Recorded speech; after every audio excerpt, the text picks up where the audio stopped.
Hello and welcome. So, this is the 9th MLT yet. We have come quite far.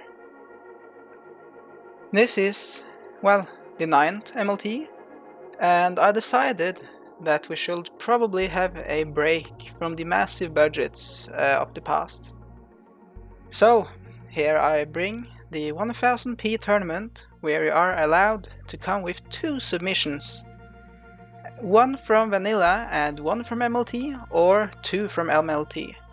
It is not required to come with 2 submissions, but of course possible. So, the in-game arena rules are like this. Only 1 minute time limit this time around, for far shorter rounds. A arena size of 10,000. Arena border soft, mode pool, and scoring damage taken. Other than this, I am using the standard MLT mods, as well as local versions for those who do not download mods through the workshop, and I also use the Alexander Witt's tournament mod, I believe it's called, uploaded to the workshop. So, we have received a total of 22 submissions, and this seems like it may be interesting. So, at the start we have MGV with the 0 IQ rectangle. It is quite interesting and has a broken name. It is now not even displaying, but he has made the name in a way so that it corrupts. So basically it doesn't have a constant name. It is a true Terran submission and a fleet of 2 ships. It is made out of a very porous grid of heavy alloy, made out of smaller pieces which are free.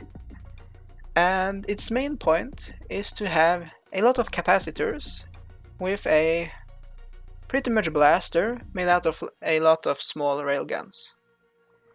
Then comes Ziggurat by MGV.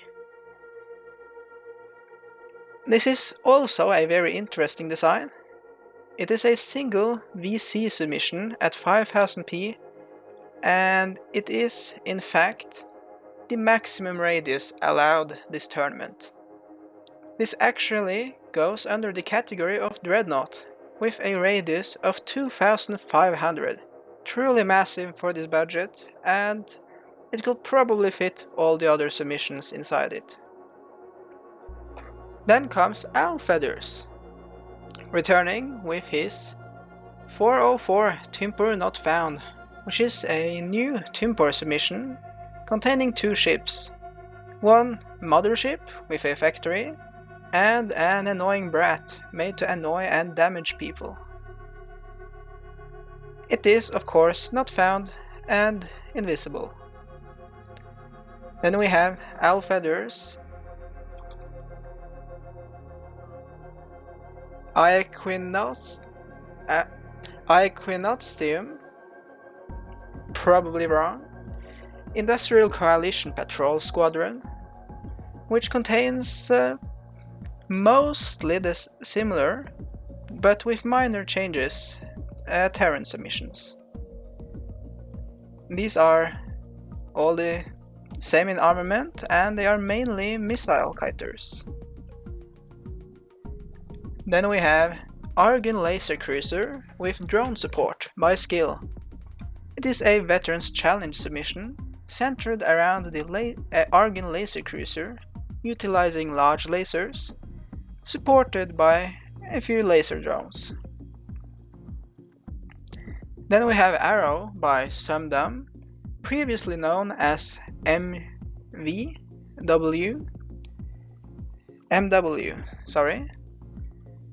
and this is a missile kiter from the faction True Terran. Then we have Bad Submission by Non-Produce, containing 10 identical ships made from probably the Evolved Farmer faction, I believe it is. But, well, there's not a lot of changes between those, so doesn't say much anyways. So these are also missile kiters. Then we have Hail by Nighthawk 444418, which has one relatively large Timber submission, of course taking the whole budget, and it appears to have an interesting structure. Then, a submission my channel has not had for a very long time, Floof, which previously competed in smaller, more independent tournaments, but he has not yet competed in MLT. He comes here with the Haru class Assault Frigate, which is a crystalline submission. Yes, vanilla factions are allowed this tournament. So it is a very nice looking and sleek crystalline submission with plasma condensers and missiles. It is also quite maneuverable, at least in the backwards direction. Then comes Duke Slayer with "I made this in 5 minutes." I don't really doubt that's possible. This is a vanilla Sentinel submission, containing only one ship, and this ship is completely made out of melee armor, or melee spikes, I believe. So it will be very dangerous to touch this, since you will evaporate. But luckily factions like Veterans Challenge do have anti-melee armor. Then we have Skill with Interceptor Group, which is a fleet made out of 3 interceptors, just remade in the faction through Terran. They are quite identical, with minor details changed, like the addition of a shield, but this should be useful. Then Joyce 18 returns with Timbor, with his Iron Star convoy.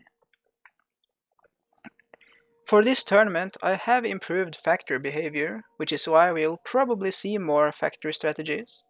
And this is no different, having a mothership of sorts, which can produce support ships, one of which is extremely cheap, so it can probably be spammable. Then we have Prone to Explode by Insane Asylum. I believe Insane Asylum is completely new to MLT, so we'll see how this will go. This is a first time submission. It is a single Sentinel ship, based around Gauss drones, I believe. It also has a factory to double itself. The next submission is Debris Proper Ruination 4. This is a nuke troll ship. Yes, a nuke troll ship at a budget of 1000p. It has a tactical nuke, a few reloads, and a very large amount of spaced armor. This will be a tough submission to break, and the nuke will probably be devastating, especially considering many of the submissions do not have much in terms of shielding. The next in line is Rigorously Tested by Insane Asylum. From what I understood, this was not in fact rigorously tested, but it is a spell mount submission. These appear to be some sort of gunships, supposed to keep their range and fire from afar. I believe these are burst guns, so they should have a lot of damage potential. Then we have simply 6 by Joyce 18, which is a Borg submission. Yes, and playable factions are also allowed. A Borg submission containing 6 ships, 5 very large, just bulk tanks, and 1 drone kiter. We'll see how those Borg drones do against the other submissions. The next is Scout Fleet by Exterp, a spell mount submission containing the new Exclairer. That was extremely wrong, and I know it, but yes, a new ship at 785p, and the more standard support small fighters, known in Exterp's spinal mount submissions. Exterp also has a second submission, the Exion Improbable Squad, which is, I believe, a vanilla farmer submission using a structure made out of armor, a lot of thrusters, and a lot of internals. We'll see how this goes. I'm not actually sure this is a vanilla farmer, but those two are so similar that there isn't much change. It has 2 missile kiters and 1 small fighter, I guess. Yeah, bomber and fighter. And we'll see how that does. Then, a completely new competitor to MLT and any of my tournaments, for the matter, is Complex Dare with his Ixifosura. Not sure that's correct, but it is a vanilla Terran submission with 2 large tanks and 3 kind of gunships or fighters. His fleet has a considerable amount of cargo containers for armor, probably due to splash resistance and simplicity of building. Then we have Cersei with his Bombardo, a true Terran submission utilizing, I believe, cruise missiles to, well, deal with the enemy. It also has shields, considerable armor, and uses capacitors for power, at least 1.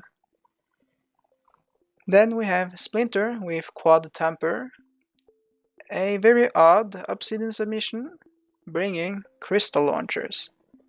We'll see how those do, but I doubt any other submission can really deal with those, since they are quite durable.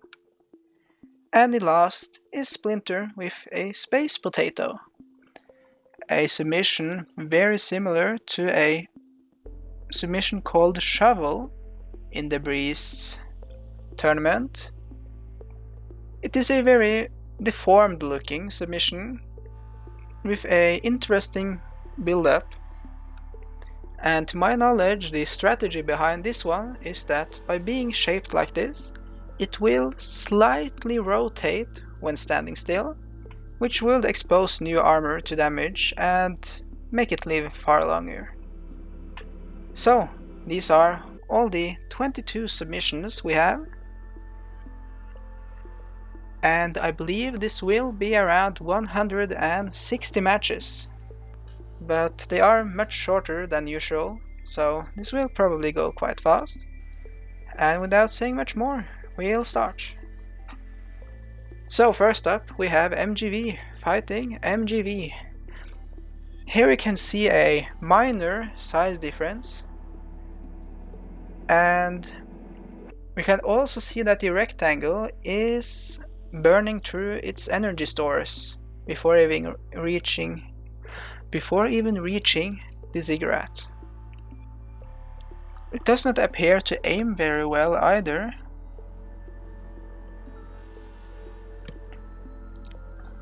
We can see that the ziggurat is mostly air. The rectangle is currently just driving through the armor, with how fragile it is. But it has sadly run out of power. So at this point in time, the rectangle is just non-functional.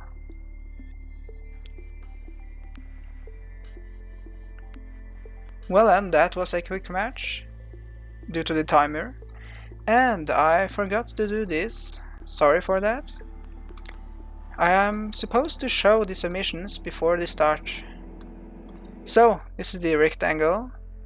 These are the scale 4 rectangles forming up the grid. Those are free due to how small they are, and they lack splash resistance. So we can see a large capacitor bank fueling a large array of small railguns and some cannons and a gyroscope. Outside of this, there is not much to this design, but that array can be very devastating due to its high peak DPS. On the other side, we have the largest submission in this tournament by far, the Ziggurat by MGV. It is an absolutely massive spinner. Yes, this is a slow spinner. And it should have a quite large splash resistance, especially against tactical nukes. And it has a stacked core with heavy caliber long range kinetic cannons as its main weapons. So, we'll see who wins now. The rectangle is currently pointing correctly at MGV, so this might be more promising. And I forgot to mention that the Ziggurat can replicate, and the initial core is far faster than the fully built ship, so it could escape if needed. Here you can see it being a fast spinner. The rectangle has already depleted its energy stores and is now at a loss again. With only 15 seconds remaining, MGV doesn't really have much he can do. And the win ends up going to the Ziggurat. Clearly going Dreadnought-sized works at this budget and time frame. Next up we have MGV's Rectangle versus Owl Feather's Timber Not Found. So, it might be difficult to see. Oh, these colors are very nice. I did not see the thruster colors previously. So we can clearly see that there are thrusters here. And these two are plasma accelerators, if you can see those. This is a factory, I believe, in the center here. Here is the core. And I believe this is a medium generator. It also has the support ship, which was the small support brat or something. Not sure. We'll see how this do.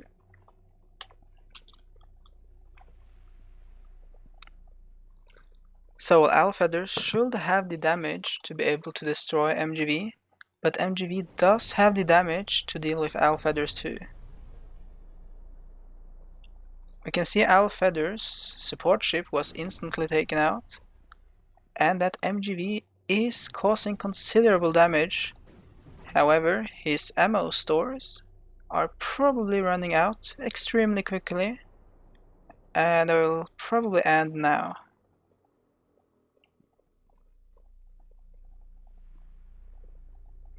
So now Owl Feathers can freely rebuild, and MGV is actually taken out by elimination. The first one yet, I believe. Now the small thing can survive if it is not simply taken off guard by the railguns.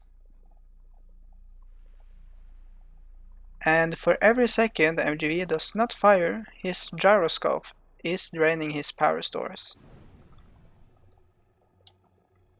So Owl Feathers has replicated. We can see the factory behavior is far better than before. MGV is currently leading on points, however. The second ship is coming in.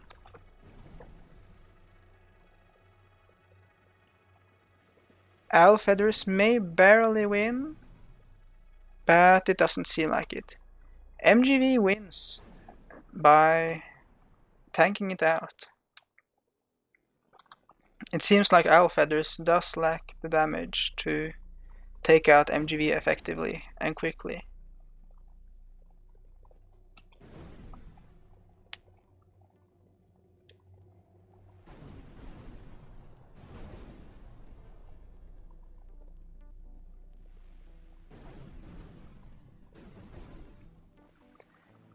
So there are a lot of small swarm ships here now. causing some additional damage, and MGV has run out of power, I thought. Never mind then.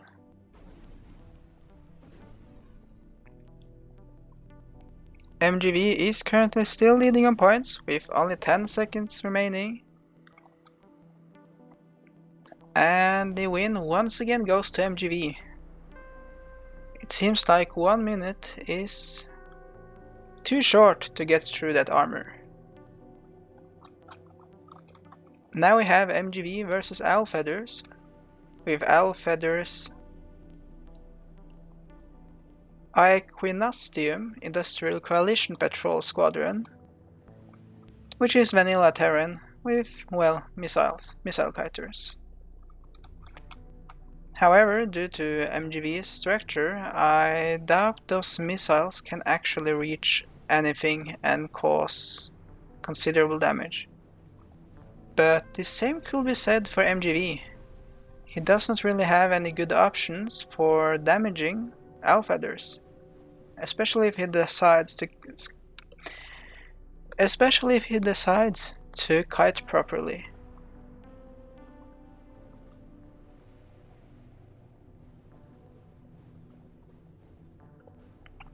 We can see that MGV has lost 50 points.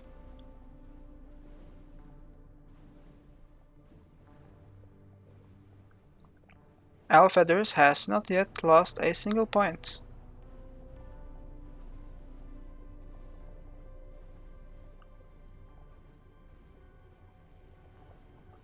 And the first round goes to Owl Feathers. It appears MGV's weakness is anything that stays further away than roughly 3000. However, Owl Feather ships can be stupid like that and simply take the whole railgun array to the front.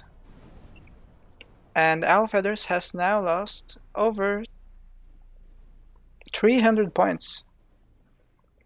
He is unlikely to be able to take those back.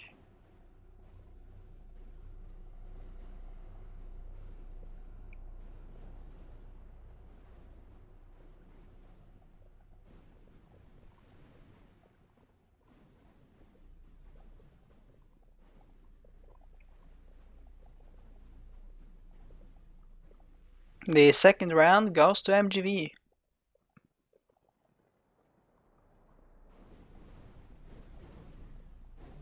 Now, unless MGV is lucky again, Owl Feathers will likely win. But the small arena border is causing problems for Owl Feathers.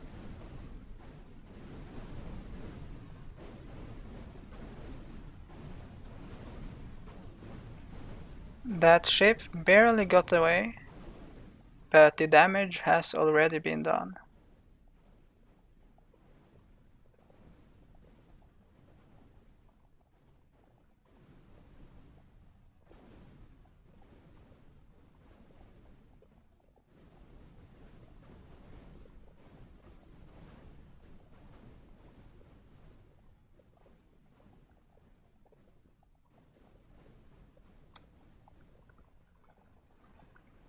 The final win goes to MGV.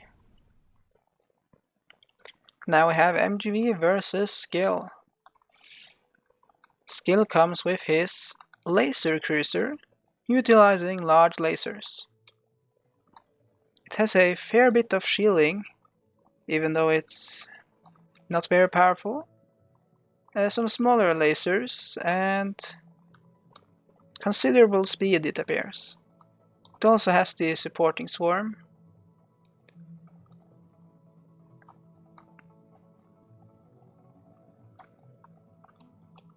So one of the ships spawned outside the border, being kicked in as I start. You can see the laser array attempting to do something, and the support ships are trying to Actually, I'm not very sure what the support ships are actually trying to do.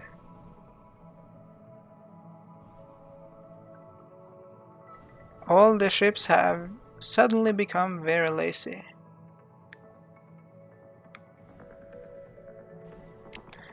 So MGV is currently cutting through skill, detonating his power. However, skill did survive, and considering his point lead by default as Veterans Challenge, he does take the round. You will probably have to take out Veterans Challenge by elimination if you want to win against them.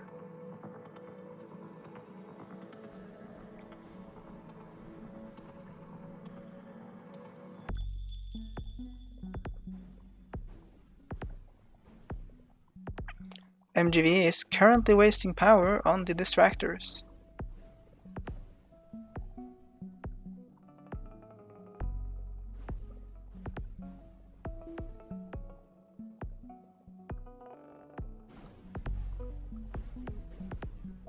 Only 20 seconds remaining, and skill is still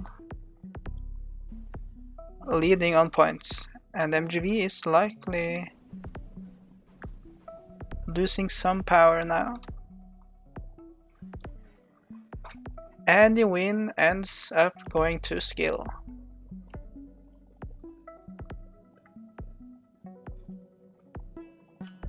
Now we have MGV versus Sumdum. This is the design with a front made out of heavy alloy for defense, strafing thrust, considerable backwards thrust, 1 explosives disarmor, 2 shields and 2 medium cruise missiles, with, well, capacitors for power. I doubt those cruise missiles can actually get through that spaced armor. Oh, well, it is getting through. But the arrow is not trying to get away, and the capacitor bank has been destroyed. This looks like a loss for Sumdum.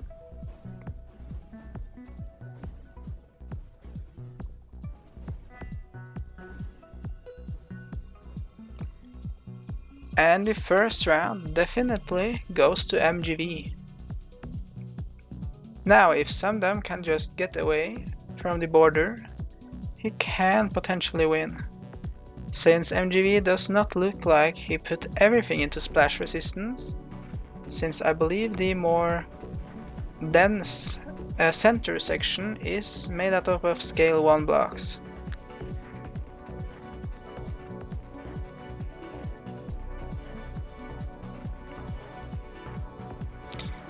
Yes, the center is falling apart under fire.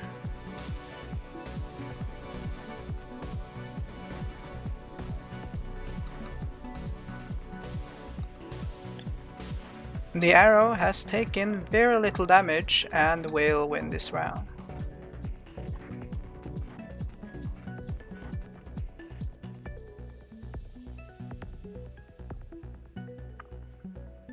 The second round went to Sumdum.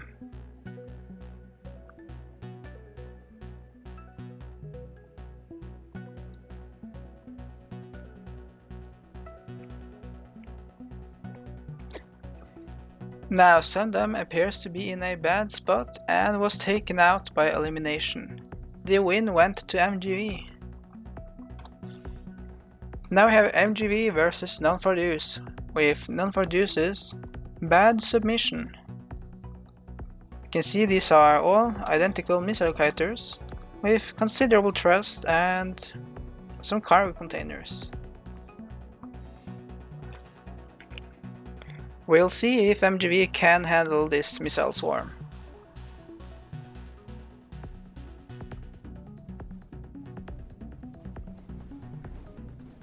These missiles do have considerably less impact than cruise missiles, so they may not be able to pierce through the armor similarly to how Sumdum did.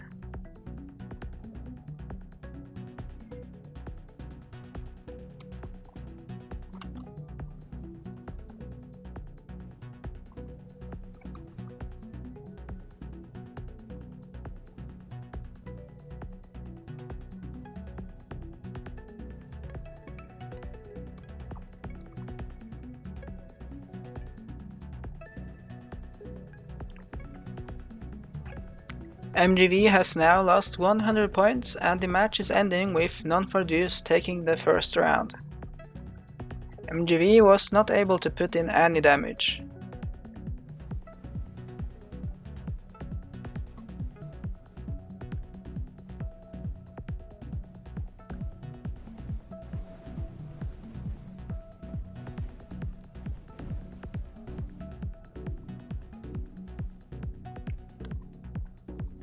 MGV is currently losing a point. Non-for-Deuce has taken very minor damage and only half of the time is remaining.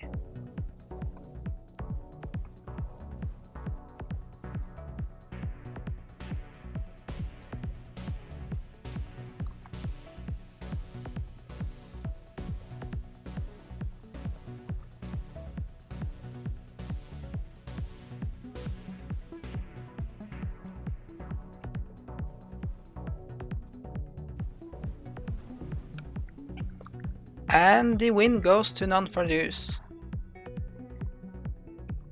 Now we have MGV versus Nighthawk with his Hail.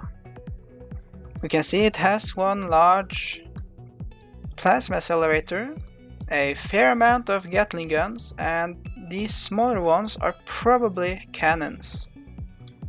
We can see considerable speed, and this may be a competitive match, unless MGV very quickly takes it out.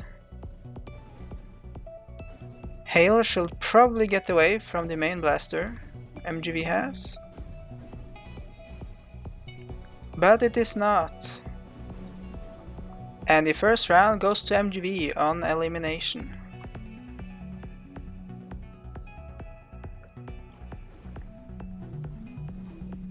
Hail has to move to the side if he wants to survive.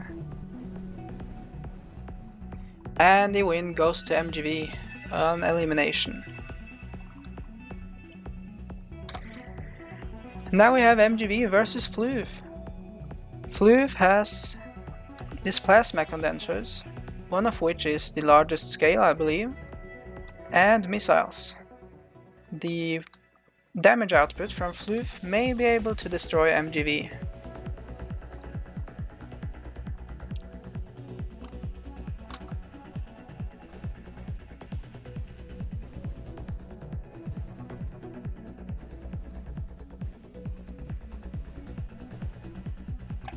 We can see that Floof is having considerable progress, but so is MGV.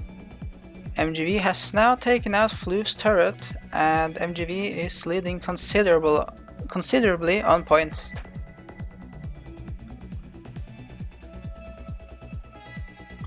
Floof has now recovered,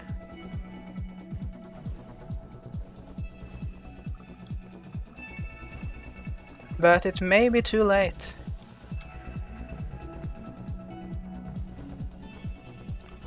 Floof is very close, and it was technically a draw, but MGV won the round. Very close.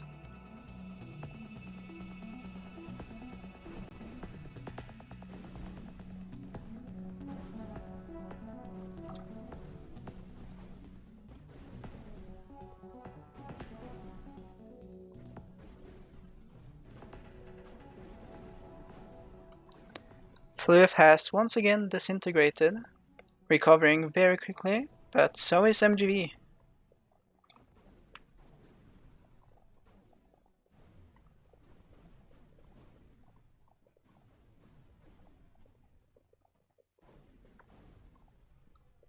Floof has once again lost his weapon, and it is unlikely he will be able to destroy MGV before the time runs out.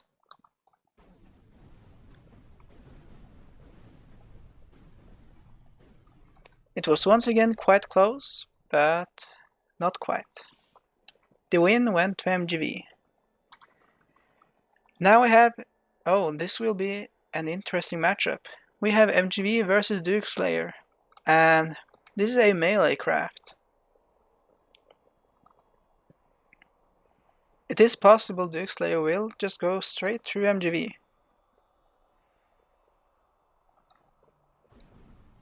And he does.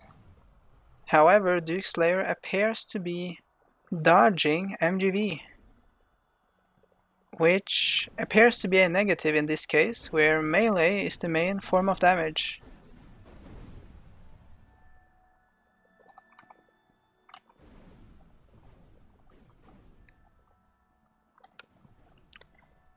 Duke Slayer has lost considerable amounts of points,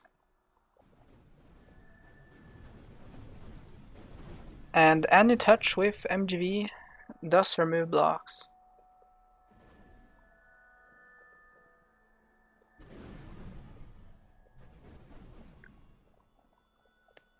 Duke Slayer's craft is not cooperating, and due to this, the first round goes to MGV.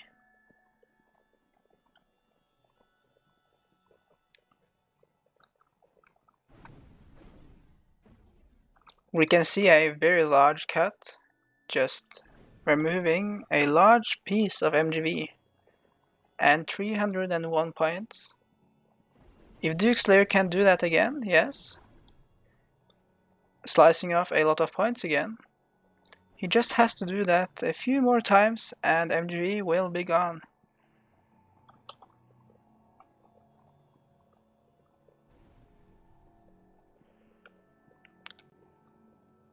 Duke Slayer is now leading considerably on points, and he went for the kill.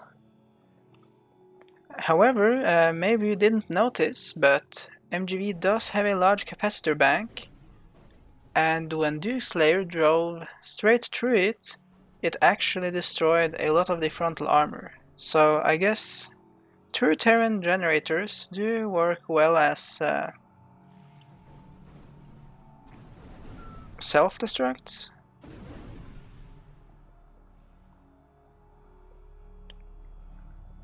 Both competitors are now on similar points. Duke Slayer has come into another uncontrollable spin.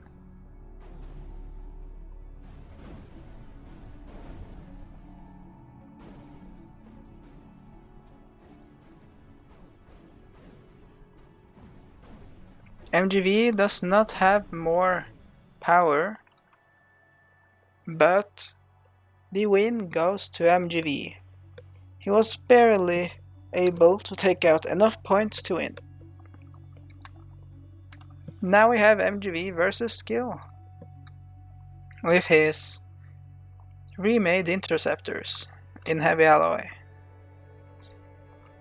We have small cruise missiles, a shield, I believe 2 miniguns and 1 belt-fed minigun, and a considerable amount of thrust.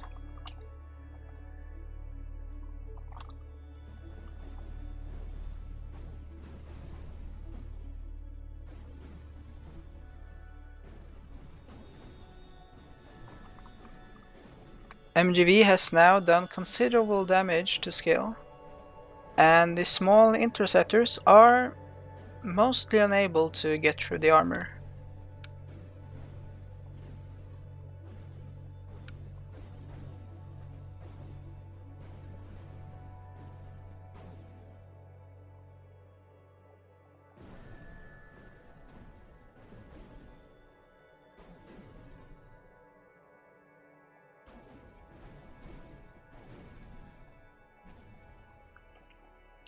Only a few seconds remaining and Skill has lost the majority of his points. And the first round goes to MGV.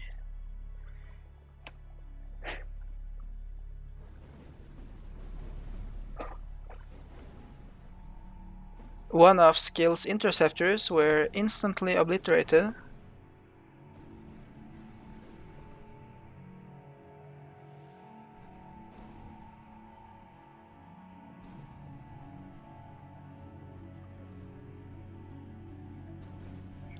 Another interceptor was removed.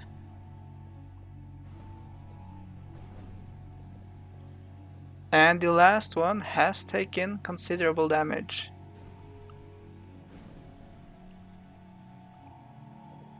Only 27 points remaining for Skill, And the time is running out.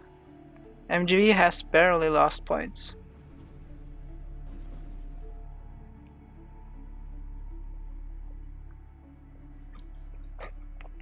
And the win goes to MGV. Now we have MGV versus Joyous 18. Joyous 18 comes with Timpor and production capability. We have these large triangles working as the main units, with this one as a more expensive unit and this as the mothership. Joyous will probably be able to produce a lot more ships. We can see that at least one has already been made, but the mothership was not very intelligent and simply went and killed itself.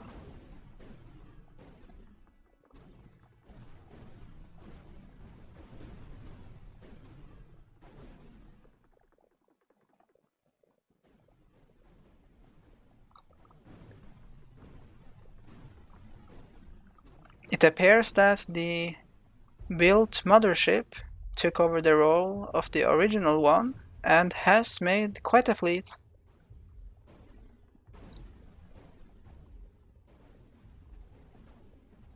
The fleet has replicated, but I do not think there is sufficient time to take out MGV's point lead. And the first round definitely goes to MGV. In the second round, Joyous has to bet on that the expensive ships do not instantly die. Joyous has already lost considerable points, but luckily the mothership did not actually die this time.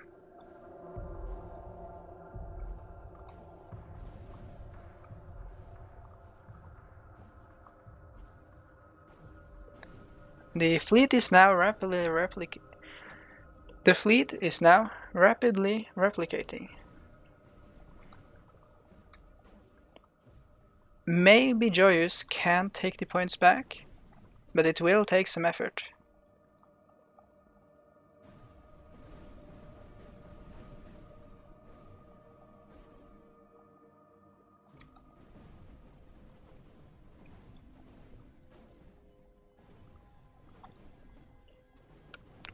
MGV is simply too tanky.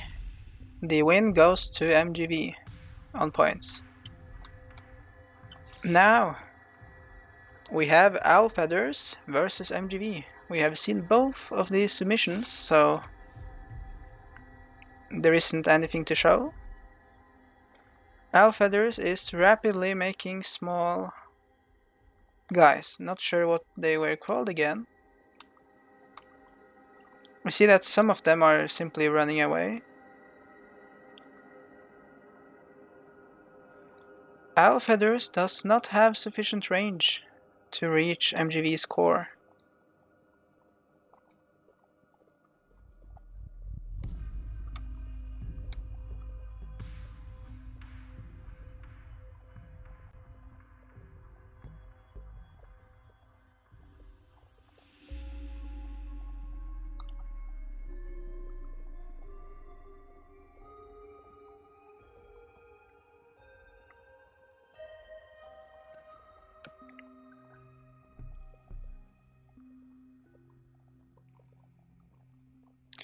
The first round goes to MGV, and Owl Feathers was not able to do very much due to the extreme radius.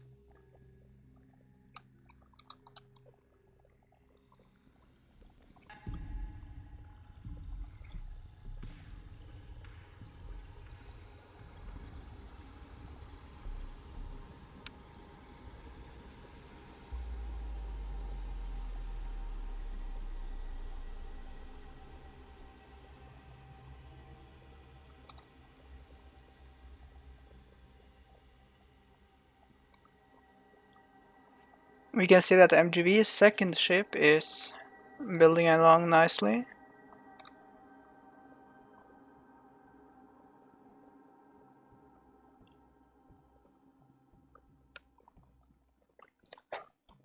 And the Owl Feathers actually ended up winning the round, managing to reach the core. The Ziggurat is not actually very durable, it is just that the very large radius makes it difficult to reach the core. We can see that the core was almost reached again.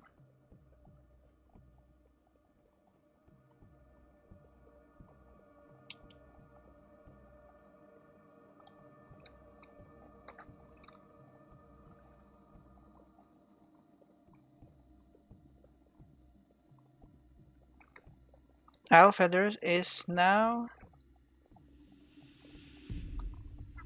taking considerable damage, and there is not much left of the frontal armor. And the win goes to MGV. Now we have MGV versus Owl Feathers missile kiters.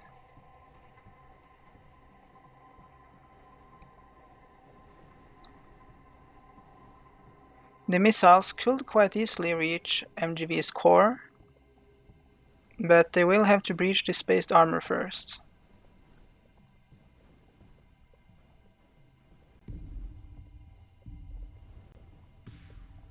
And the core does actually have a considerable amount of point defense, so it might not be possible.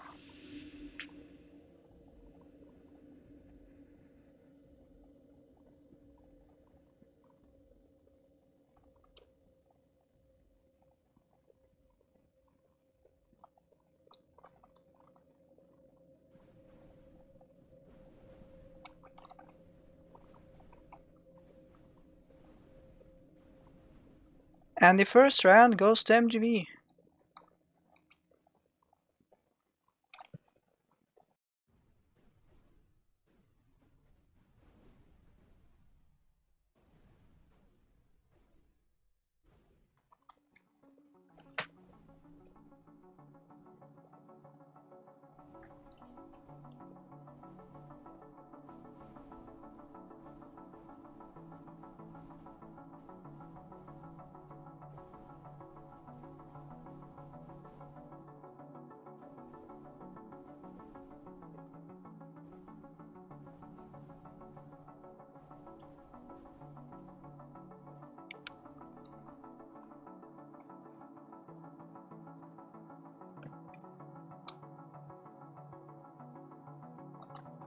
The core has not been breached and there is very little time left.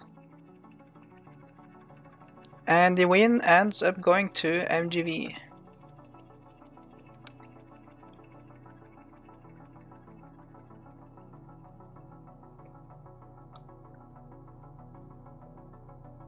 Now, with Skill's large lasers, he can potentially have enough range to reach MGV's core.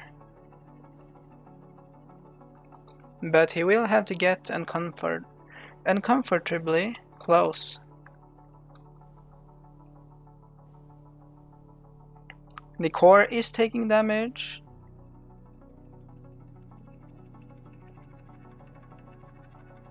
But some flimsy thin piece of debris is blocking the damage.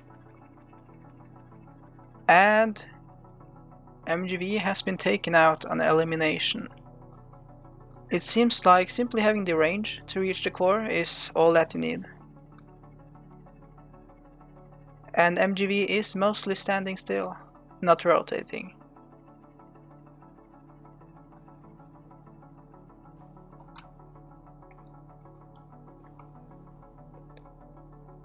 Sadly, Skill is not moving closer, which is necessary if he wants to take MGV's core out. MGV's core does also have stacked armor, which makes it far more durable than the rest, especially against laser weaponry. We can see MGV is flinging off debris.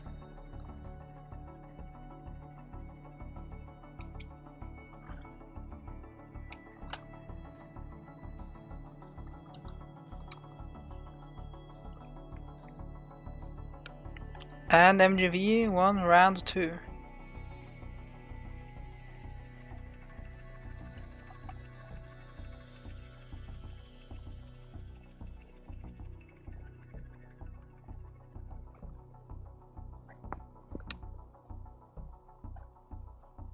Skill is now coming very close, and MGV's core has been taken out. And the win went to skill. Now we have MGV versus Sumdum. With his medium cruise missiles, Sumdum could be able to get through the armor, but since MGV does chase enemies and then rotate, this might be very difficult.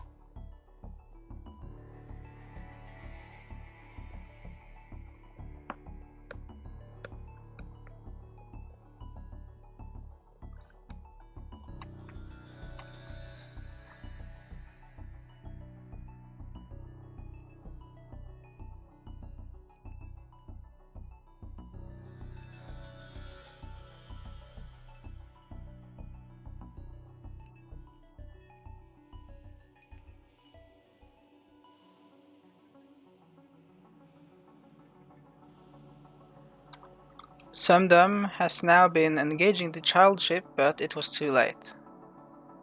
It is simply difficult to get through all of MGV's armor and layers.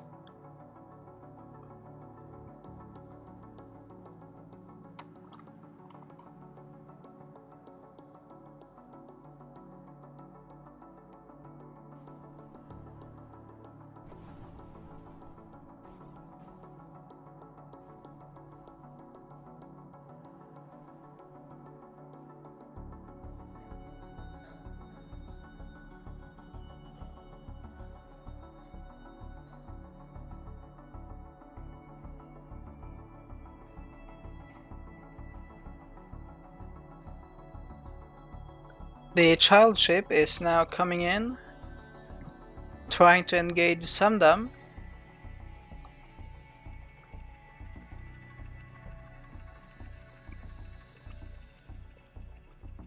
But MGV wins on points. Now we have MGV versus Bad Submission. Bad Submission does have a considerable amount of missiles, and might be able to get through MGV's armor. Especially if MGV does not start to rotate.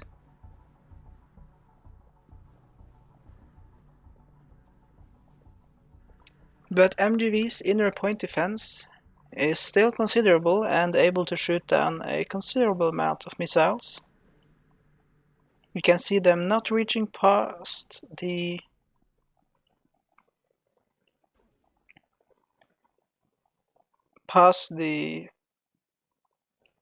first fin layer of armor. No, the outer fin layer. I guess it will be the middle fin layer of armor. But you can clearly see that the missiles can't get far. And the child ship was now taking the fire, and the win went to MGV for the first round.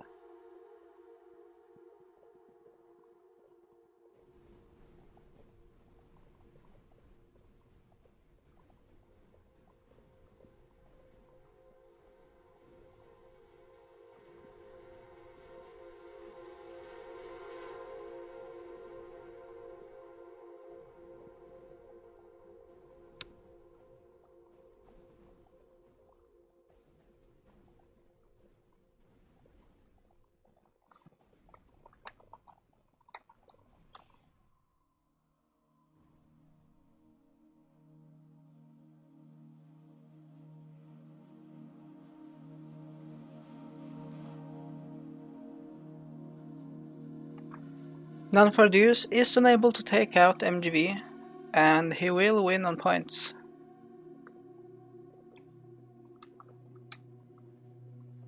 And the win went to MGV. Now we have MGV versus Nighthawk. His Hail may be able to get through MGV if it can just get properly close, but it should watch out for MGV's firepower, since it does have considerable amounts of heavy caliber cannons.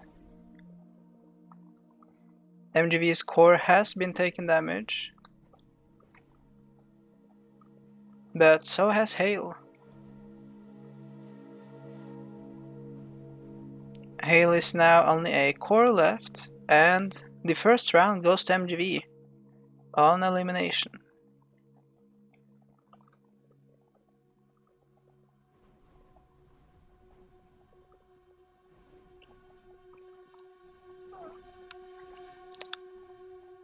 We can see the Hale going with a similar strategy again, but this time going further inside MGV's armor, and it is now definitely close enough to destroy the core.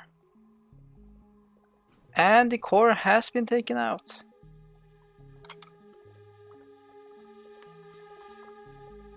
It seems like the strategy against the cigarette is simply to ignore the radius of it, just like that.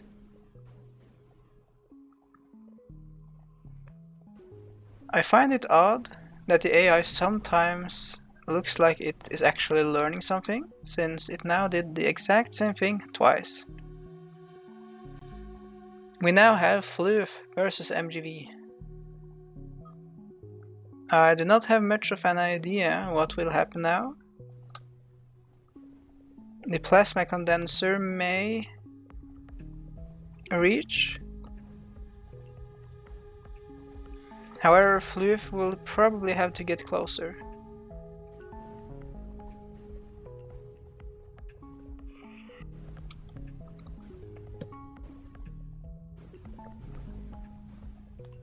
Floof is barely staying out of range, and is now being confused by two crafts. The ship has lost the majority of its armor and is now very much exposed. And the first round goes to MGV on elimination.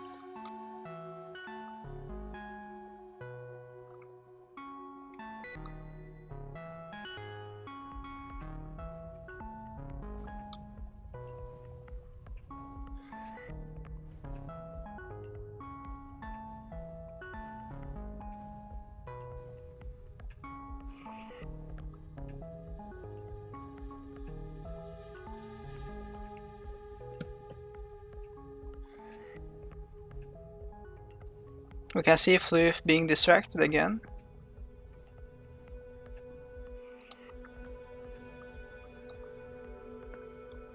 Any damage not taken by the main ziggurat will help MGV win.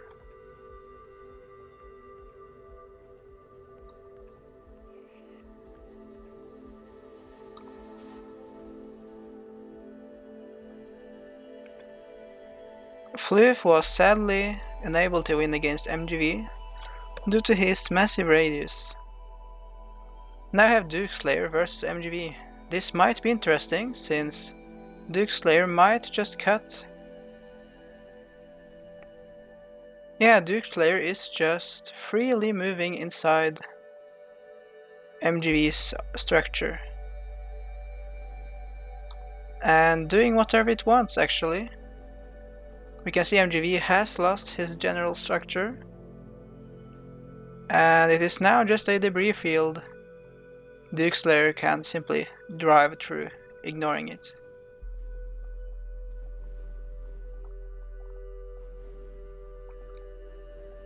The ziggurat is proving less than usual resistance with its armor due to how weak it is. But sadly, Duke Slayer has not gone for the core, and MGV appears to still win on points, since most of the points are concentrated in the core.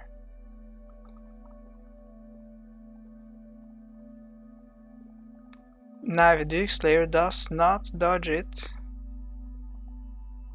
and just go straight for the core, he may win.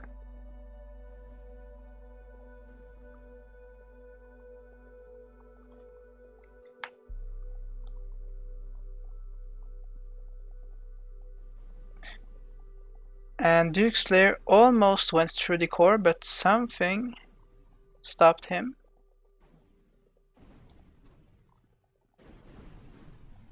And there is very little left. MGV is now actually losing on points. Almost. Duke Slayer just has to do a little bit more and he will win. And that made it.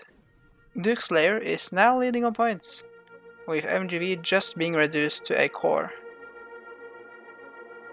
The second round goes to Duke Slayer.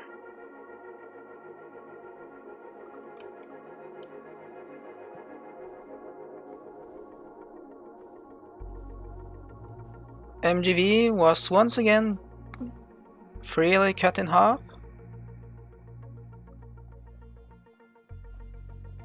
And the core was actually destroyed this time. Again, it is interesting to see how a craft simply ignores the armor and simply drives wherever it wants. We now have skill versus MGV. Skills fighters, or well, interceptors, can potentially get close to the core and destroy it. But they do lack the ability to tank, to be able to block the laser spam, so that doesn't seem possible.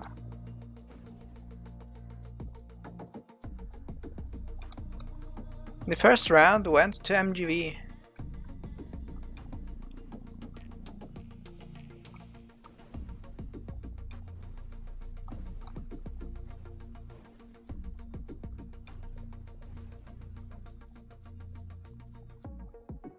Scale is taking considerable damage.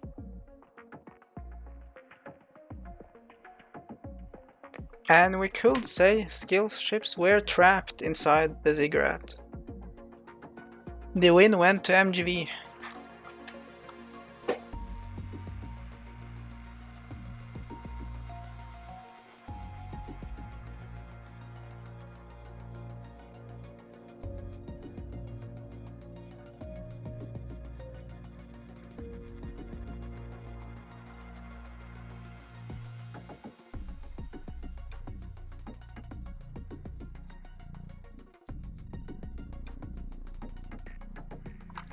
We can see Joyous is doing mixed against the ziggurat. A large part of the fleet has been destroyed and there is little time left. But he did have good progress before his momentum was destroyed.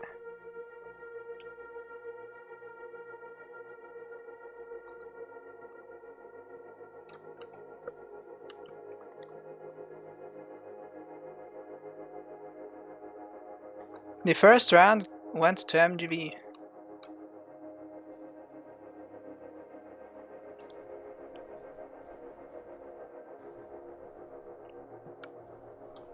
It is a bit of a problem that the motherships are the fastest ones, since they usually reach the battle first and are then quickly destroyed.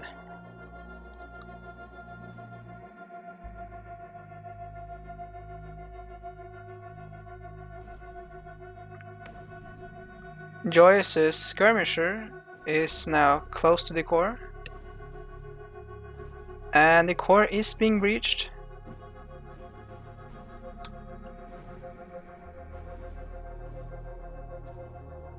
Only 10 seconds remaining and the core was almost destroyed. However, it barely survived with only one armor layer left. So the win went to MGV. MGV is now currently leading with 8 wins. Now a new submission, prone to explode by insane asylum. These are ghost drones. So this is a kiter using ghost drones and a factory to replicate itself.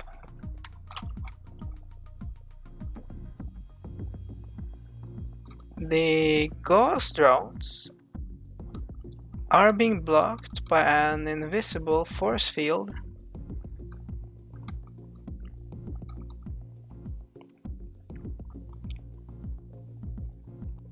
It appears that MGV has some sort of invisible force field. Pretty much a solid arena border going from the outmost points, between the outmost points, and not allowing the drones through. That is definitely a problem. That was unexpected.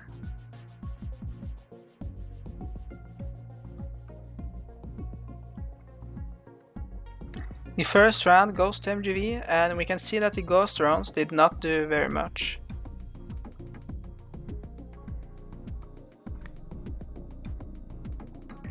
But yes, this is definitely a problem.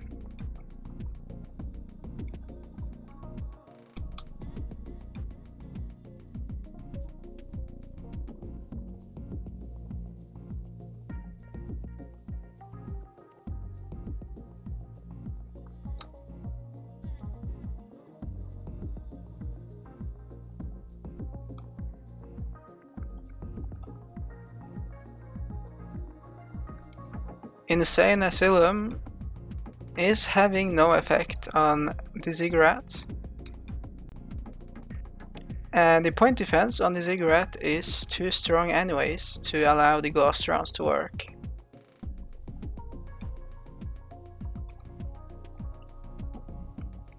And the win goes to MGV. Now we have Owl Feathers versus Owl Feathers.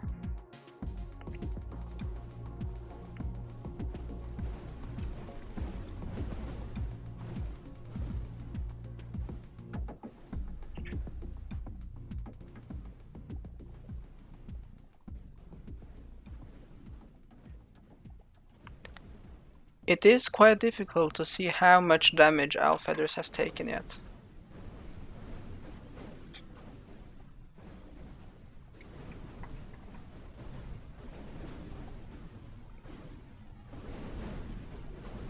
Timper Not Found is currently leading on points, mainly due to an unfortunate encounter for the missile kiter. And it was pressed against the wall, taken out.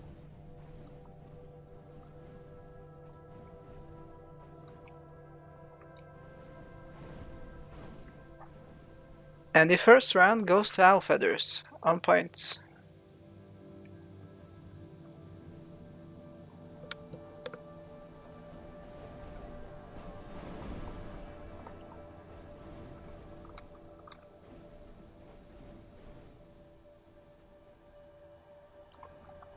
The patrol squad is currently leading on points.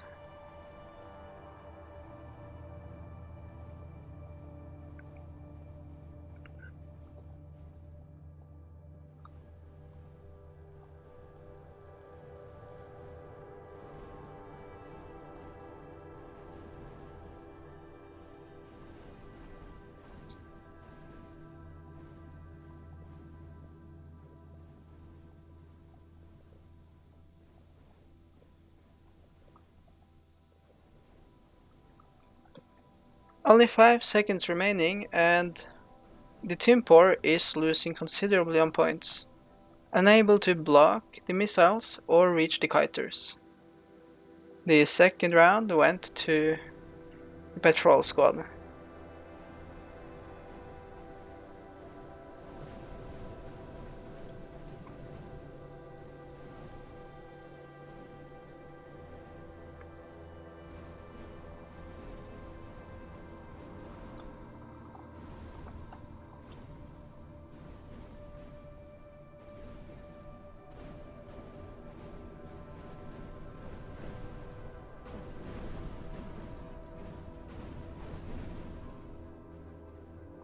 The Timpor is currently losing on points, but it has not really taken very much damage. And it has now replicated. This is a first. No, wait.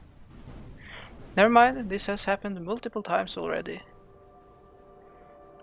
But sadly, the win went to the patrol squad, since the Timpor was unable to reach the kiters.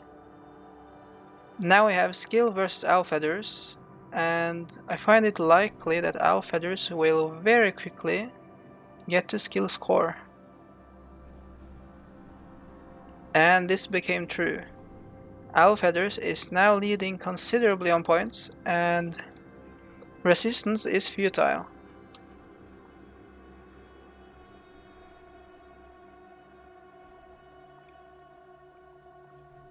The smaller swarm ships were quite useless.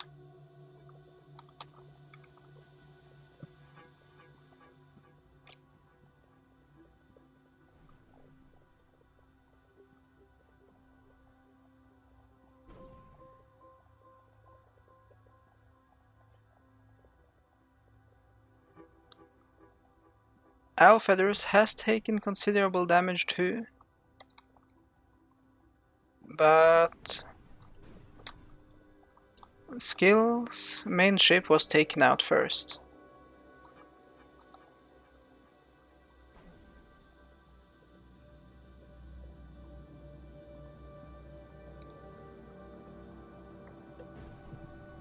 Alfeathers wins on points. Now I have Alfeathers versus Sumdum. Sumdum does have powerful missiles, and I doubt that tiny support thing, will be able to compete. However, Alfeathers could potentially make a small swarm of support ships, which was unnecessary, since the Timpor and Sumdum were in a direct confrontation, where obviously Alfeathers has the far greater brawling capability and won. But what I was trying to say is that Alfeathers could make anti-kiters with his factory. However, that is irrelevant, since Sumdum lost on elimination. Now I have Non-Produce versus Alfeathers. The tiny support ship was trying to do something, but it was only able to remove roughly 80 points. But Alfeathers can of course just make more.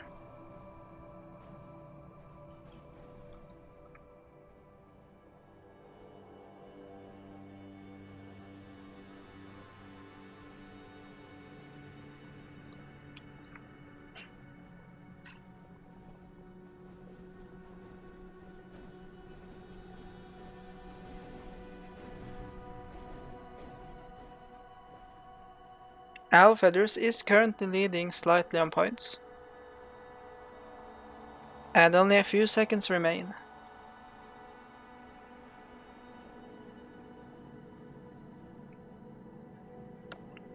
And Alfeathers barely won on points in the first round.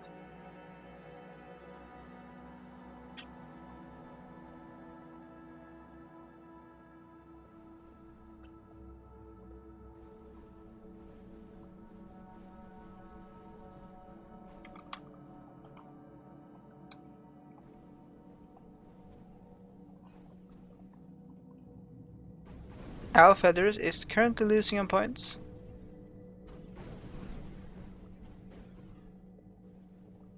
But the support ship is already done and has started absorbing some damage.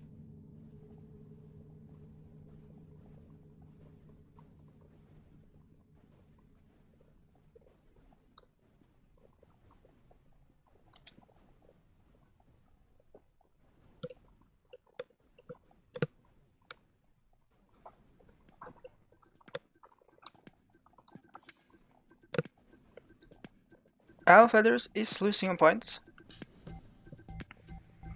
and Non-Produce wins the second round on points.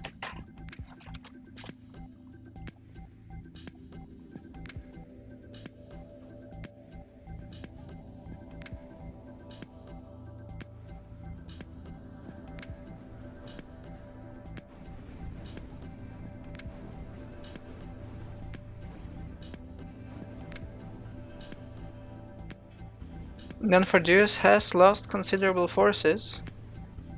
Well, points at least. Now forces. And Alfeathers is replicating.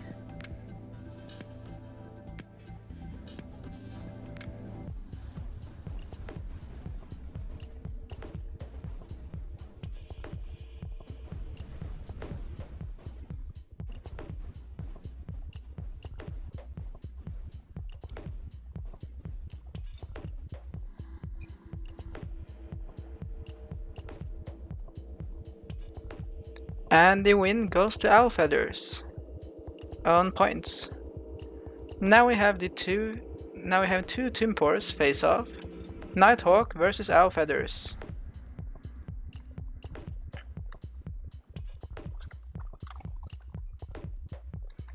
Hail does have considerably less armor, but he does have considerably more DPS.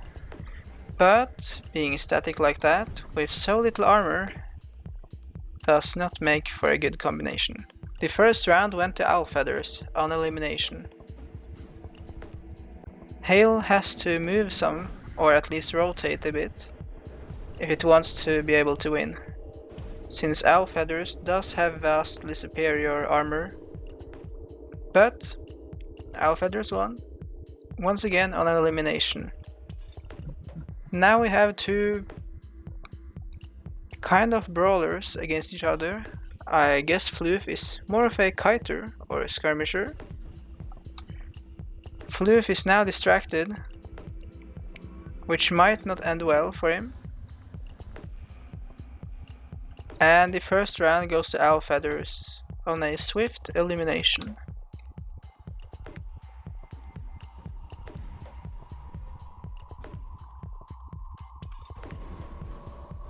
Floof should not be focusing on the distractor at all.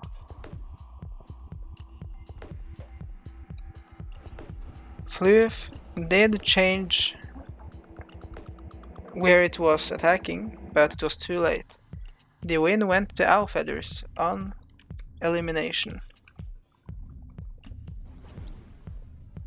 We can see a very quick distraction from Dukeslayer with his melee, and the first round goes to Dukeslayer on elimination. I do have to say melee armor is obviously extremely powerful, but if Dukeslayer is distracted by these small distractors, Alfeathers may win.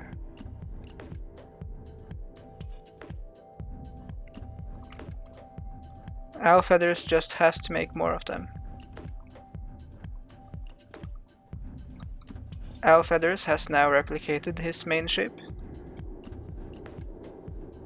Only less than half the time is remaining, and Dukeslayer is now focusing on the main ship.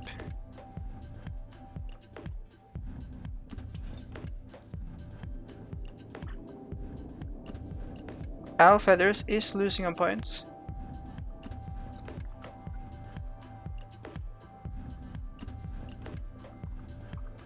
This almost changed, but Dukeslayer is leading on a few points, and the win goes to Dukeslayer.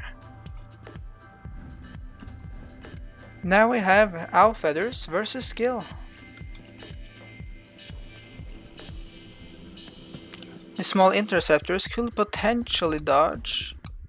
Maybe not, the plasma accelerators do have a high velocity after all. And to be fair, just Alfeathers' distractors are actually keeping the interceptors busy.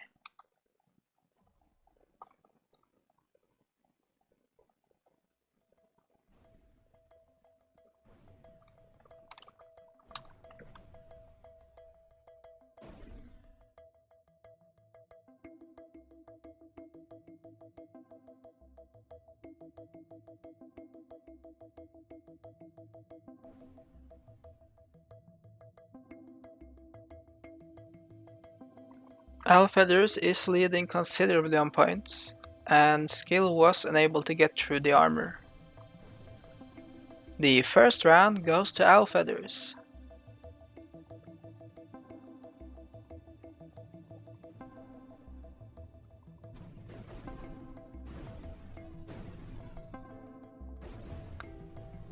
Skill has already taken considerable damage.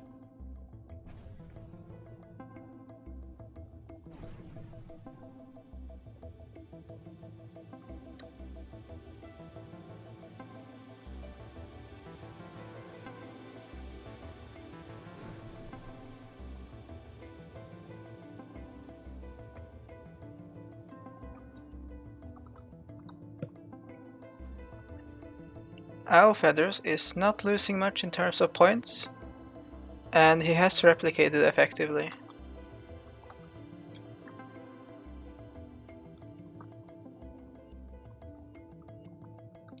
Skill still has all his ships left, but the points are gone.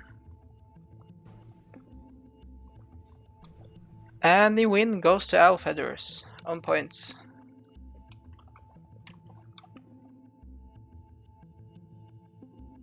We now have Joyous 18 versus Owl Feathers. Two brawler type Timpors fighting each other.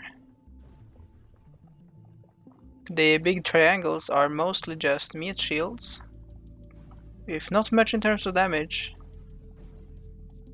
But this one skirmisher is a source of main damage, and I actually missed it. I'm not sure how, but Owl Feather's main ship was destroyed.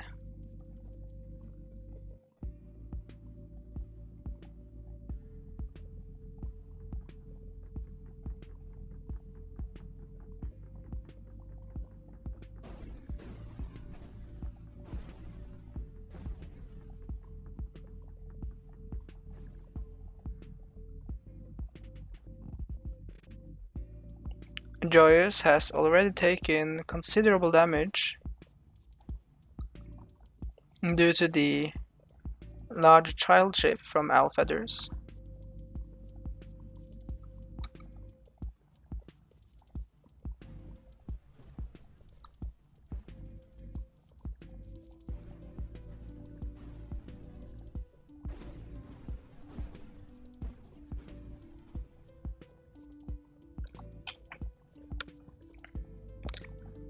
Joyous's fleet is still growing, but he wasn't able to win.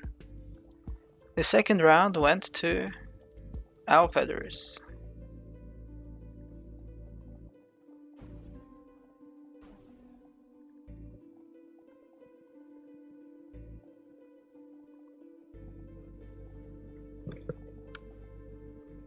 Owl Feathers has invested far more into a single ship with very high defense, and Joyous is unable to deal with it.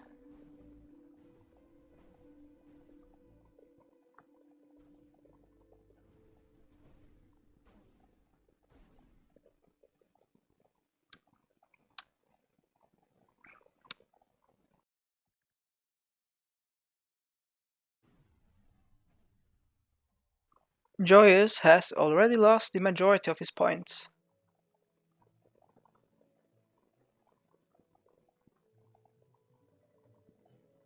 And the win goes to Owl Feathers.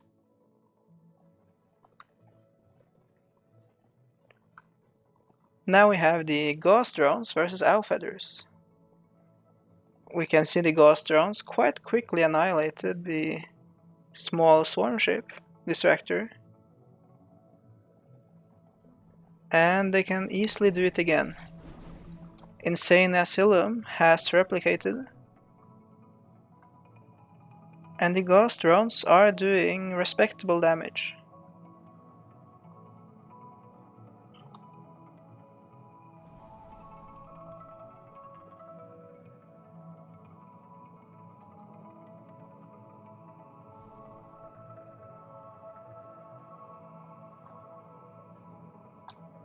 Owl Feathers has now taken considerable damage and is losing on points.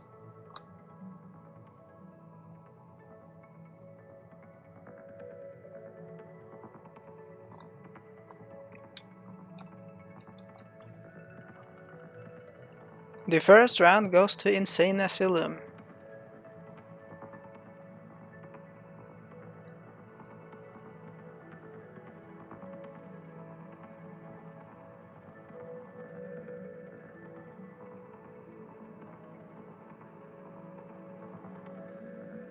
Insane Asylum has now replicated.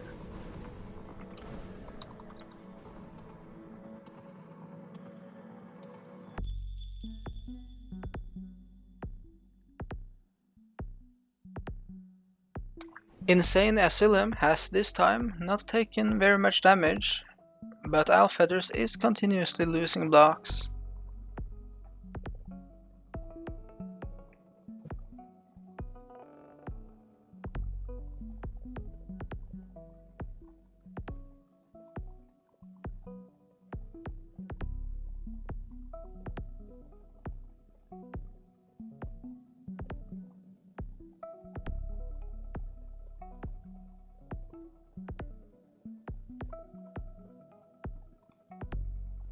Now we have Alfeathers versus Debris, with his proper Ruination 4. We can see a nuke launcher, we can see a lot of capacitors, a considerable amount of thrust, and a very large amount of armor.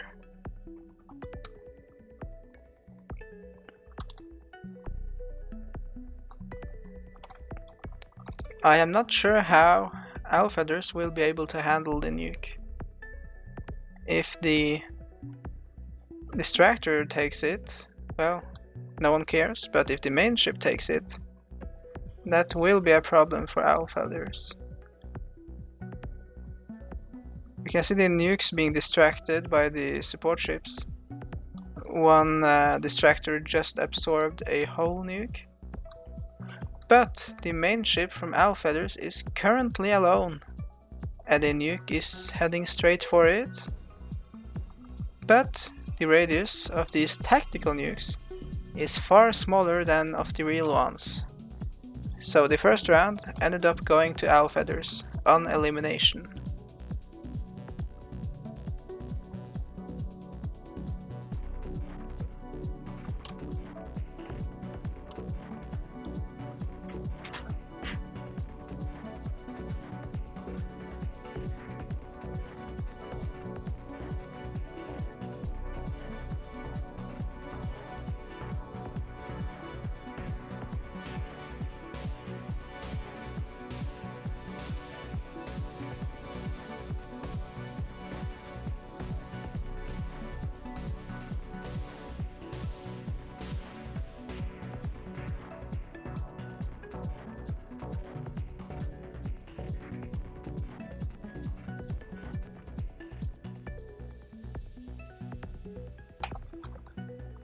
We can see Alfeathers has managed to deflect the nuke once again, and Debris has taken considerable damage, but this time Alfeathers did not manage to eliminate Debris, leading to Debris' victory on points.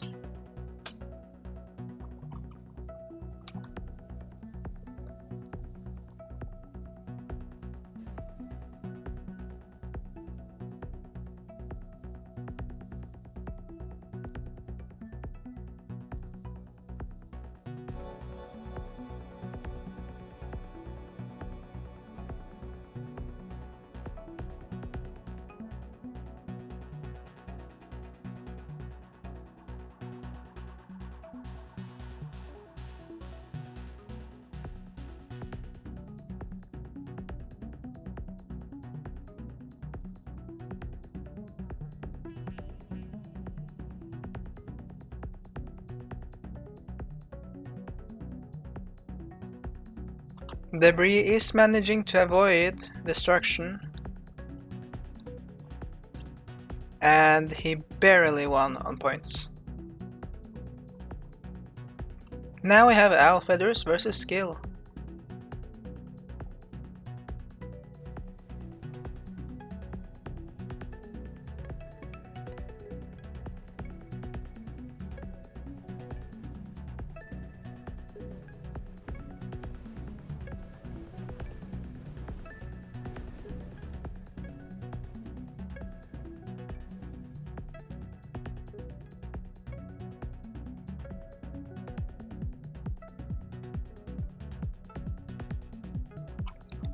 Skill has already managed to take out 2 ships and is... Skill currently has roughly 10 times the points Alfeathers has. And even the very garbage shields on the support ships is able to help with these missiles. So it doesn't seem like Alfeather's missile strategy is successful against Skill. The first round went to Skill, clearly on points, mainly due to the fact Veteran's Challenge gains a lot more points.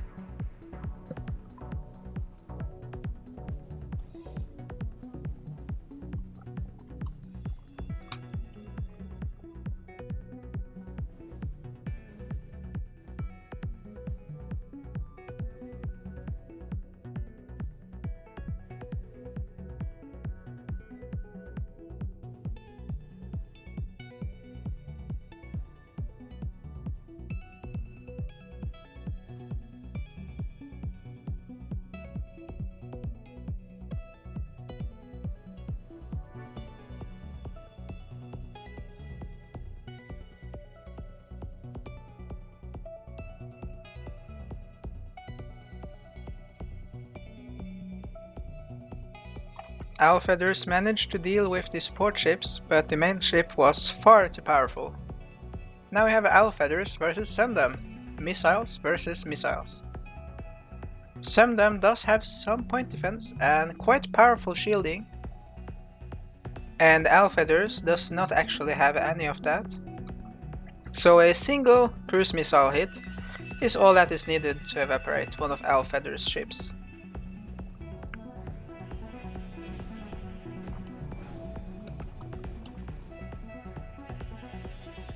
It may be that you do not expect to meet missiles as the missile guy, but here you can see this is clearly not the case.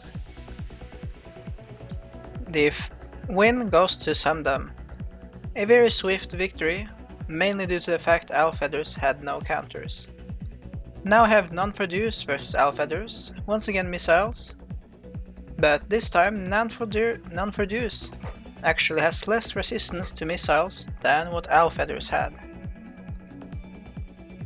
leading to quick losses and, well, eventually a total loss.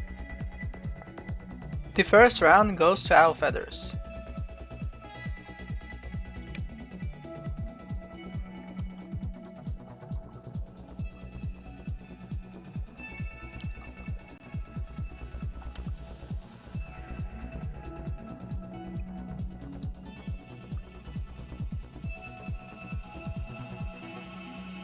Alfeathers has lost considerable amounts of points, but Non-Produce has lost more, and Non-Produce has actually lost ships, while Alfeathers is able to block at least some missiles.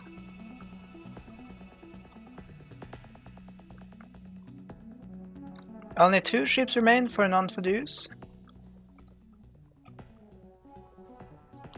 One last remaining, and the win clearly goes to Alfeathers on elimination.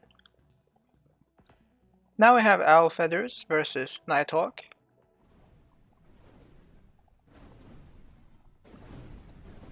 Nighthawk does have considerable bulk and may absorb missiles, but Alfeathers does have small and quick ships, potentially able to kite hail.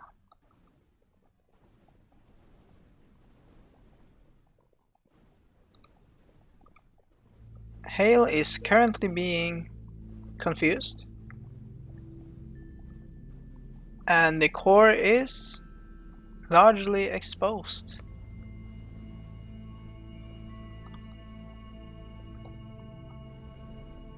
And the first round goes to Alfeathers.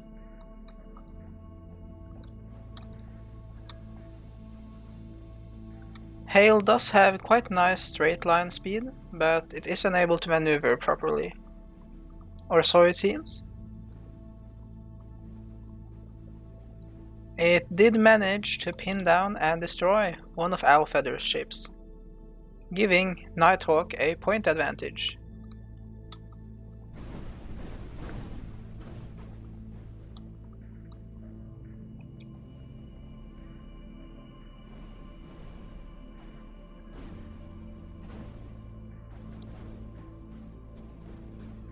Nighthawk is currently still winning on points, and he did manage to take out the thrusters on that one ship. So he leads on points even further.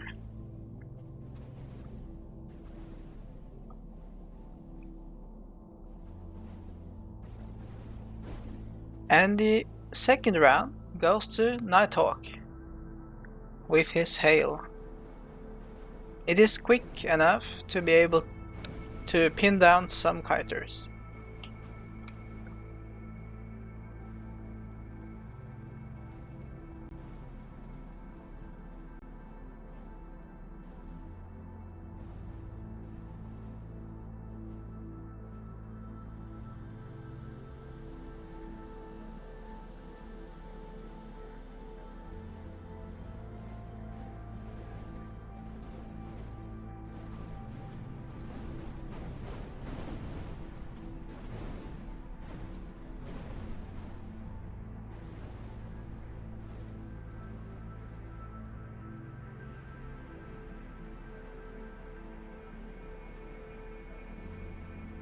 It is clearly not going well for Hale this time around. Having lost over half of his points and not done much progress on Alfeathers, he loses. Almost an elimination. Now we have Alfeathers versus Floof. Floof does not appear to have any measures in place against Splash, so this missile bombardment may be fatal.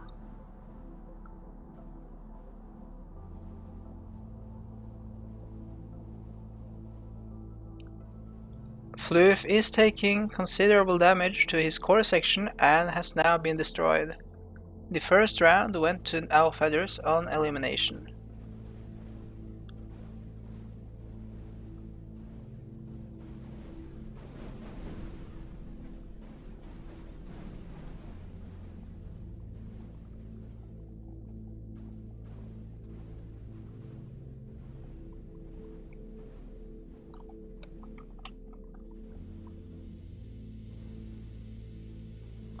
Floof has taken some damage and is now destroyed. The win went to Alfeathers. Now I have Alfeathers versus Dukeslayer. I doubt Dukeslayer will be able to scratch that. I was about to say I doubt Dukeslayer will be able to reach any of Alfeather's ships with his melee, but I forgot it has a Gauss laser. Gauss beam. And these are able to snipe cores just straight through the armor.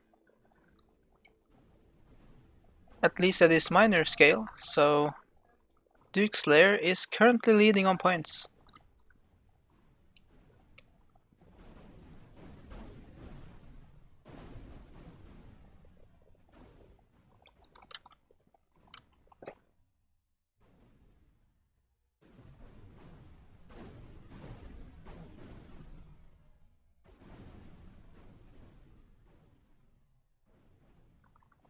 Dukeslayer has won by roughly 100 points.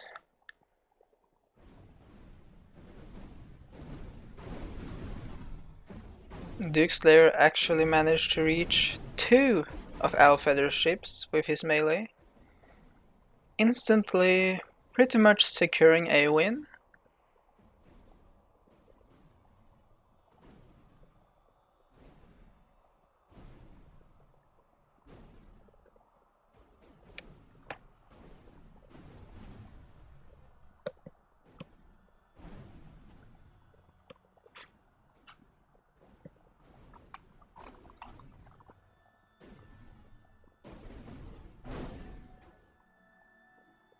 Dukeslayer is doing well, dodging a lot of the missiles and already having done the damage he needs to do to win.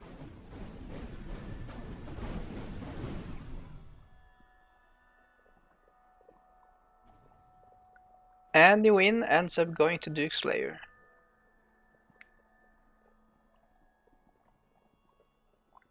Now we have Owl Feathers versus Skill, with the Patrol Squadron versus Interceptor Group. These are both quite similar submissions, but Skill does have the higher yield missiles while having shields, which can block Owl Feathers missiles, so this does actually seem like a hard counter, and Owl Feathers was not able to do much. The first round goes to Skill. He has both superior defense in this case and offense.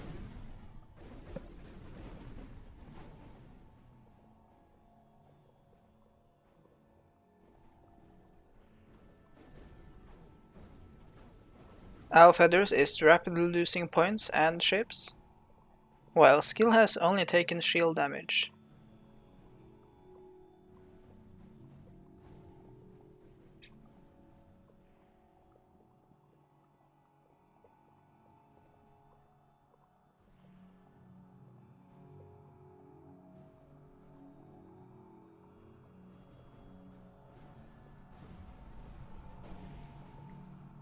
And the win goes to Skill on elimination, I believe. Now we have Joyous 18 versus Owl Feathers. I am not sure how Timpor can do versus these missile kiters, but I'm quite sure the triangles will be able to survive the missiles, simply by bulk. Joyous's fleet is growing, but it has not yet done much in terms of damage. Oh, one of Alfeather's ships were destroyed by some lucky cannon shots and some coordination by a few ships.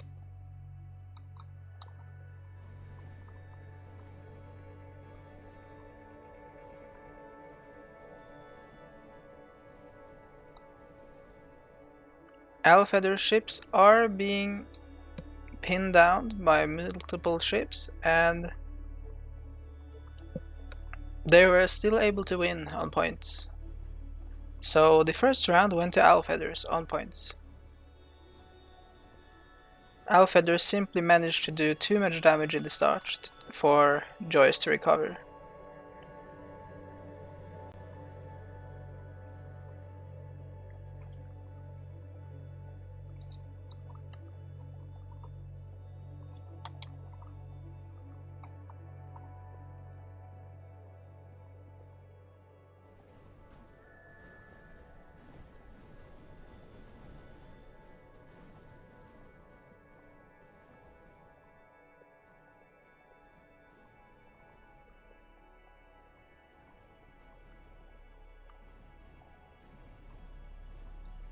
There are currently losses on both sides, but Alfeathers is leading and the win goes to Alfeathers on points. Now we have Alfeathers versus Insane Asylum. The Ghost Drones may be able to do something against Al's ships, but Al was quicker by dealing with Insane Asylum's ship, which has no splash protection. The win was incredibly quick and went to Alfeathers. Now we have Proper Ruination 4 by Debris. With his nuke, I find it likely that the nuke will be destroyed by some missile and not actually impact any ships. Just like that. Oh, but one ship was just evaporated, which may be slightly problematic for Alfeathers, since Debris is now leading by roughly 200 points.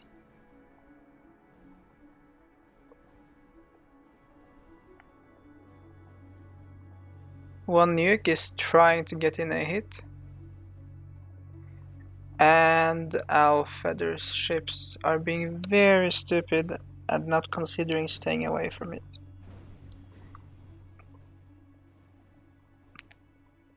So this was a devastating win to Debris.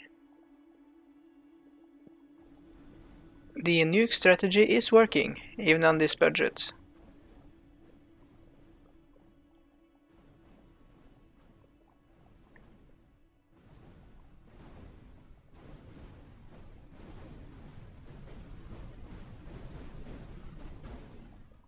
One of Alfeather's ships are pinned down and may actually be destroyed just by crushing, which would definitely be interesting.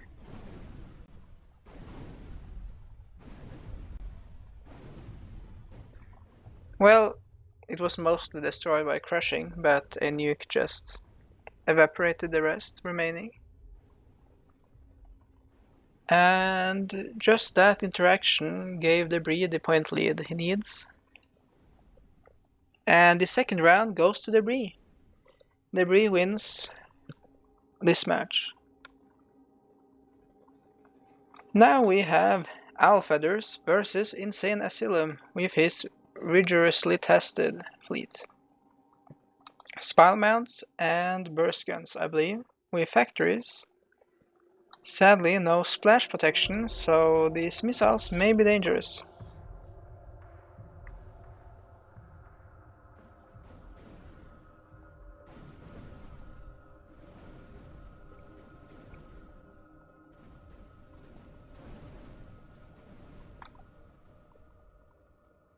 Currently, Alfeathers is leading on points.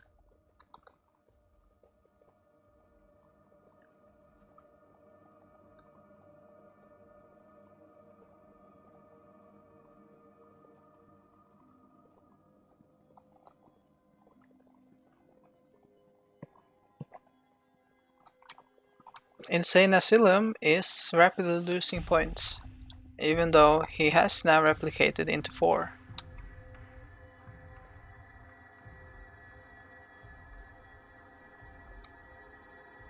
Insane Asylum has not lost any ships yet, and the points are very close. But Insane Asylum was unable to close the point gap, and the first round goes to Alfeathers on points.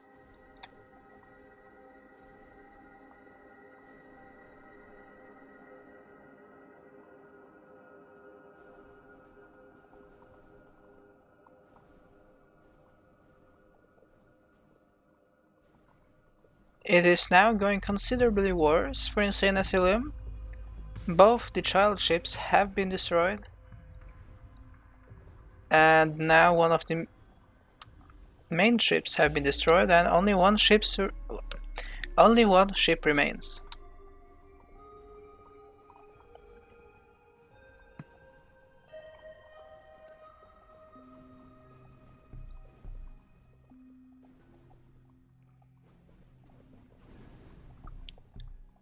The last ship is scored.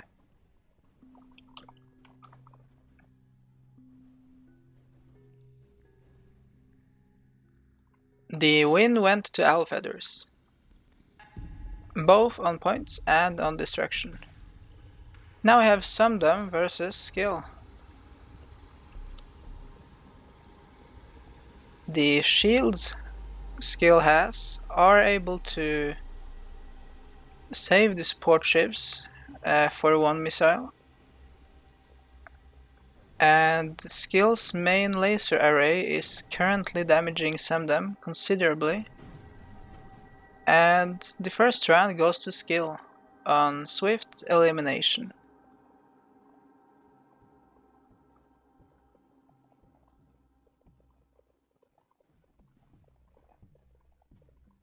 Skill does have acceptable point defense, blocking the majority of the missiles.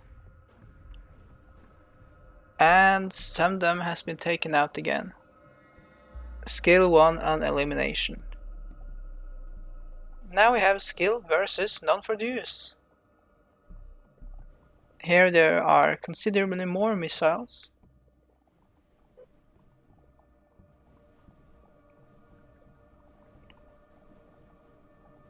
But Skill's point defense appears to keep up, and the main large lasers are easily able to just swat down non-Ferduce's ships.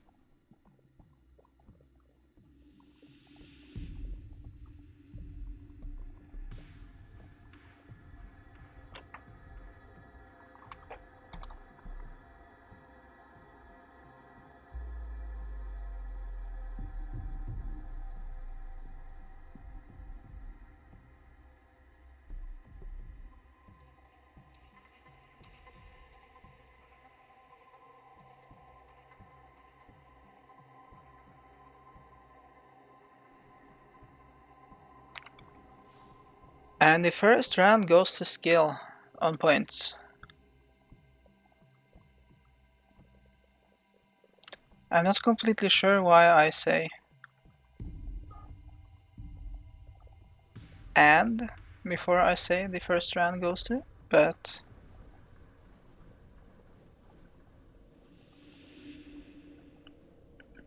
so Skill is once again swatting down non-Ferduce's ships. And there is not much resistance, even Veteran's Challenge shields are able to block missile bombardment of this level to some degree.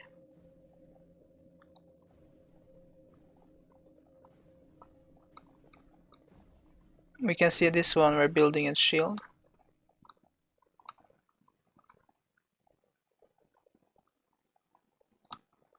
Skill's main ship does appear to lack turning thrust, which is probably why it is not doing much once it actually loses target lock, and the win goes to Skill. Now I have Skill versus Nighthawk.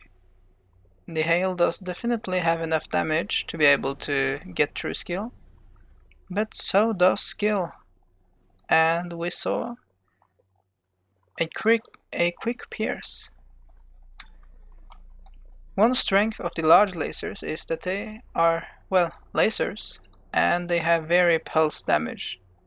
So if you focus them in a short burst, in a concentrated laser beam, you can easily pierce to the core, even on fully healed crafts.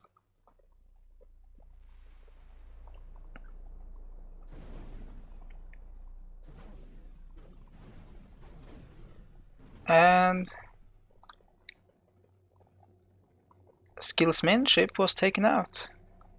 Hale managed to take it out. And the last ship is on the opposite side of this husk, making it very difficult for Hale to get to it.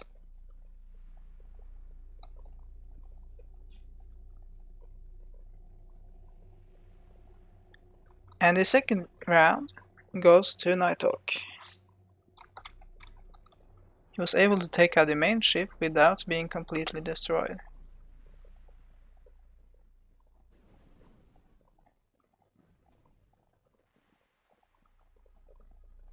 However, Skill was taken out. No, Nighthawk. So the win went to Skill. Now we have Floof versus Skill. Floof definitely does have the damage, but he has to focus on the right enemy too, which didn't happen, and the lasers pierced the core.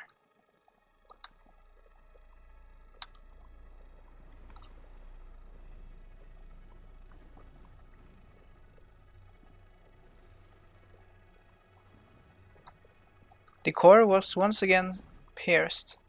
Floof does not appear to be durable from the side, so the win went to Skill. Now we have Duke Slayer versus Skill.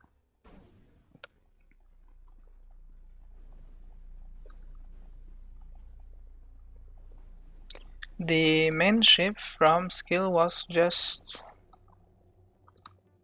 cut into multiple pieces. And Duke Slayer is leading on points. I see no way for Skill to recover from this.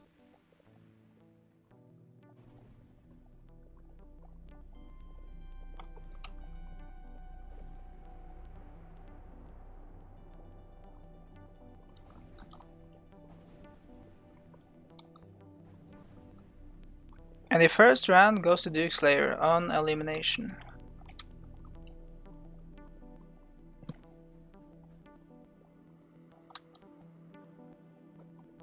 You can see Duke Slayer just driving through enemies.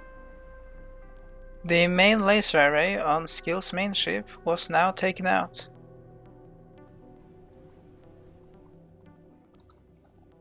Even more has been shaved off Skill's ship.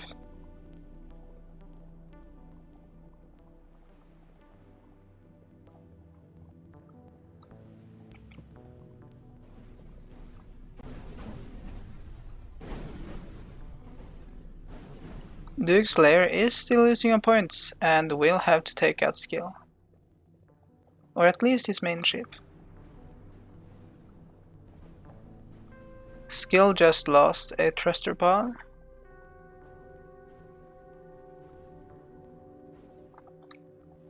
However, Skill wins on points, since Duke Slayer wasn't able to do enough damage.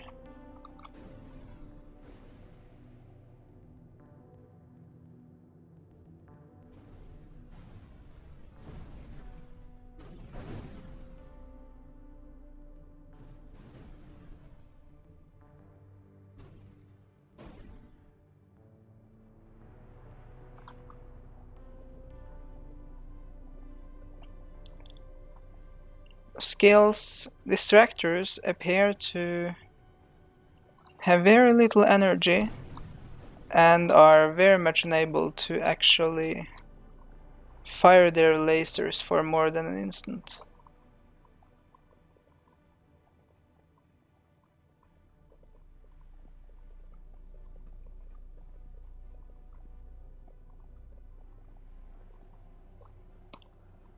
Skill's main laser array managed to do some damage. And the third round went to Skill. Skill was able to keep his points long enough. Now we have Skill versus Skill, with the Interceptor group versus the Argon Laser Cruiser. The laser array is dealing very effectively with these interceptors.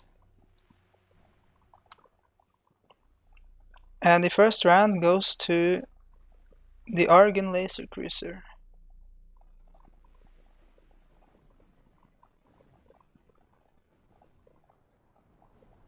The laser array is once again melting the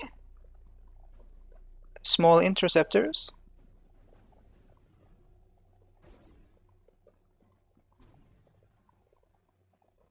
It appears that Veteran's Challenge is at least durable enough to survive something like that, and the win went to Skill. Now we have Skill versus Joyous 18.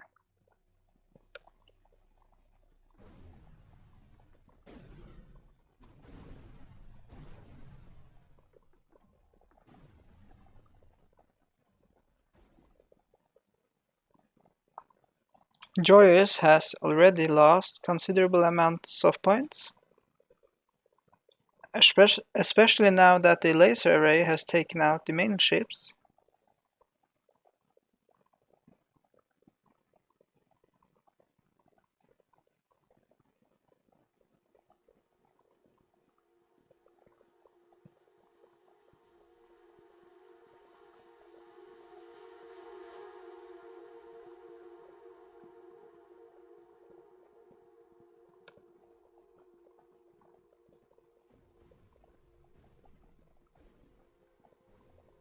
The first round goes to Skill.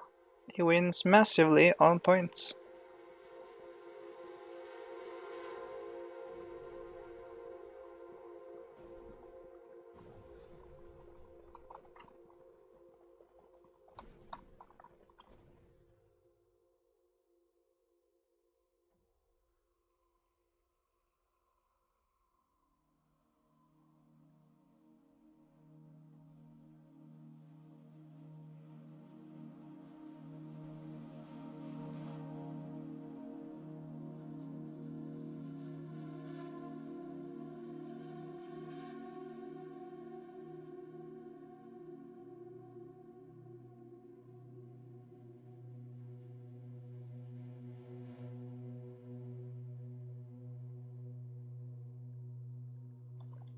Joyous has done better this time, but there's still too little time to actually take out Skill's main ship.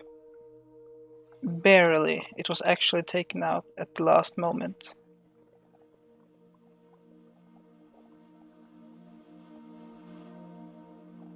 Now we have the ghost drones, just decimate the support ships, but it might be that Skill's point defense is strong enough to stop them. Insane Asylums. Ships are weak to long-range lasers, as we can see here.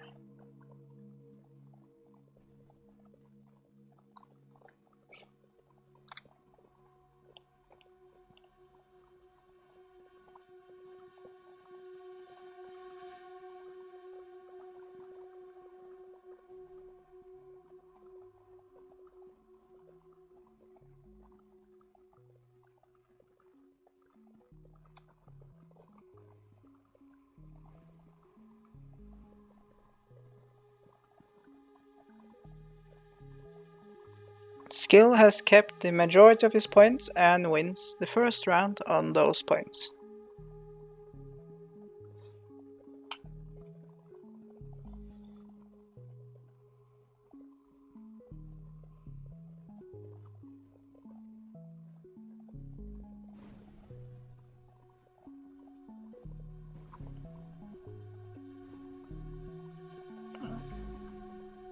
Insane Asylum lost both his ships to lasers, so the win went to Skill. Skill appears to be successful. Now the tactical nuke can do considerable harm to Skill, but Debris will actually have to take out Skill if he wants to win on points.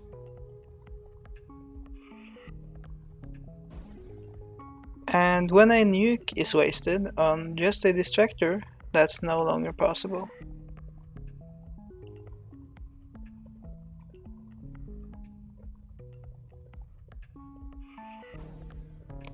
And I believe that was that. Debris should have no more energy left. And this is pretty much the end.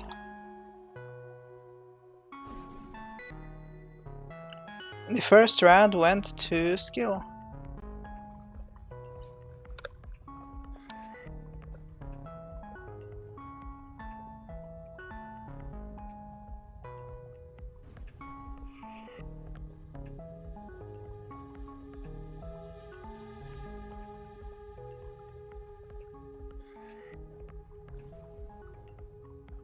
Another nuke was wasted.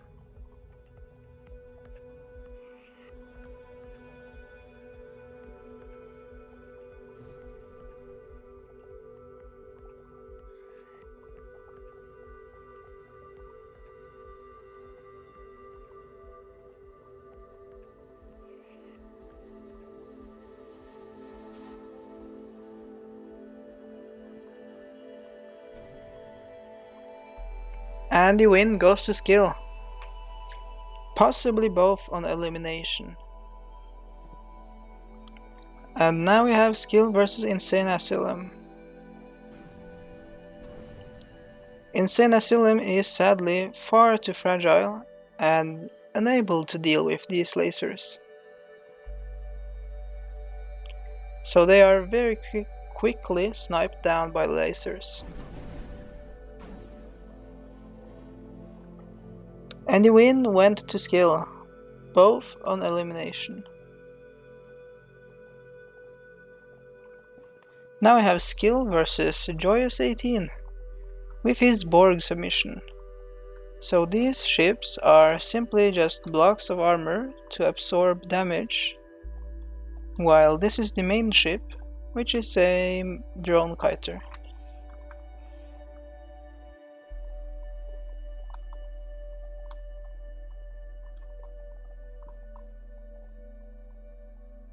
The drone kiter took some relatively bad choices and lost. So Joyous 18 has effectively already lost.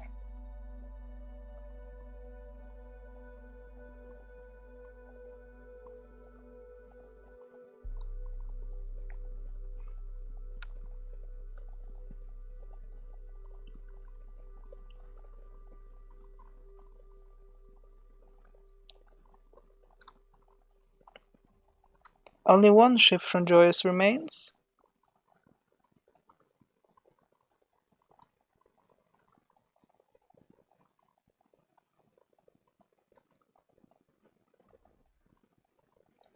And the first round goes to skill. Joyous will have to be a lot more careful to win.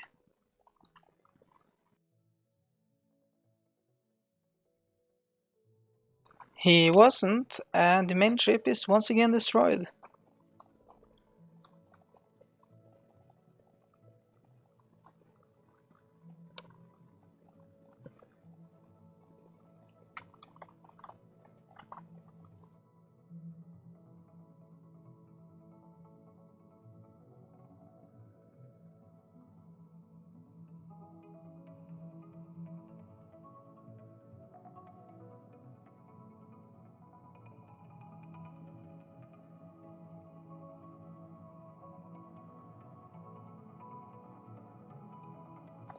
Suddenly, the Borg ships started moving of no apparent reason.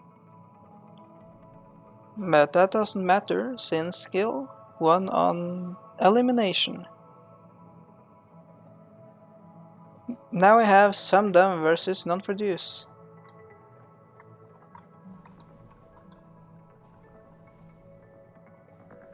Sumdum does, as mentioned, have some point defense and shields, so these missiles should not be a very large threat, while Non-Produce will lose one ship each time it is hit by a missile.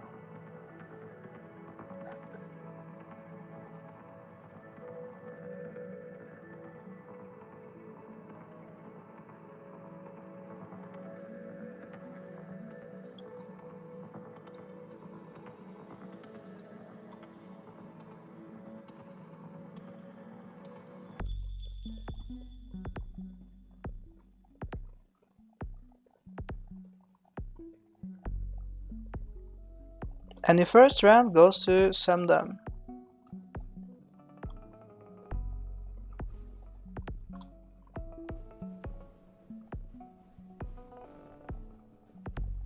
Sumdum is deflecting most of the missiles.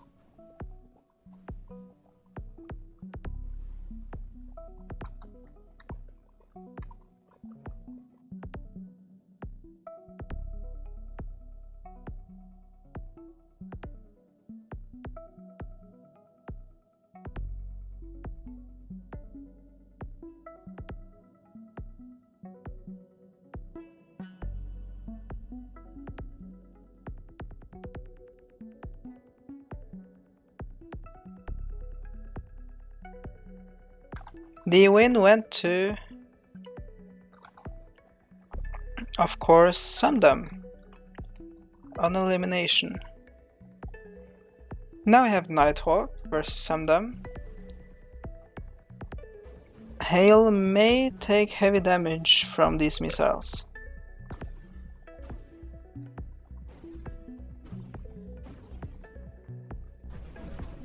But Sumdum took greater damage and lost the first round.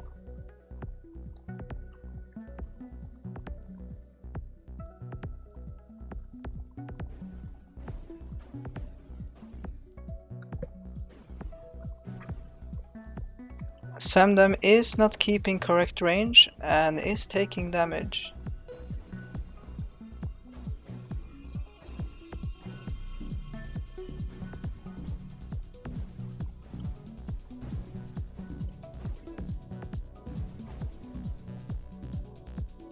Sumdum has lost trust and armor.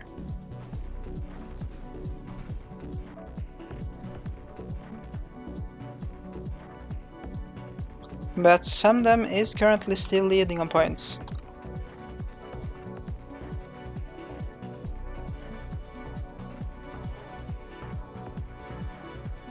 Hail has taken heavy damage and has an exposed core. And the second round goes to Sumdum on elimination.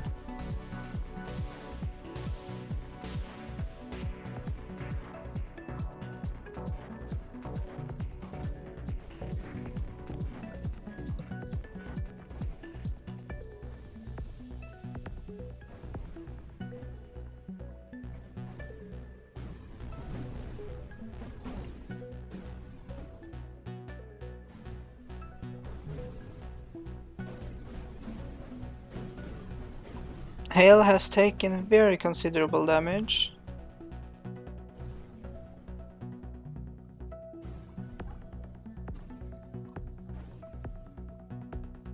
While Sundom is mostly unscathed. Sundom has now lost capacitor banks, missiles and thrusters.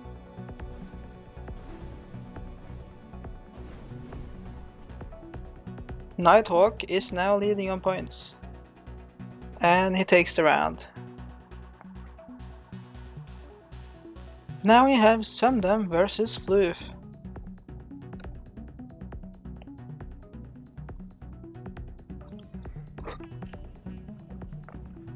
Floof was quickly sniped to the core with a large explosion.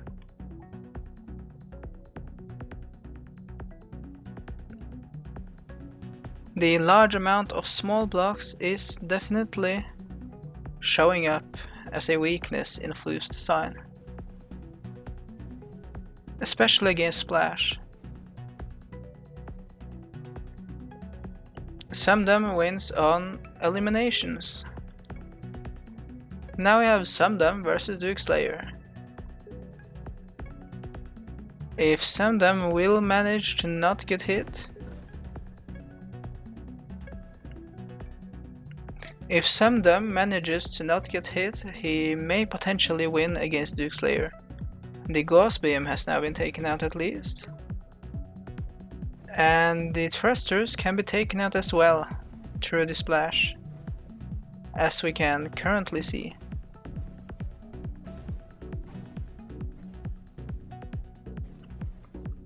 The splash radius of these missiles allows for this.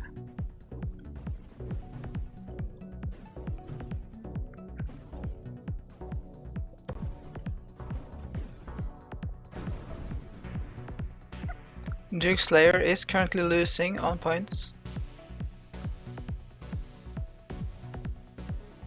And Duke Slayer has lost all his thrusters, which makes him unable to dodge anything.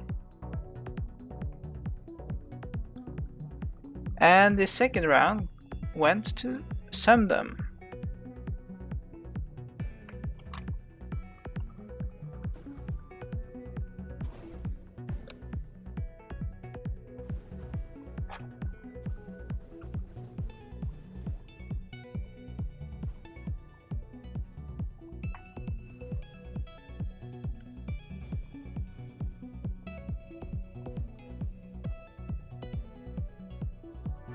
Duke Slayer has lost all his trust and is now vulnerable.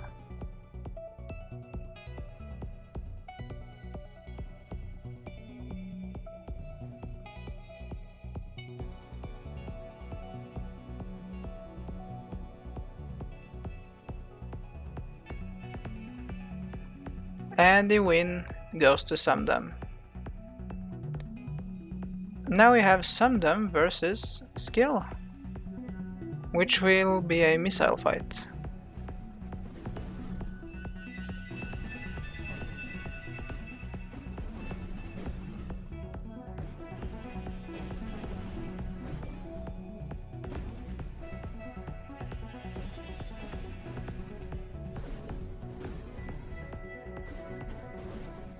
The shields on the interceptors are able to deal with these missiles.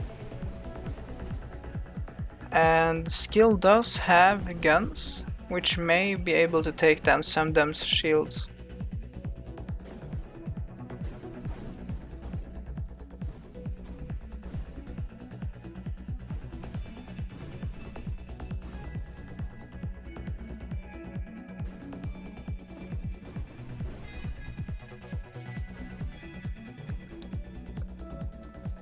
Skill is definitely leading on points right now and ends up winning the round.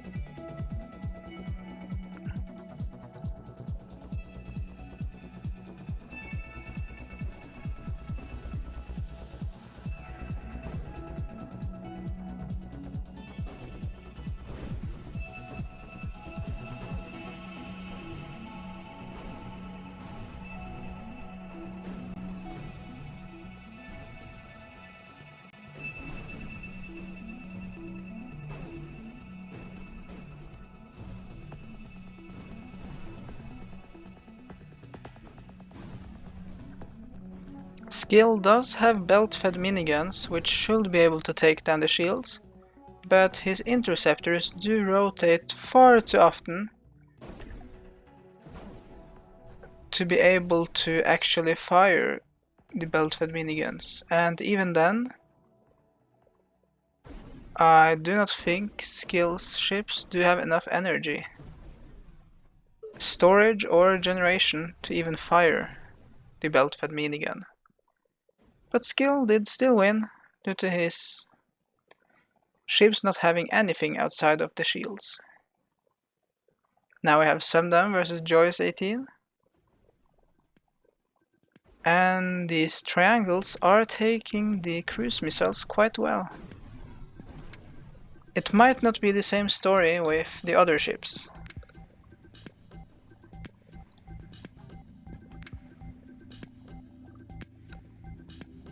We can see that Joyous's more important ships do lack the missile resistance the triangles have.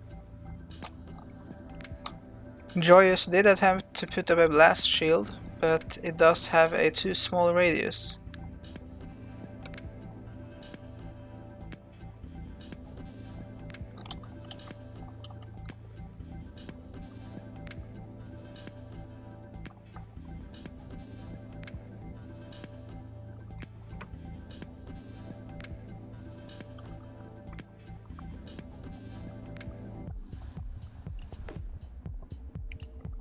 The first round goes to Sumdam on points.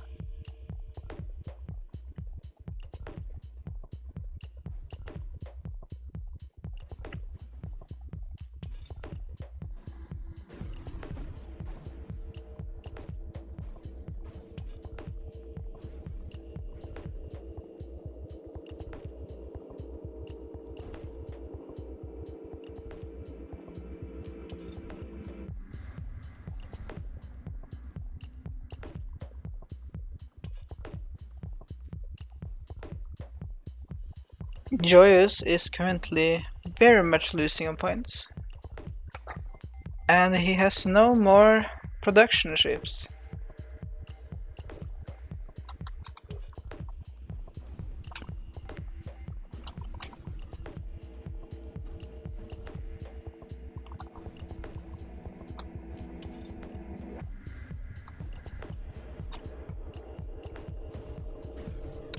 Sumdam almost won on elimination.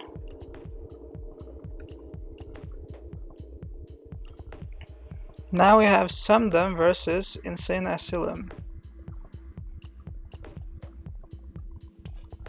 The Prone to Explode does have the Ghost Beams, which can probably take down Sumdam's shields, which they already have.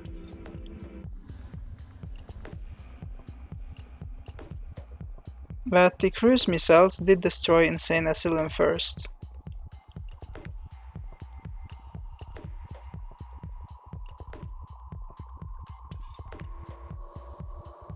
And once again, Sumdam goes with a win on elimination. Now we have two True Terrans versus each other, Sumdam versus Debris.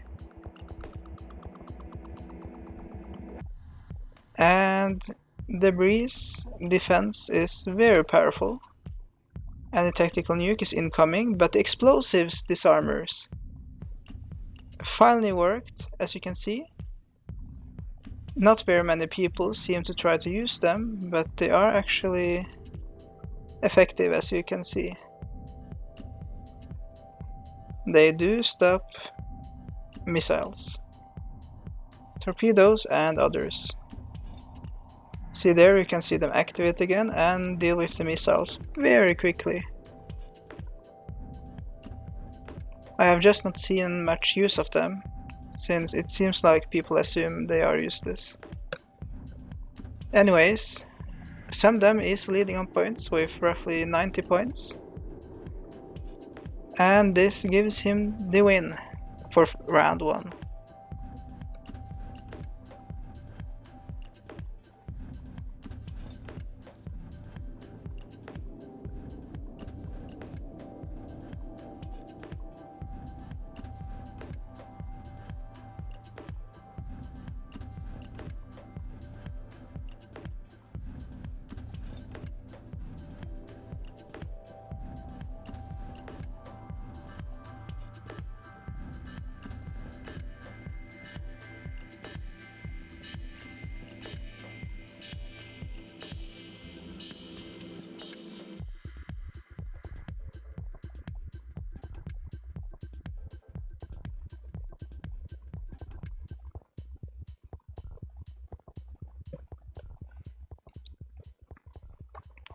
Samdam has taken effectively no damage. Actually, I do not think he has taken any damage.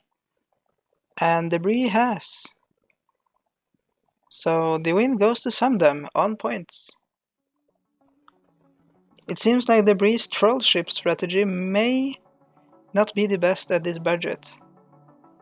It is too difficult to make it able to deal with many different opponents at this budget, since the nuke takes up the majority of the price.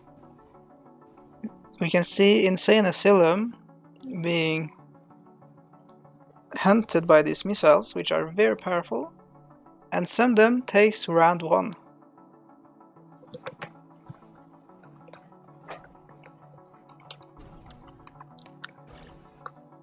One of Insane Asylum's ships have already been destroyed, and Samdam's shields are holding, and Samdam takes the win on elimination. Now we have Arrow versus 6. The blocks of armor are absorbing the missiles, while the Borg drones are trying to do something with the ship.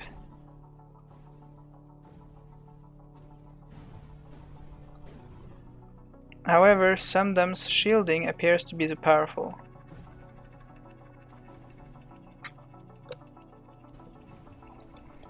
Samdam has lost a shield, or it has fallen, and the drones have started to bundle up.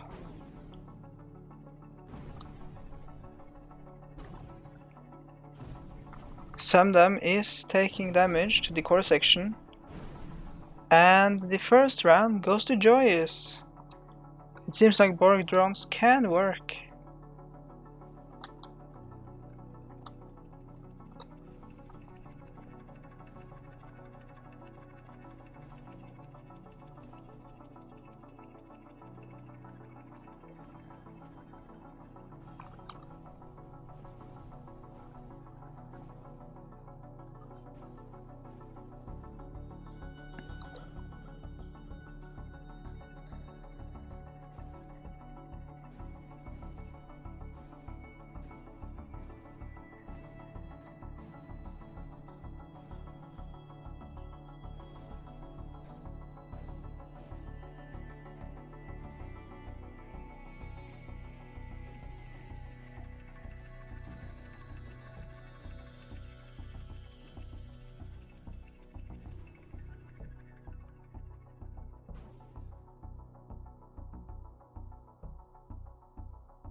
Sorry, I did have to go and do something, so I was away for a moment.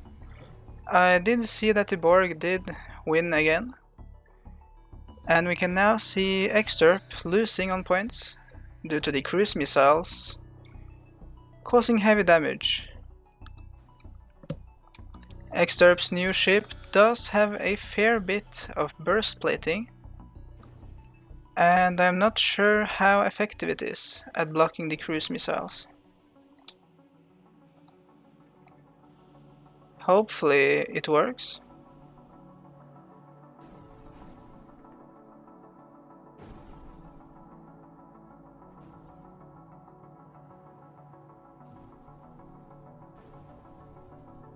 And the second round went to Samdam.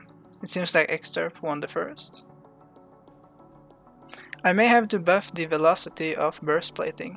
It seems to move very slowly, which makes it unable to just snipe down missiles very quickly.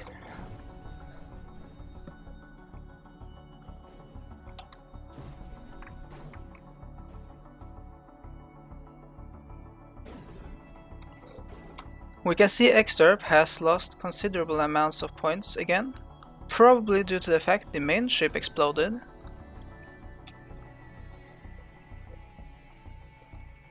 And the smaller ships are unable to take down the shields.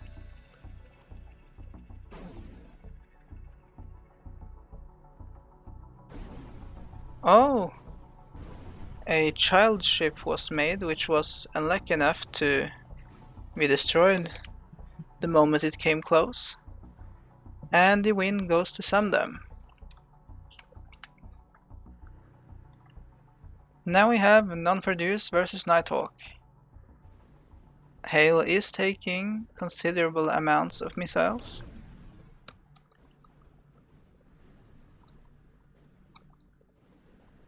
But it is also evading a fair few of them.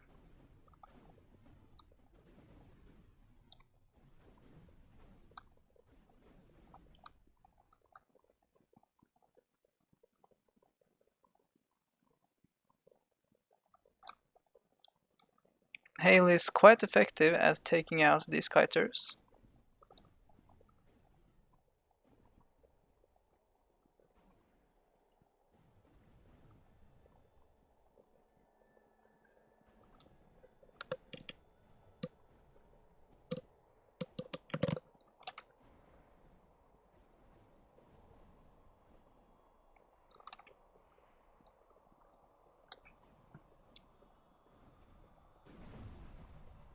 And the first round goes to Nighthawk on points.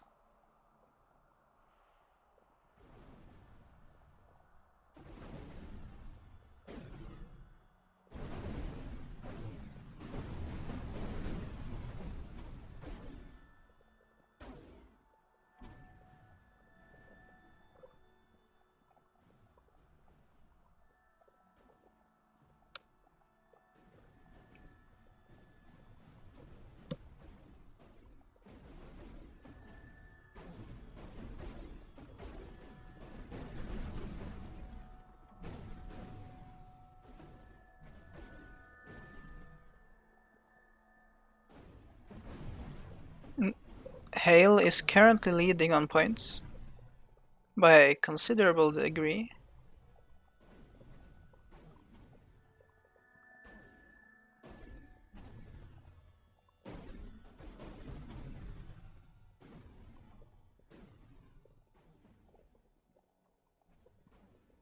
And Nighthawk wins on points. We now have Bad Submission versus Floof. This is a lot of missiles, and Floof is taking heavy damage, becoming even sleeker than before. And the first round goes to Non-Produce on elimination.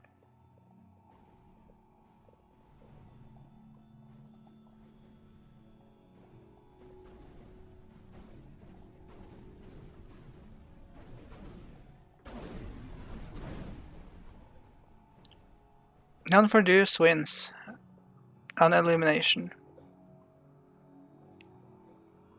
Now we have Non-Produce versus Duke Slayer.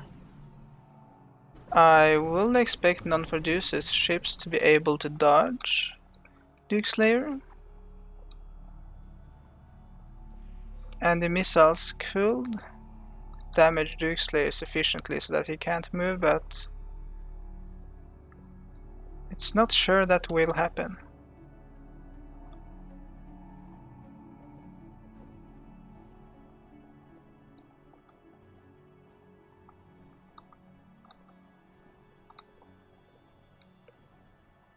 Duke Slayer is using the Gauss Beam effectively, taking out Non-Produce's small kiters. Even just the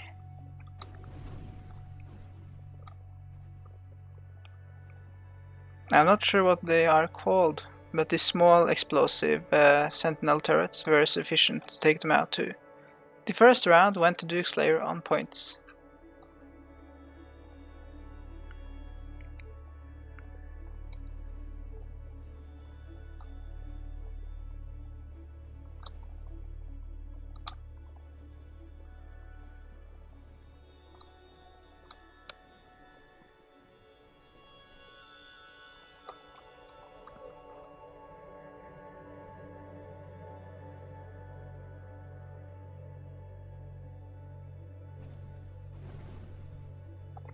Non-produce is losing a point, only having about half of his original points left.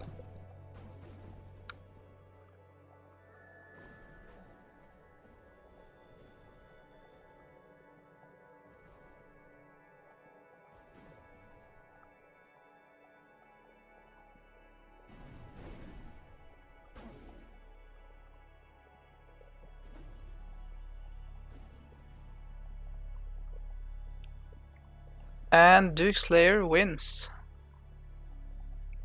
Now we have non-produce versus skill.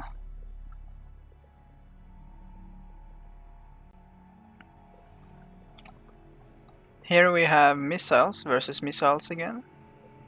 And this time skill has more missiles than Sumdum. And since it only takes one agile missile to take out one of non-produce's ships, this may be more effective.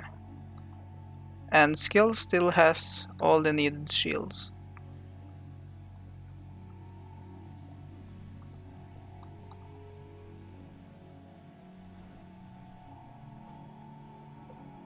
Only 2 ships remaining for a non-produce. I do think the current range of cruise missiles appears to be quite short. There is some chance I'll buff the range. Not sure though. The first round goes to skill.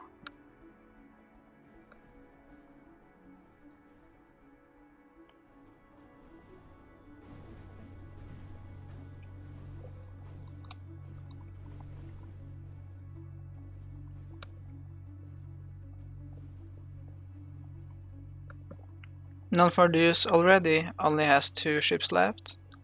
1 ship left.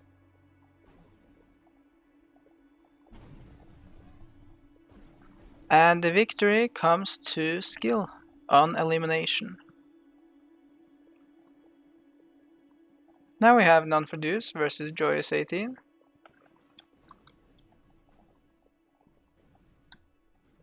And the missile swarm was just absorbed by one of the triangles. Well, it's technically a hexagon, but the estimated shape is a triangle, so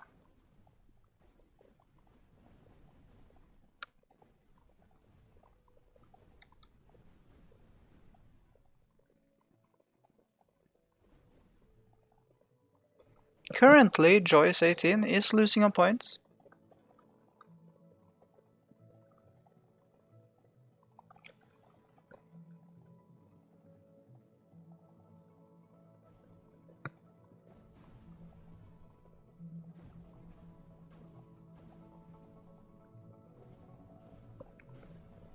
And Joyous just lost one of his important skirmishers, reducing his points further, and non-produce won the first round.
And the win of the second round goes to Joyous.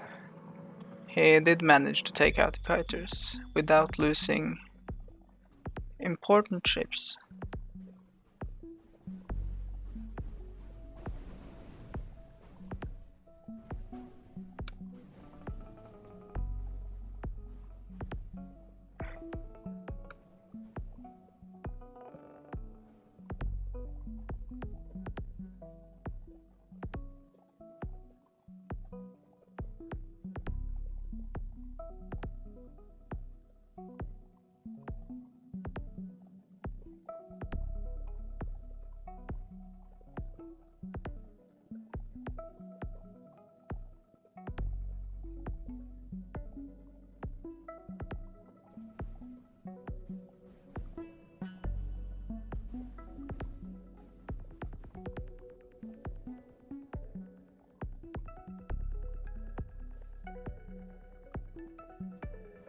And the win ends up going to non-produce. Joyous once again lost his important ships to missiles. Now we have Insane Asylum versus non-produce, but the missiles swiftly take out the core.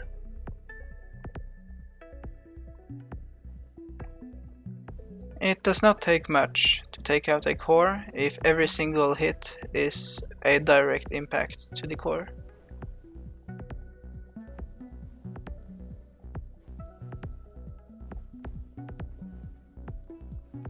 However, the newly built support ship does appear to target the missiles due to its lower AI range, which means Insane Asylum's main ship is being defended by missiles.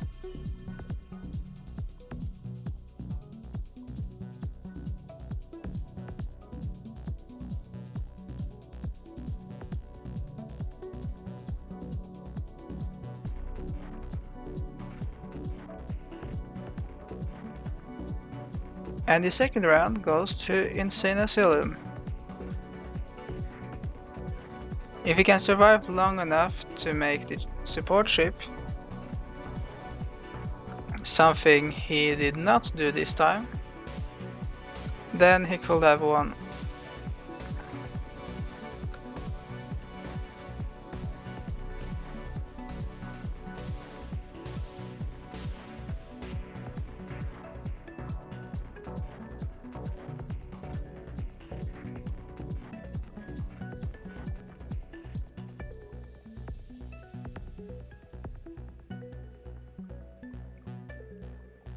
Well, Insane Asylum does appear to still win, but it was quite close.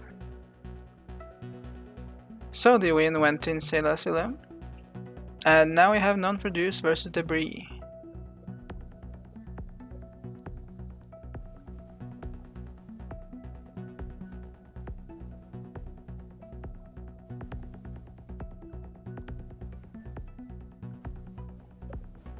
The tactical nuke was just taken out by a single farmer missile.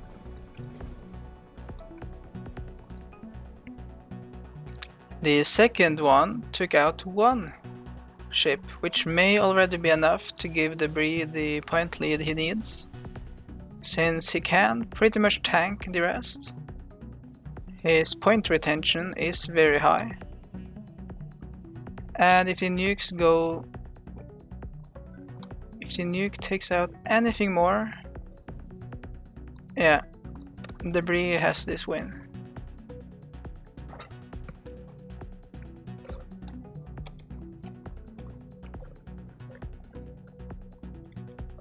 Debris wins first round on points.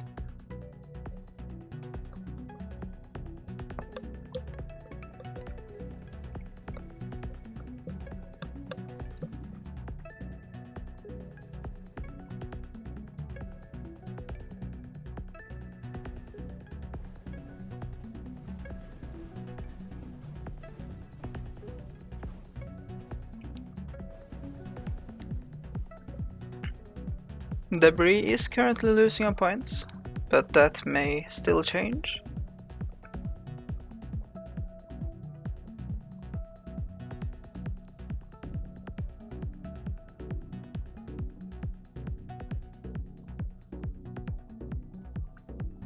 The tactical nuke did hit non-producer's ships and gave Debris a large point lead.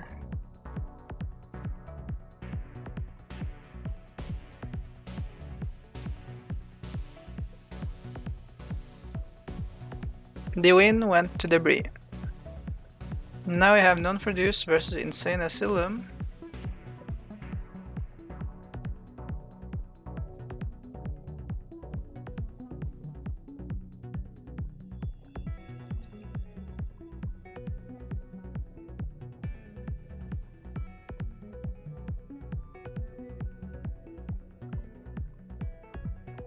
Insane Asylum is able to take out these ships with the burst guns' very concentrated firepower.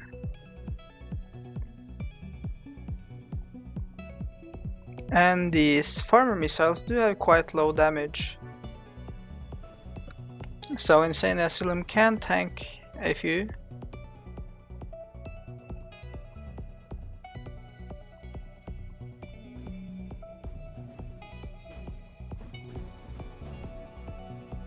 Insane Asylum lost one of his ships, marking the point of no return, and non-produce one on elimination.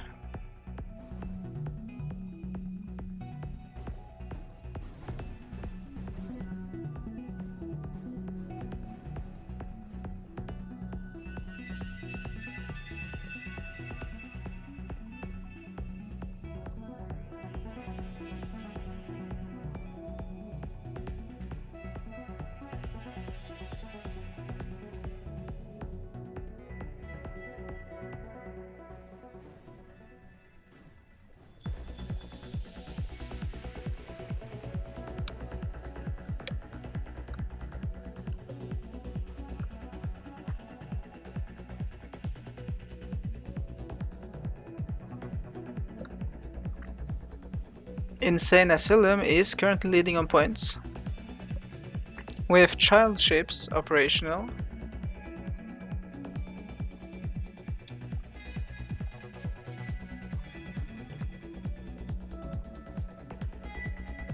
The second round goes to Insane Asylum.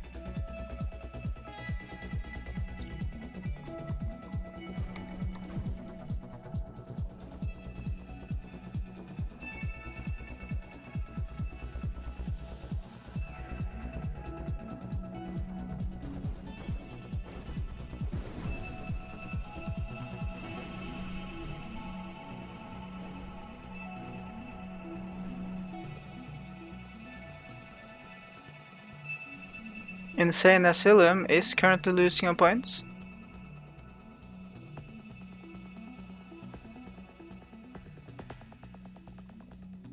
This may still change.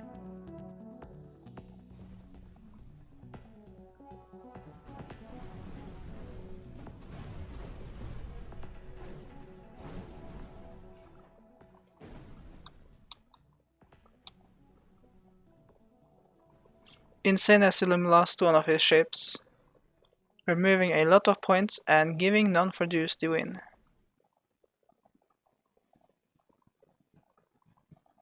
Now we have non-produce versus Joyous. The Borg drones should potentially be able to quickly deal with the kiters, but Joyous 18's main ship is very fragile too, so it has to be very careful.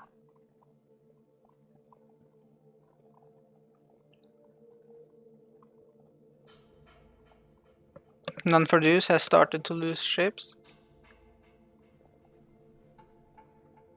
The Borg drones do quite a lot of damage and are quickly replenished if any are destroyed.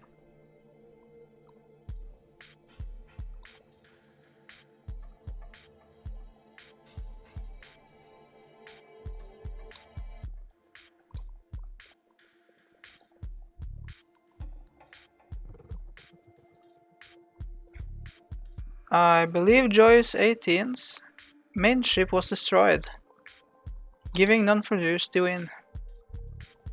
And it was now instantly destroyed, giving non-produce the win.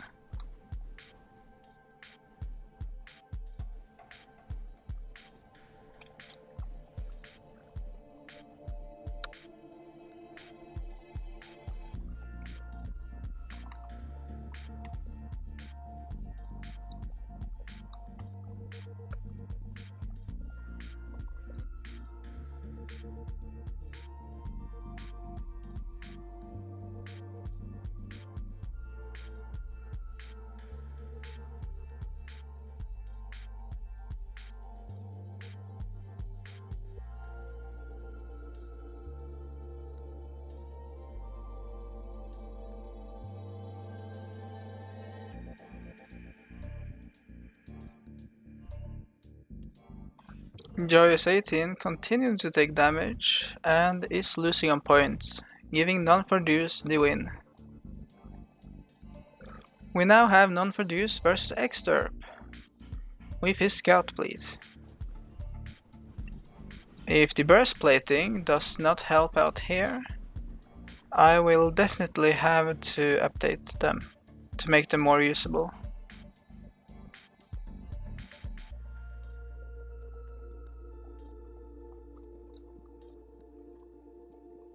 We can see Exterp's burst gun array and railgun combo is able to deal effectively with Non-for-Deuce's ships. And Exterp has replicated his main ship.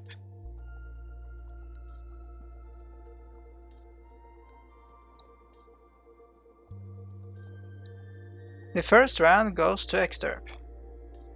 I think it was elimination.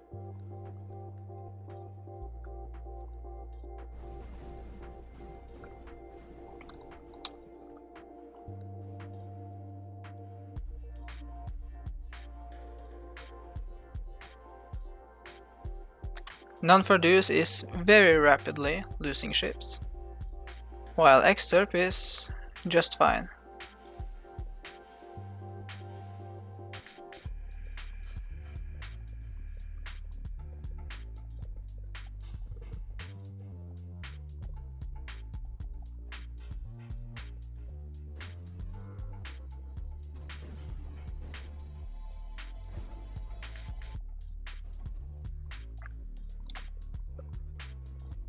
The win went to Exterp. He was able to deal with the missiles. Now I have the other Exterp's fleet. It has point defense, and it is also evolved farmer or farmer.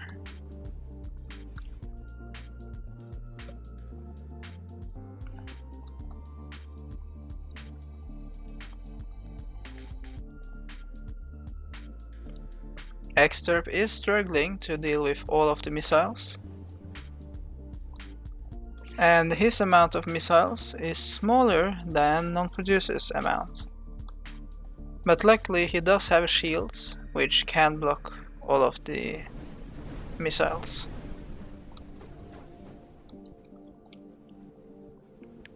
Non-for-Deuce has lost considerable amounts of points, and what we are currently seeing is some sort of carnage. And Exterp appears to have a secured win for the first round.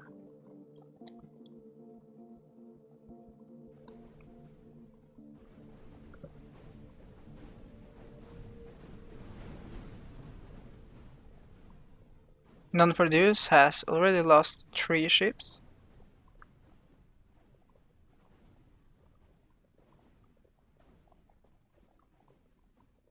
Now 4. While Exterp has lost around 50 points.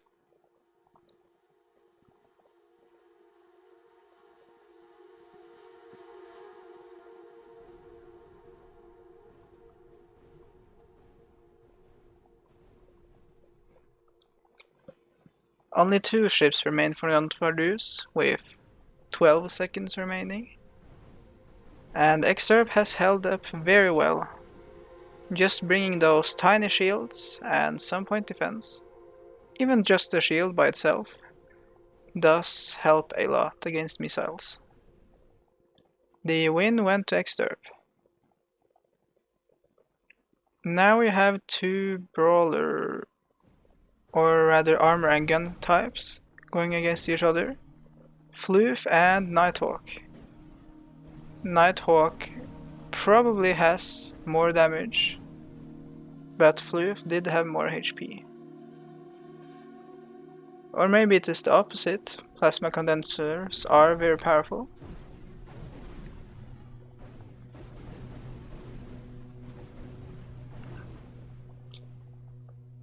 Nighthawk did not have enough damage to go through Floof quickly enough.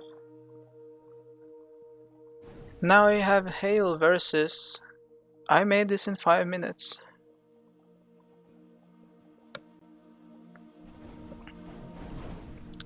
That was a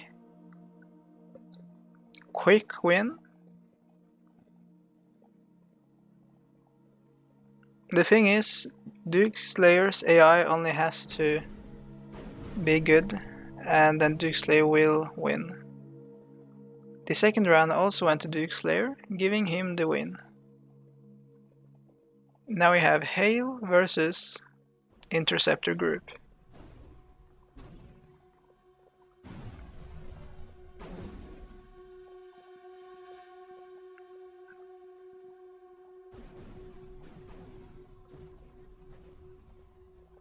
Hail is currently leading on points.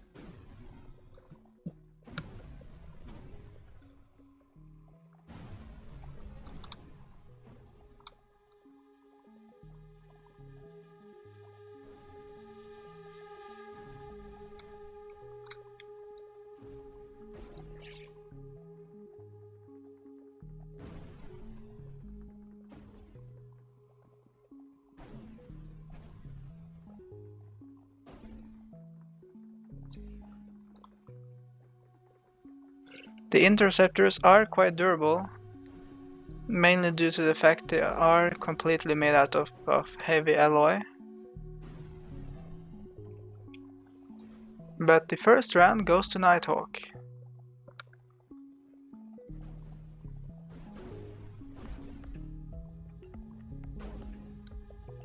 Nighthawk's bulk does save him a lot against Splash, even though he is quite fragile from the back, especially with his generator placement, which is quite easily detonated by most missiles.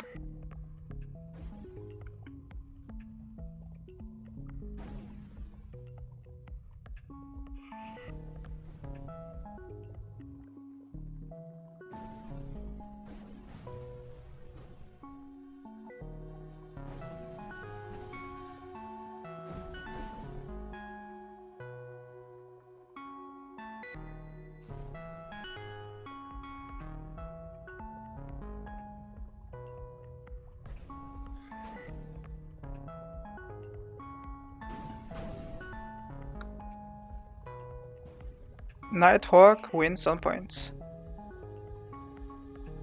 Now we have Hail versus Iron Star Convoy. These are Timpors, and I'm not sure who I expect to win. Hail does have far more damage, at least. But, well, a fleet strategy can bring down most ships. Hail will have to target the more important ships to win, which is not happening.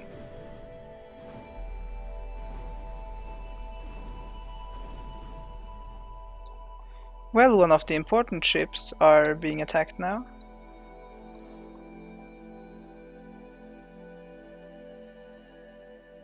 Hail did get a chance to recover.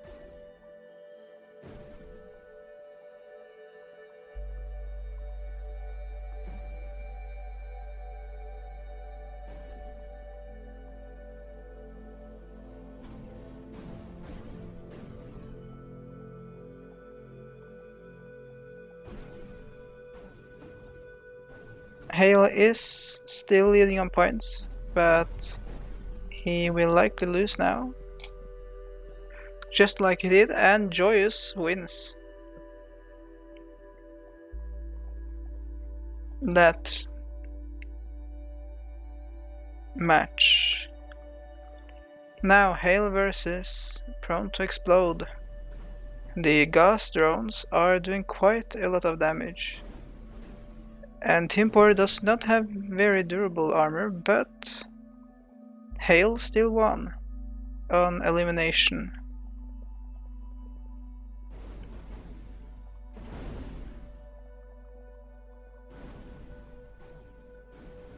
Insane Asylum's core placement is very odd. and makes it one of the most exposed cores I have seen yet. So the win went to Hail, and now we have Hail versus Proper Ruination 4.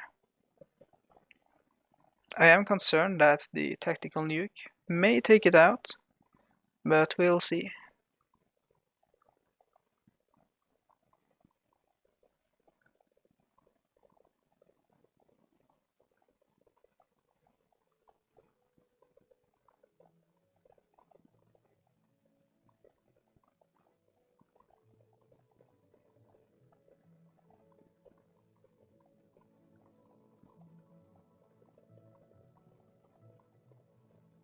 There we can see all the 3 nukes. No, one of them exploded. The 2 last nukes still flying. Debris only has the power to make 2. 3 I mean. Oh, Nighthawk was almost taken out, but it didn't happen.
Apologies, I had to do something again. We can see that Insane Asylum's damage output is harming for Nighthawk. The first round goes to Insane Asylum. As mentioned earlier, Timpor doesn't really have all that much durability. You can bring a lot of bulk, but it won't be durable. So, high damage weapons like the burst guns do of course do quite a lot.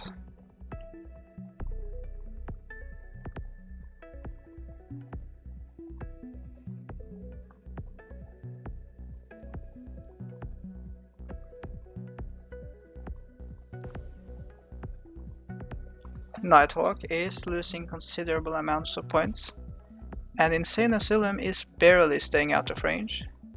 Well, was.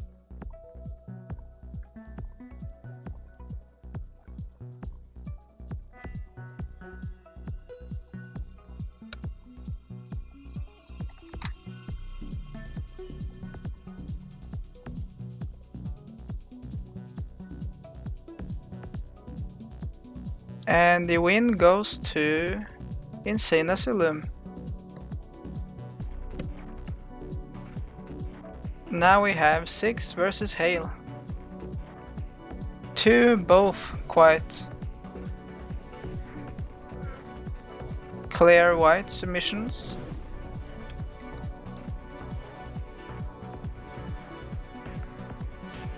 The Borg drones are not doing very much yet, and Hail does have point defense.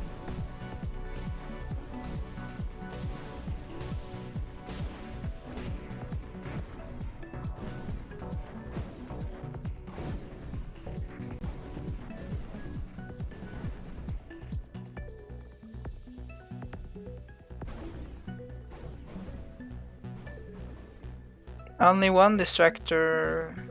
No, multiple distractors still remain for Joyous. And Nighthawk is leading on points.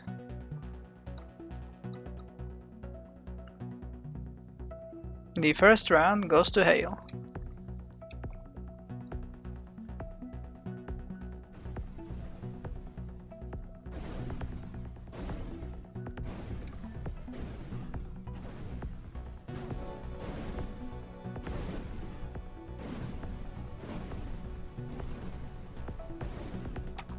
Nighthawk is quite effectively ripping through these distractors, but they are, well, succeeding at their job of distracting.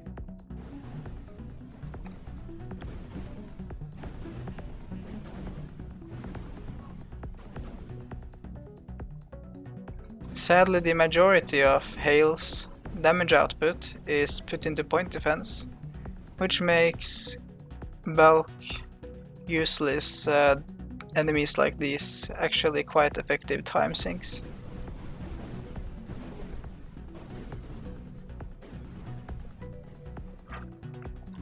But Hale wins on points.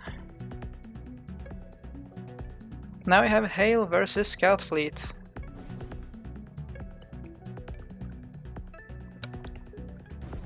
Exterp's fleets are generally very agile, so I do think Exterp will be able to quite easily kite. And he does have that array of burst guns doing quite a lot of damage.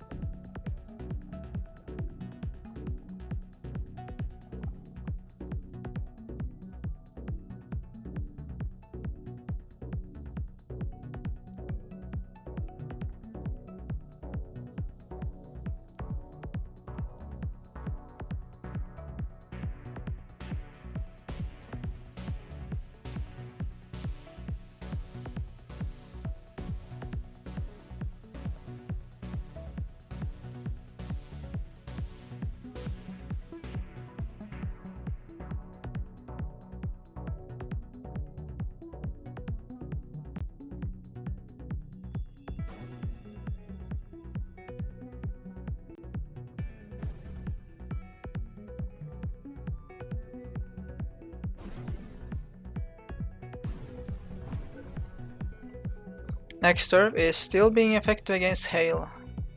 Hale does lack, well, Timper as a whole does lack very high velocity weaponry, which can deal well with very fast enemies.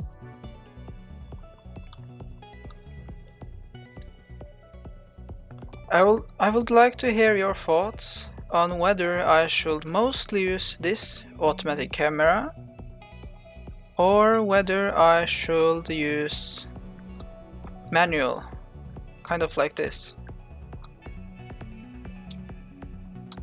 What do you prefer? It will be nice to know. And the win goes to Exterp. He was able to break through the armor. Now we have Hale versus Exion Improbable Squad.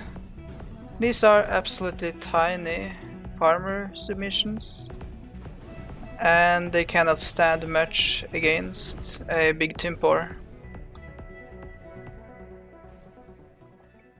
And they are not even made out of unobtainium, so the durability will be very low. But I guess most people do not assume someone will come with as bulky submissions as this. So the size difference was kind of fair.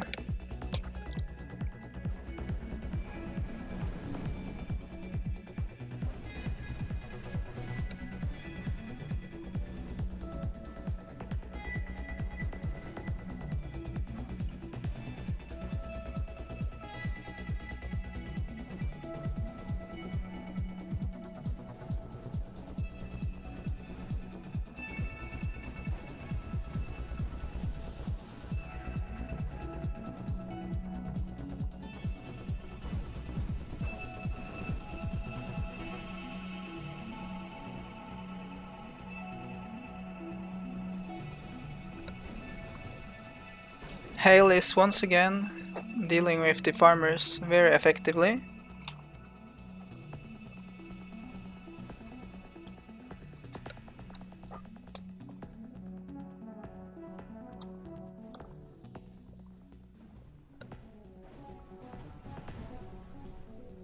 It is a victory to Nighthawk. On elimination, I believe. Now we have Nighthawk versus Complex Dare. This is a new submission. It has two designs. These are the gunships or fighters. Whatever they are the damage with large plasma cannons. And then we have these tanks, which have one small plasma cannon and far more containers.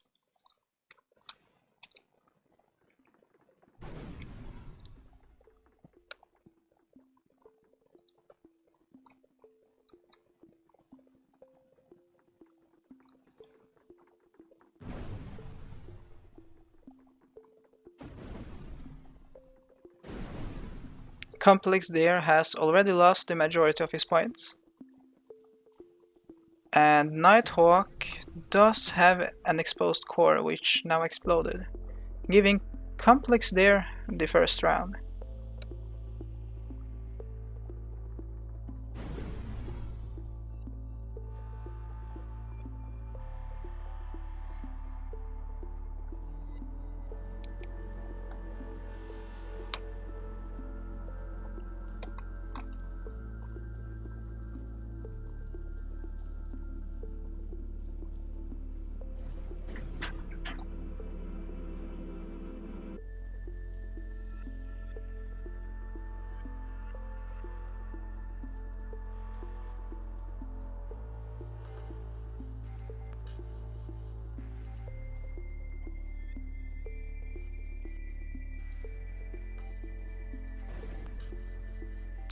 This time, Hale managed to survive long enough to deal with the cannon ships and is leading on points, giving Nighthawk the second round.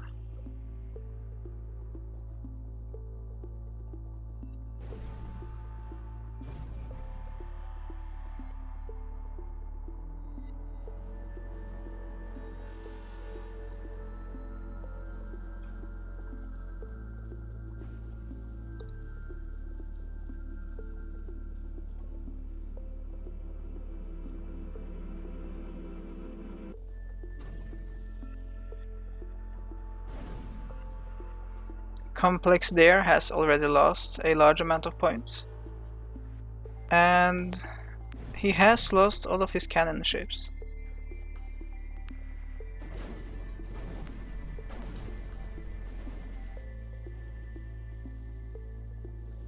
Only one tank remains.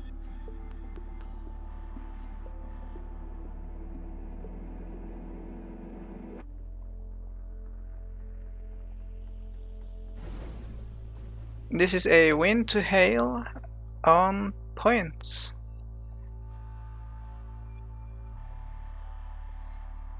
Now we have Floof versus Duke Slayer.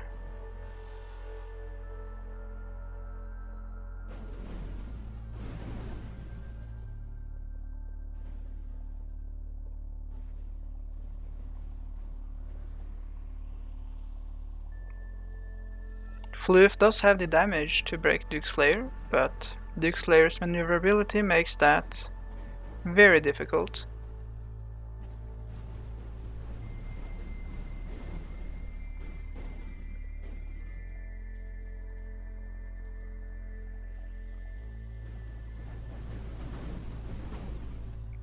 Floof lost his front, but luckily it will just... No, actually it won't even leave a scar, so it's not a big problem. Until of course Duke Slayer removes the actual core. That ends a bit worse, giving Duke Slayer the first round and the second round.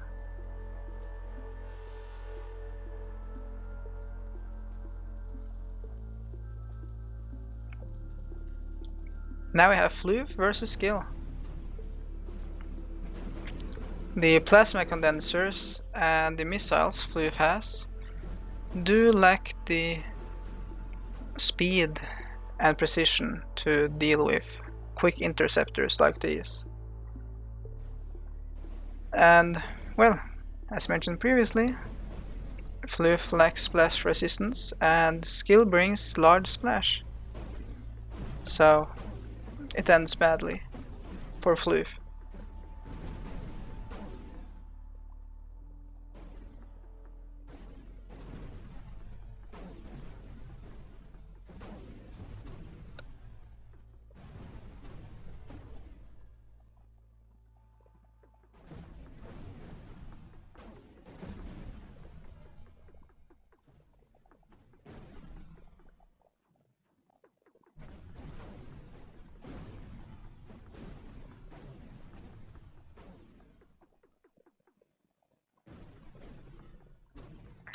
Floof is currently slightly losing on points, but he was just defeated by elimination.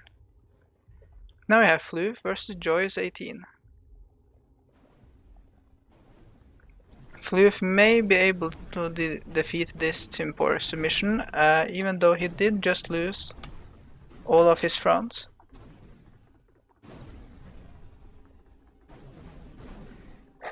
And no, Joyous takes the first round.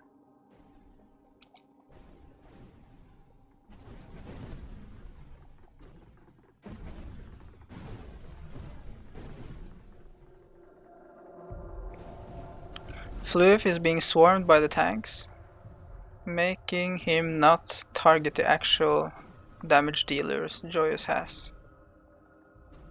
Floof has lost all of his power, making him unable to do anything. And the win goes to Joyous on elimination.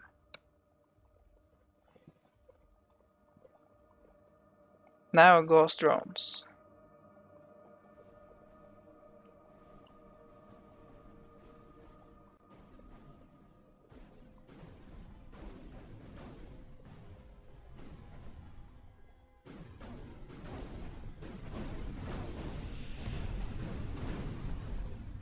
Floof is taking heavy damage to the core region and is now taken out, giving Insane Asylum the first round.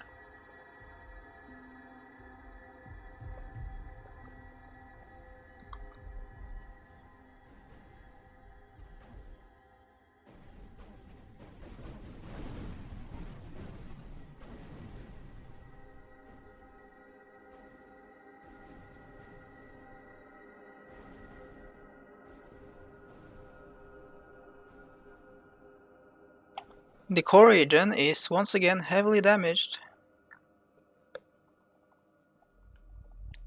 and Floof has lost power.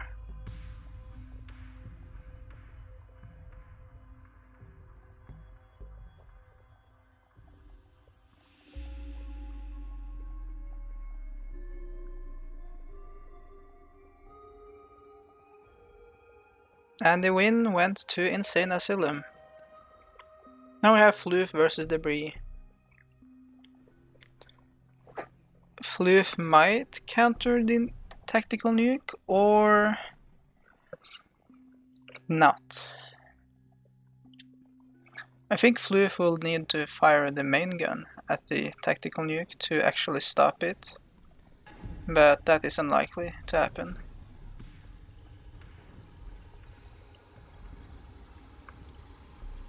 The win went to Debris.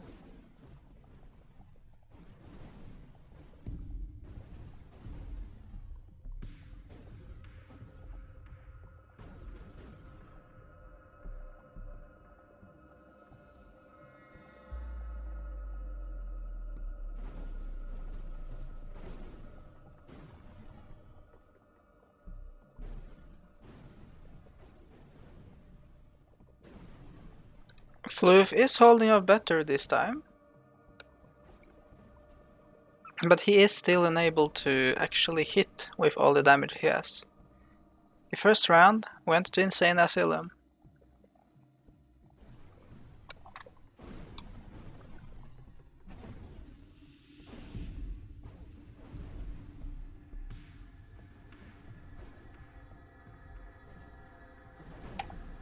Insane Asylum does have great focus damage, which is definitely straining Floof.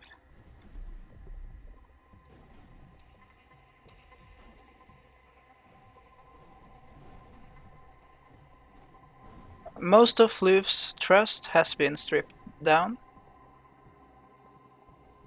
while Insane Asylum is keeping his range. Floof has been cut into 2 pieces.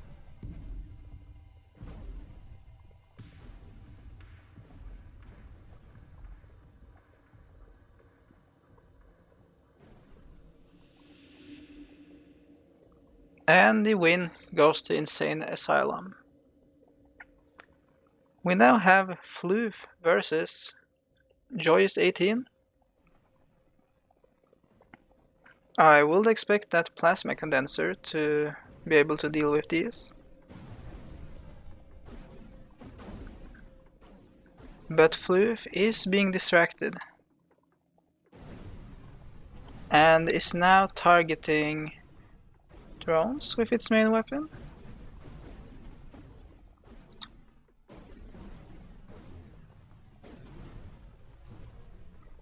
Floof has lost his power and core, meaning he can't shoot anymore.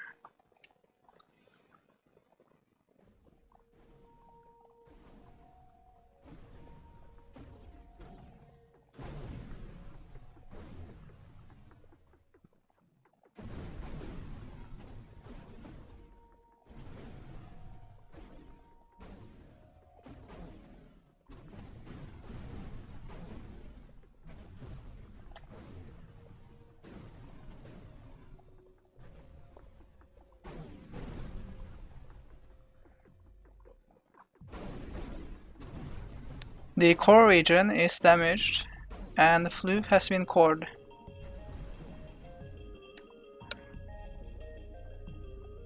Giving Joyous the win. We now have Harry-class Assault Frigate versus Scout Fleet. Scout Fleet does have some splash, but mainly kinetic, like burst guns, and railguns.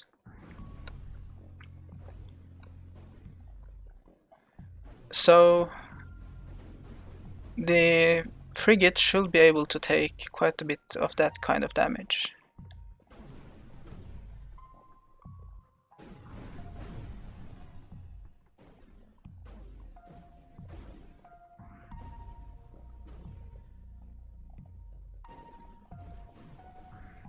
The core region is heavily damaged and the core is cored.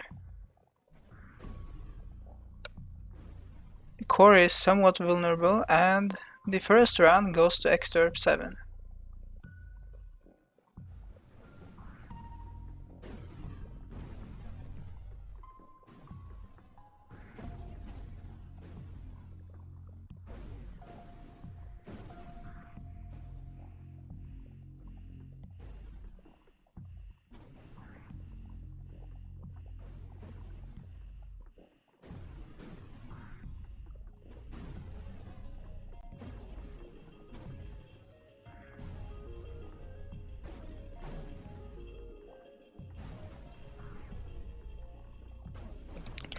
The core is now quite exposed, and the win goes to Exterp. We now have the Harrow-class Assault Frigate versus Ixion Improbable Squad.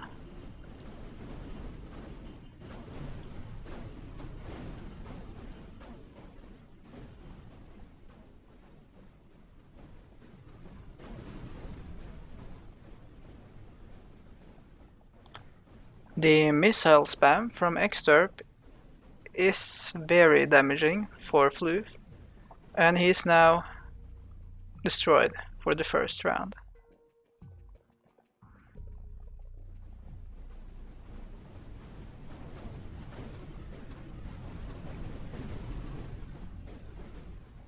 Exterp has now lost one ship.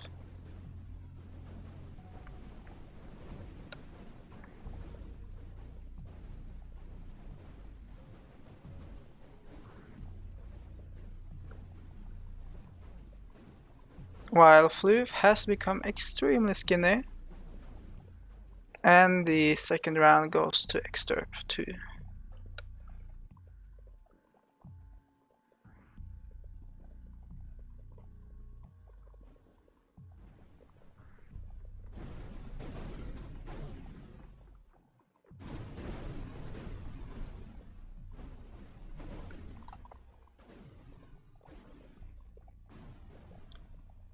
The first round goes to Complex Dare. The sheer chaos of surrounding a single ship with multiple ships does simply give the frigate no chance to actually destroy a target, mainly due to the stupidity of the AI in reassembly. The core is exposed, and the win goes to Complex Dare. Now we have Floof versus a new competitor. Well, new submission we haven't reviewed yet. This was the Bombardo by Cersei. It has bombardment missiles, which have large splash, which is the thing Floof isn't very resistant against. It also has 2 shields, a small gyroscope, I believe 2 capacitors and 2 small generators, and, well, a fair bit of heavy armor alloy.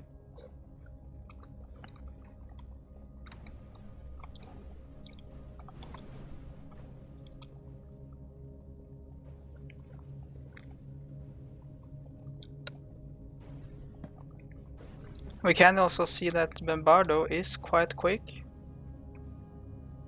making it difficult for the frigate to keep up.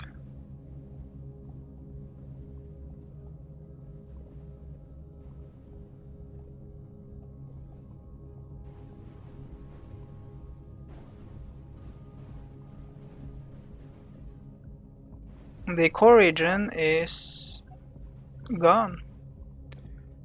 Cersei won round 1.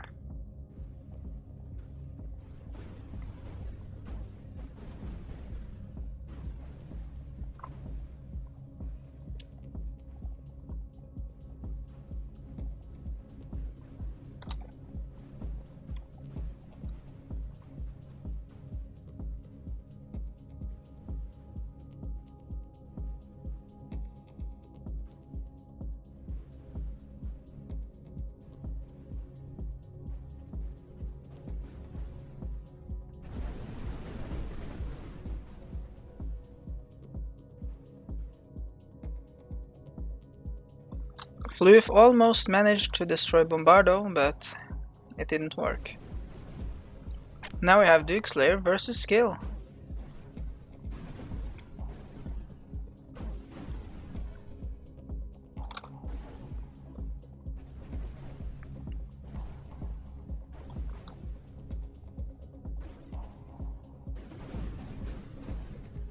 Oh, 2 of them were actually destroyed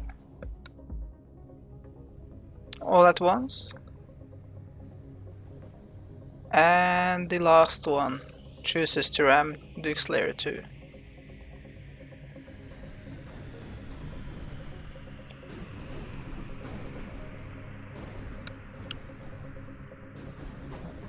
I find it interesting how stressed about melee armor AI is when it is just as debris laying around, while when on an enemy, no, then you can just ram the enemy and everything will probably be fine. which of course isn't the case. Currently skill is leading on points.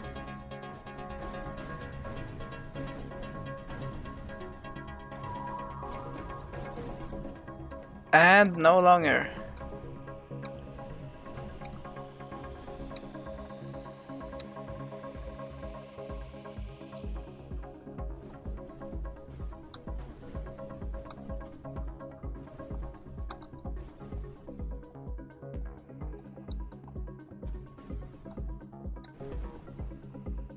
And the win goes to Duke Slayer. Now we have Duke Slayer versus Joyous.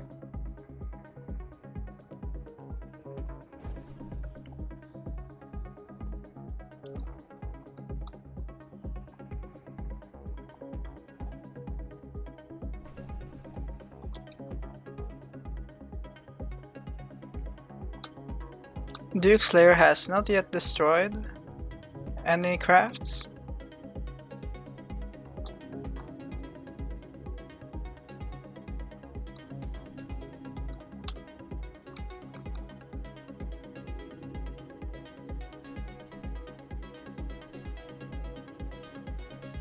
An important craft was now destroyed, removing the majority of Joyce's points.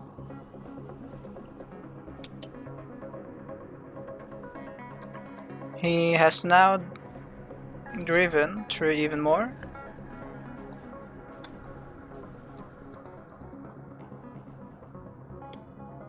The first round goes to Duke Slayer on points.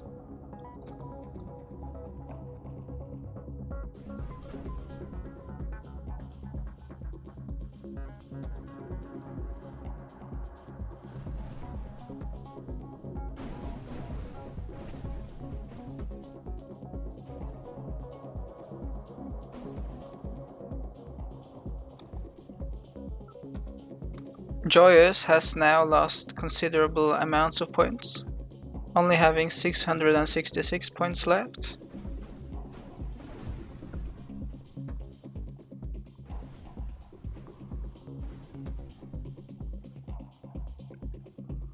Vanilla melee is quite effortless, I must say. It doesn't need much force or anything, and it just drives through.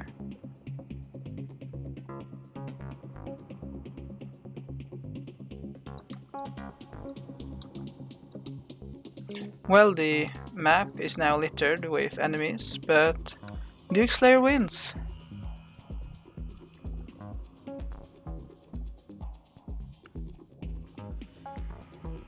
We now have Duke Slayer versus Insane Asylum.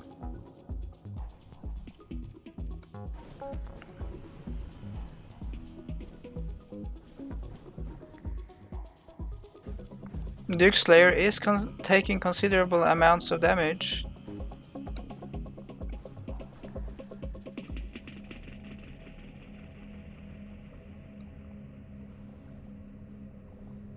Insane Asylum lost its support ship.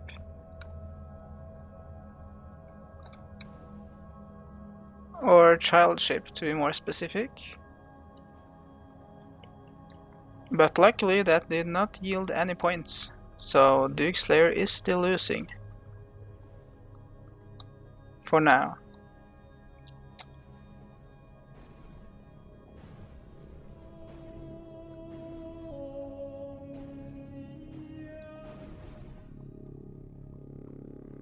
The first round goes to Insane Asylum, on points. And that was a very bad way to fly against a melee competitor. Yes, well, the win goes to Duke Slayer. That flipped around. Now we have Duke Slayer versus Debris. This can be interesting.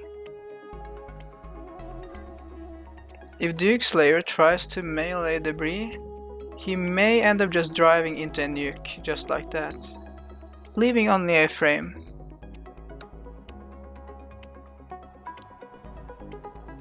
Oh?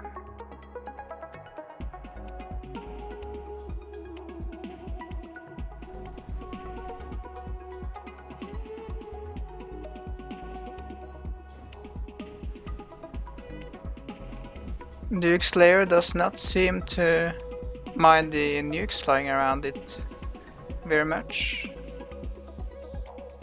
But the second round went to Duke Slayer.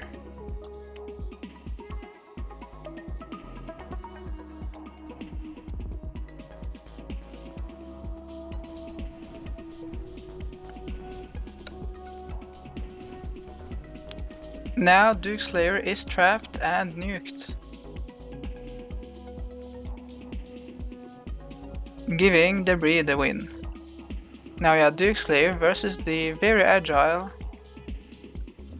ships from rigorously tested.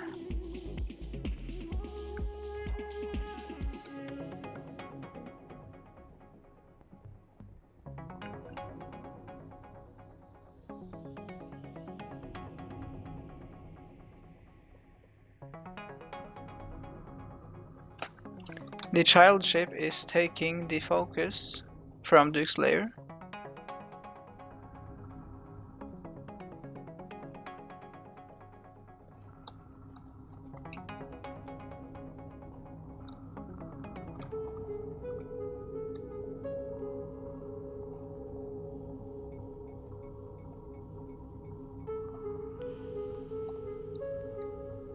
Oh, the core was ejected.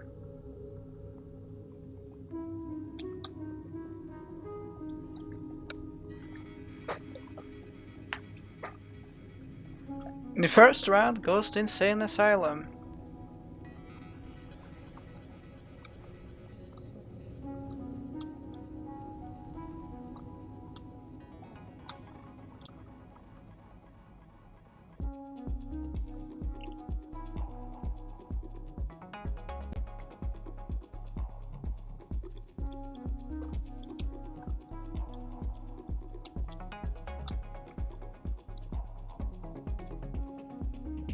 Duke Slayer is losing on points.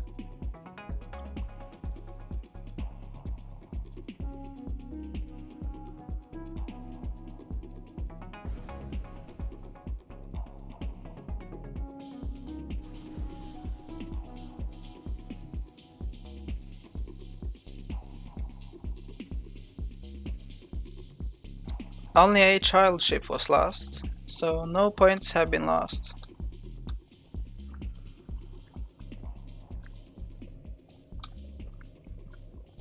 And the second round goes to Duke Slayer.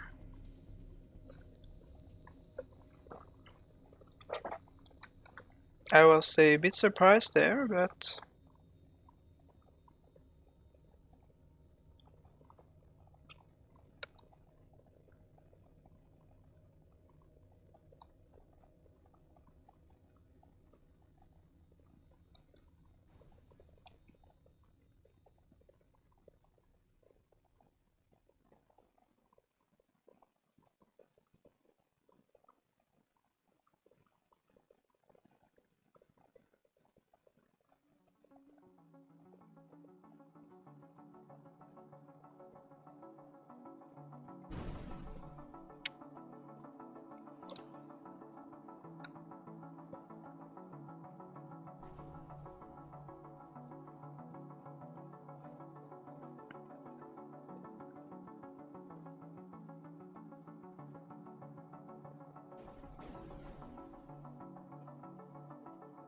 and the win goes to Duke Slayer.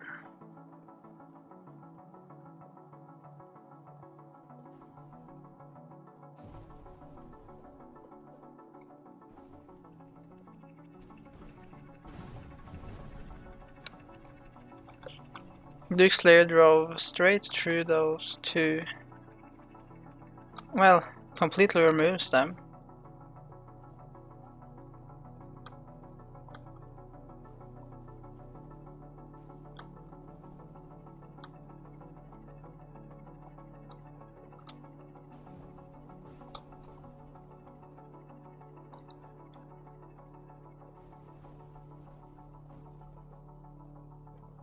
And only the main ship remains. The drone carrier.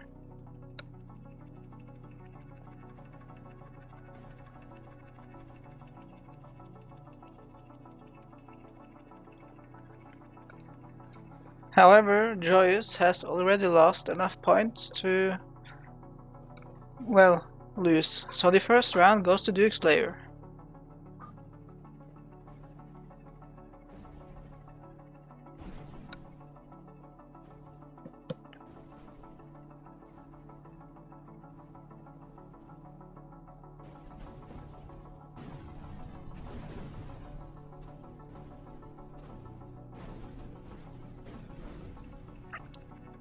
It does appear that Joyous is using sub-commands on his armor ships, since they do not regenerate.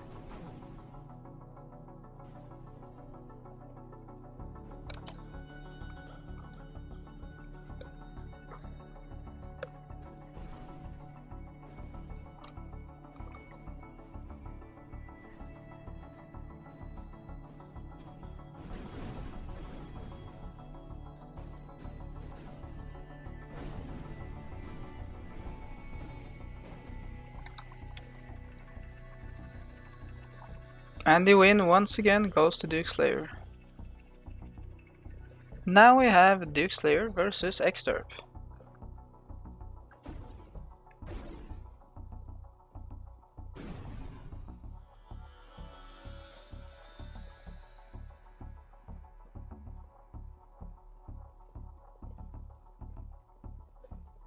Currently, Exterp is leading on points.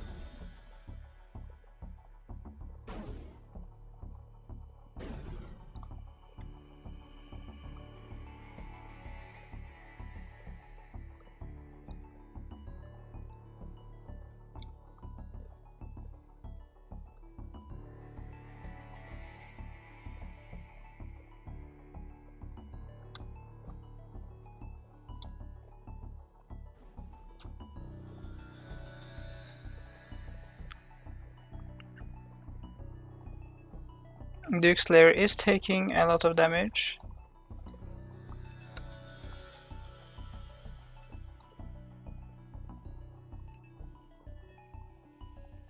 The first round goes to Exterp.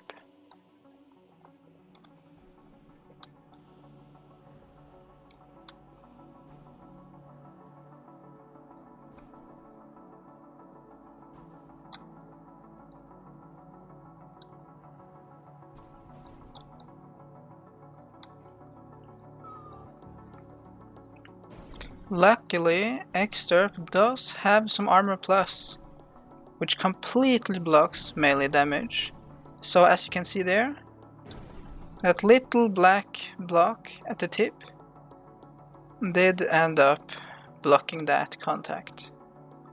So Duke Slayer is clearly at a disadvantage here, since the greatest weapon is no longer a simple way to just evaporate ships. As you can see there, that would usually have been lethal. And Exterp wins on points. Now we have Duke Slayer versus Ixion Improbable Squad. A lot of missiles.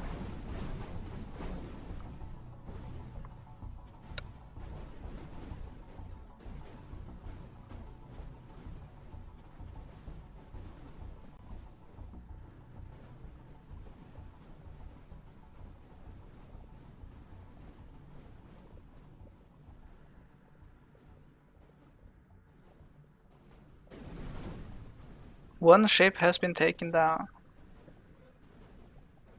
and Duke Slayer is now leading on points.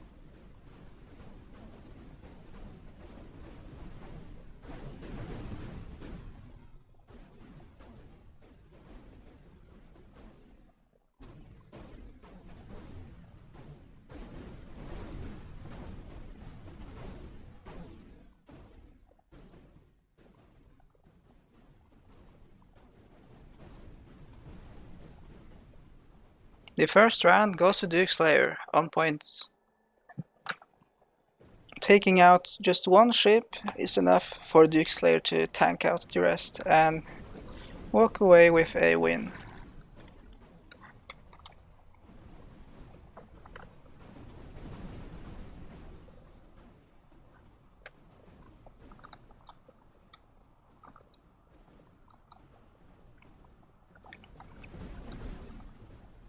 Duke Slayer did seem to lack some trust, but maybe not.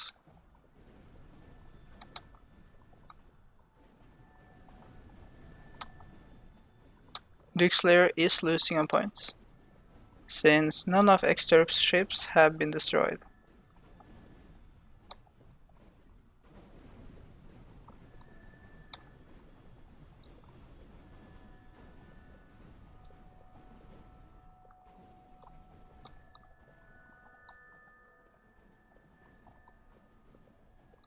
The second round goes to Exterp.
And the match goes to Exterp on points.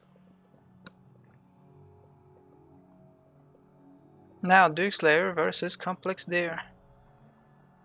As expected, Duke Slayer just drives through whatever is in front.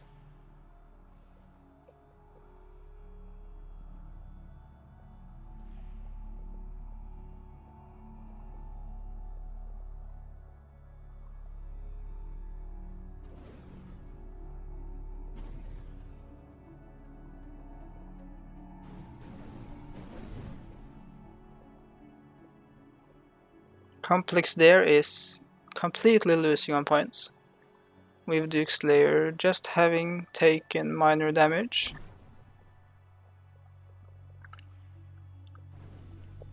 And Duke Slayer wins on elimination. He can probably drive through multiple at a time if he will drive correctly.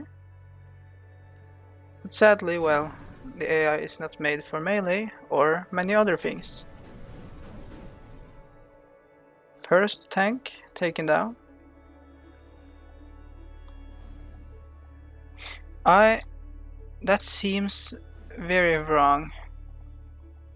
I'm not sure what is happening.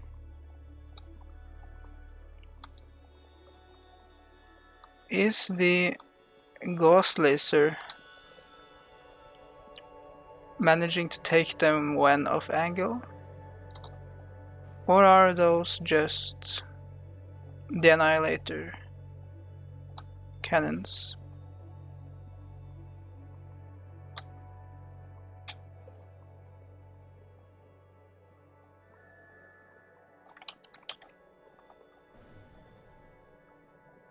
Now it seems like I just saw it wrong. Well, the win went to Debris once again. Now I have Bombardio versus Duke Slayer. Bombardio is quite fast, just like Duke Slayer.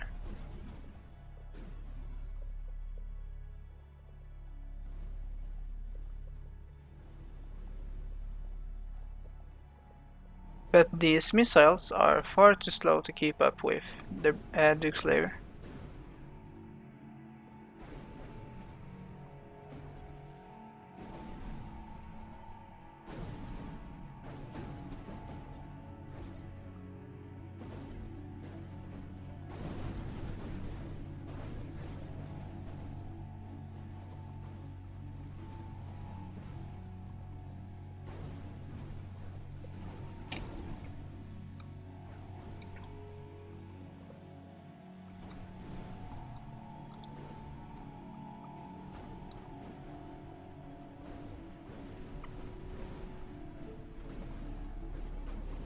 The first round goes to Cersei.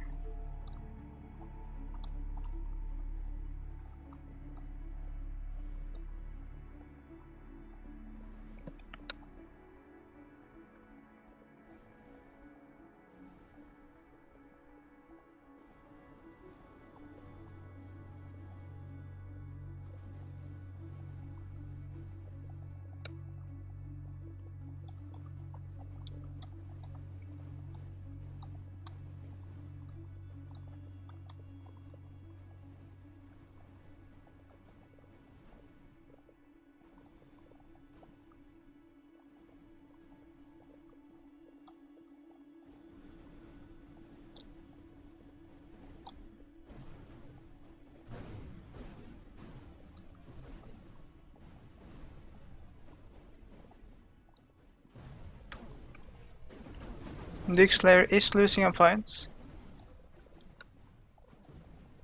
And the win goes to Cersei.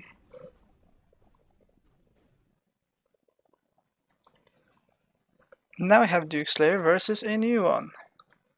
Quad Thumper by Splinter. This is a somewhat odd Obsidian submission.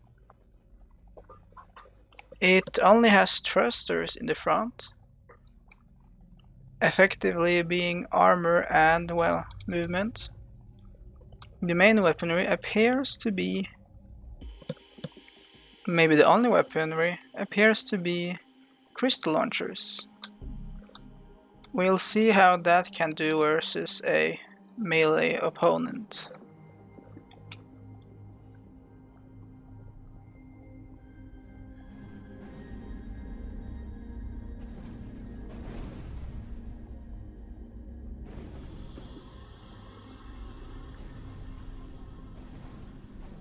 Oh, it appears that Duke Slayer is taking damage when connecting with these crystals. I will assume that since both blocks have melee, maybe melee is completely just ignored. But due to the fact the crystals have far higher health and mass, they can definitely do damage just by normal, non-melee feature melee. So Duke Slayer seems to be countered by his own strategy here. Splinter wins round 1.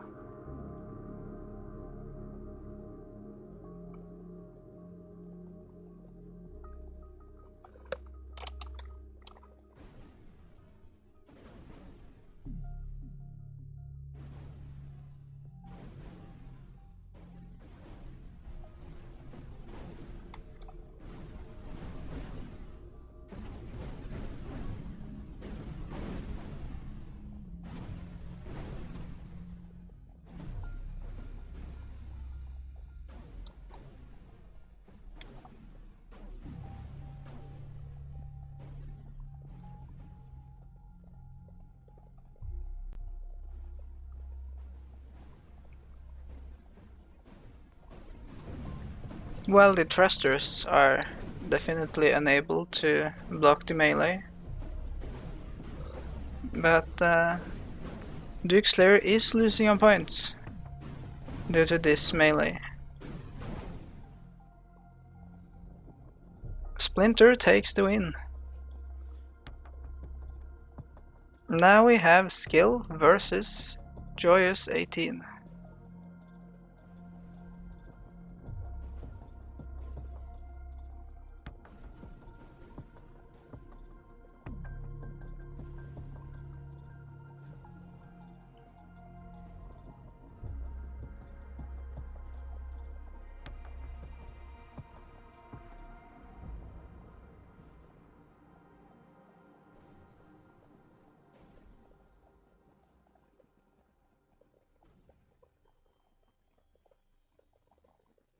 Joyous is currently losing on points.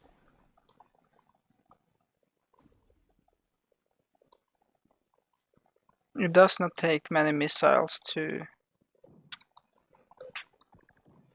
pull out most of the points out of some of these crafts.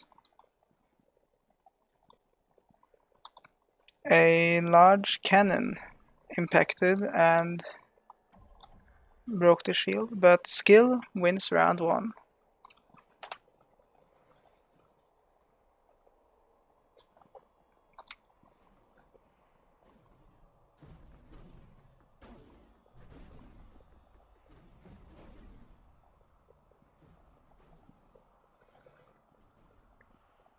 Joyous has lost an important ship.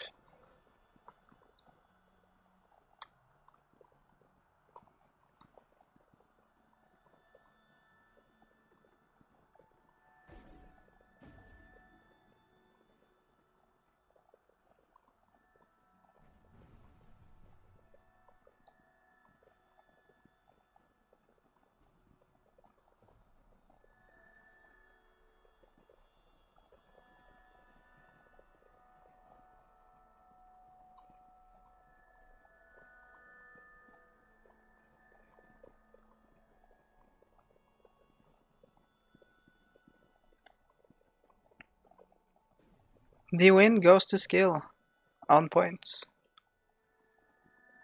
Now we have skill versus insane asylum.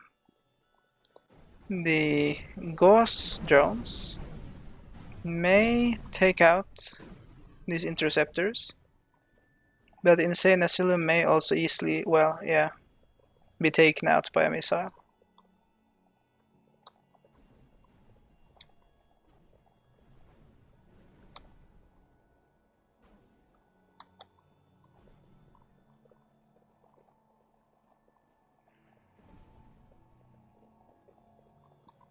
One interceptor has been taken down.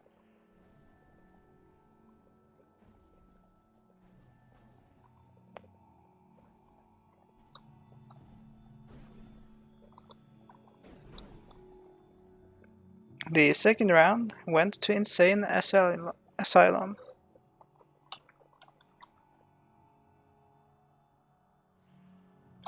This was a very quick win for skill in the third round, and now we have skill versus debris.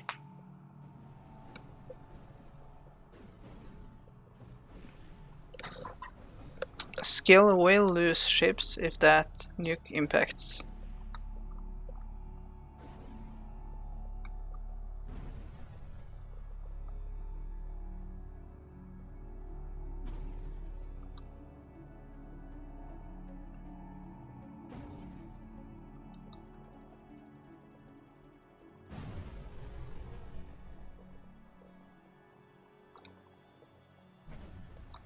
This tactical nuke is going to time out.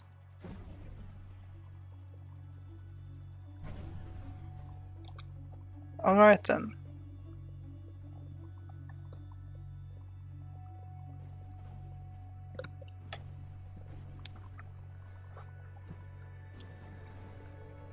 It does appear the interceptors are more stupid when there are more of them at the same time.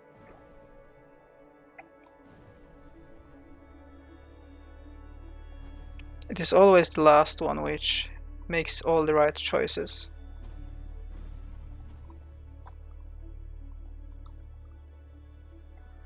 This round definitely goes to debris.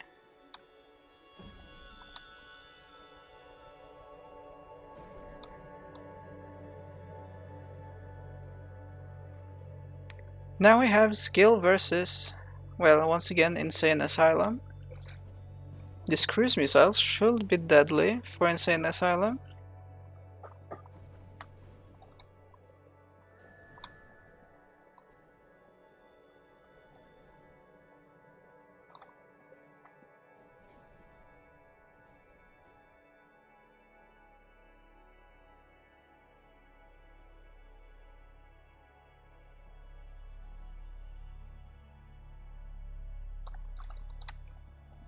So that did happen, and now we have something similar happening. Both of insane asylum ships were taken out, giving skill the win. cruise missiles will not be very effective against bulk designs like these. And these are not even worth attacking. And the Borg drones did end up taking out the interceptors quite easily. This is probably their intended function.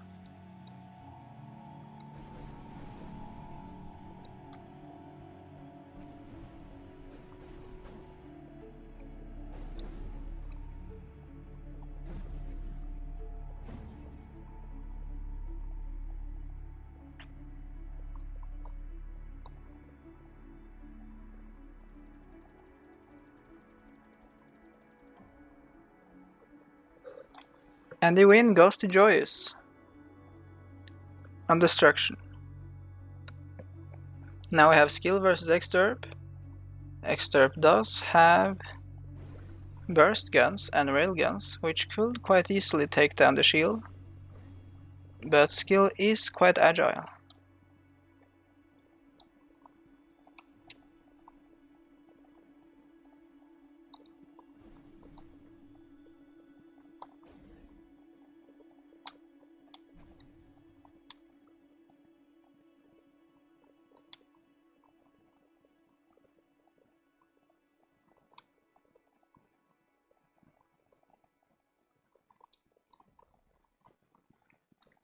One of the interceptors have been taken out.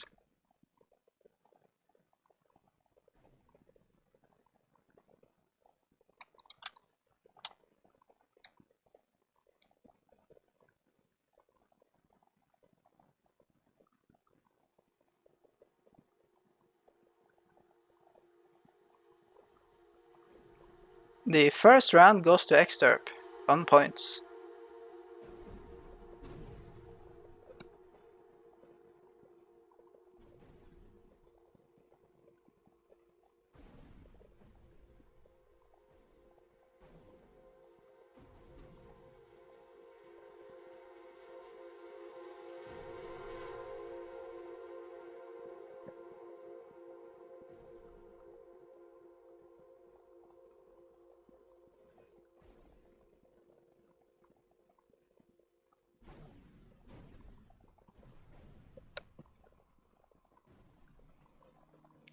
Skill is losing on points, and only 1/3 of the time is left. No one has lost ships yet though.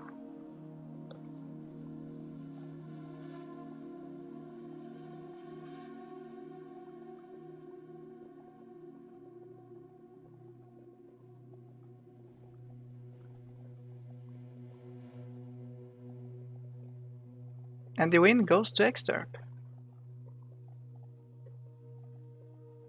Now we have skill versus Ixion Improbable Squad. Yes, well, 2 of these cruise missiles in quick succession will take down the shield of Exturb.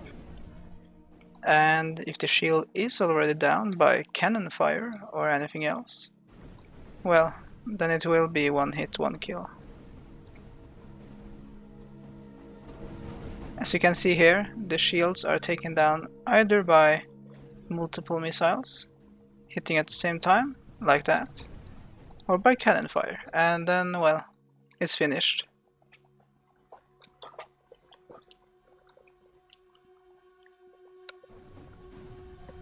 I do not really suggest using the smallest farmer shields to rely.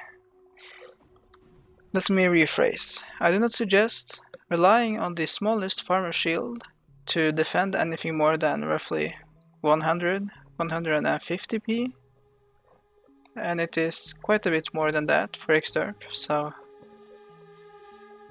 it ends badly. Now we have Complex Dare versus Skill.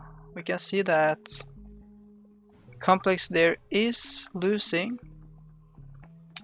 I would assume,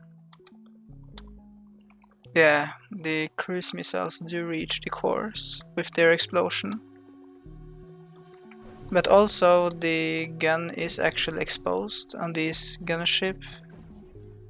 But yeah, it is one shot, one kill, due to the blast radius and damage.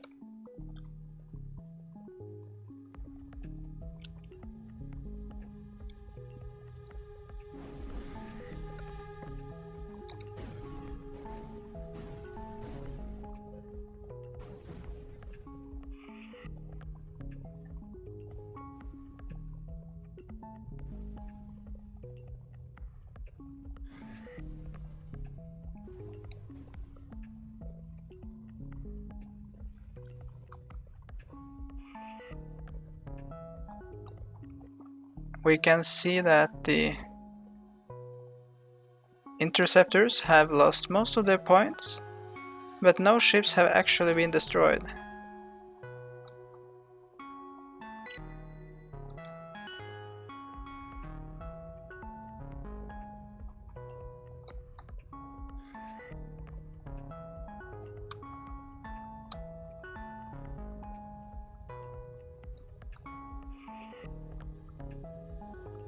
The second round goes to complex there.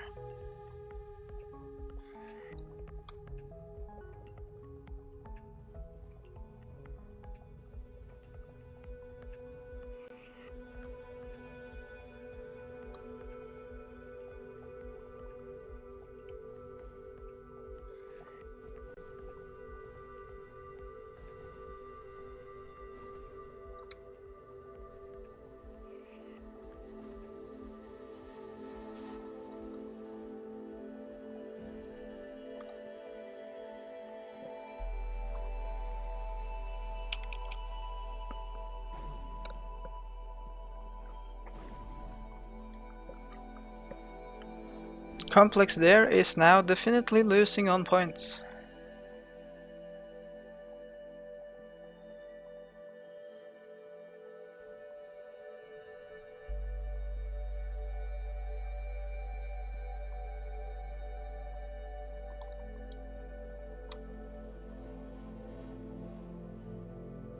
The win goes to skill. Now we have skill versus Bombardo by Cersei.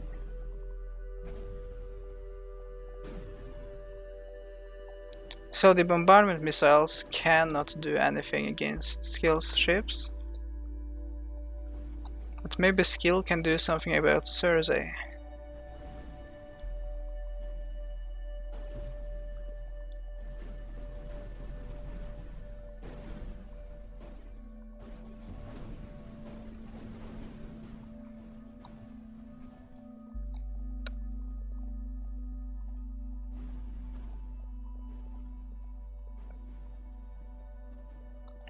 Currently, Bombardo is losing on points, probably due to shield damage, and well, it is smoking, so it must have taken something to its hull.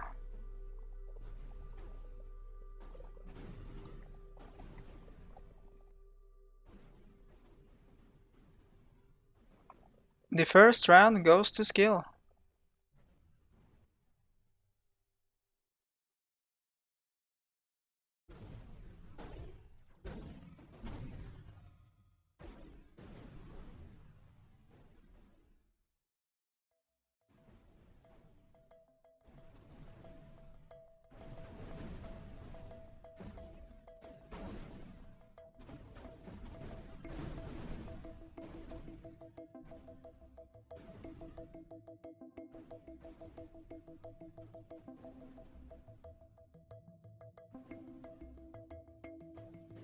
Currently, both teams have exactly the same points.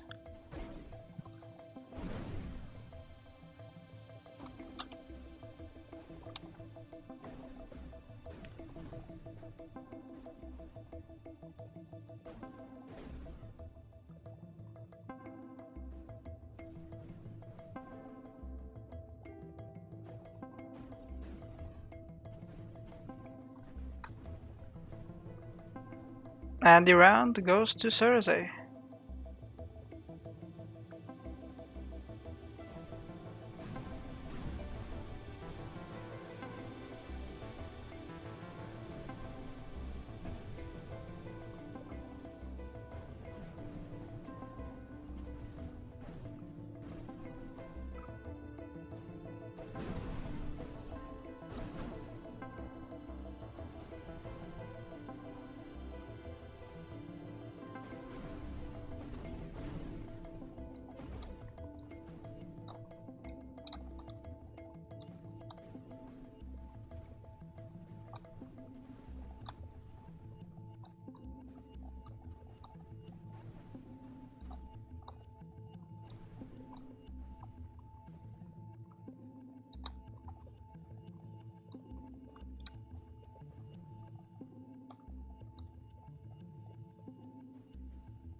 And the win ends up with skill.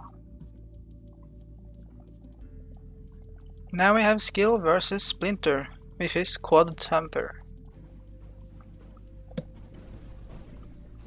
I am not sure Splinter has any good way to... Well, I guess Splinter does have obsidian for armor and the melee crystals. This is pretty much the same as the AI driving into an asteroid,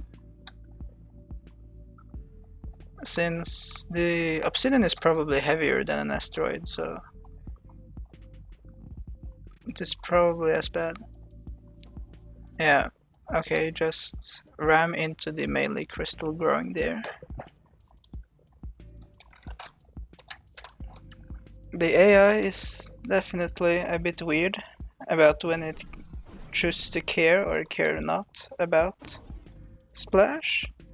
No, not Splash, Melee. Since in this case, it didn't care at all. The win went to Splinter, and now we have new submission. Skill versus Splinter. Here we have Space Potato, which is, well, potato shaped, whatever that means. And it uses bombardment missiles, a fair bit of them, capacitors, some point defense, some thrust, and a lot of light alloy.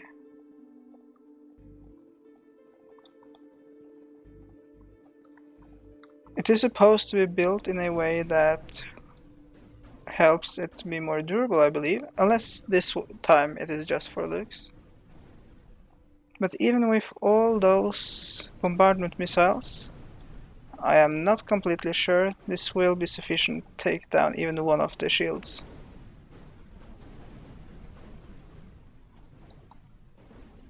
And these are agile, dodging all of it anyways.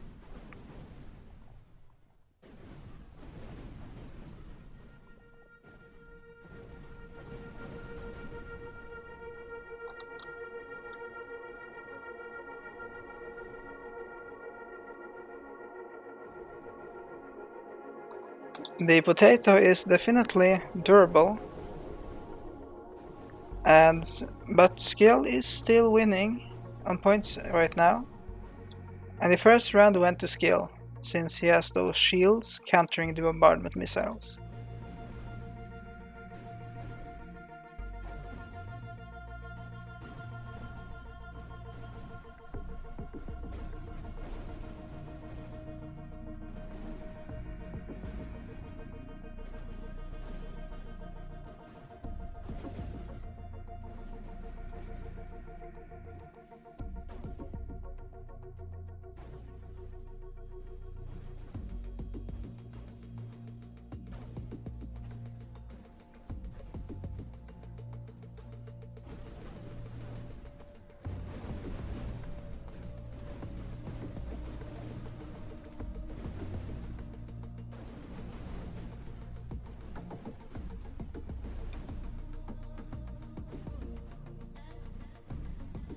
These two are very close on points, but skill won again.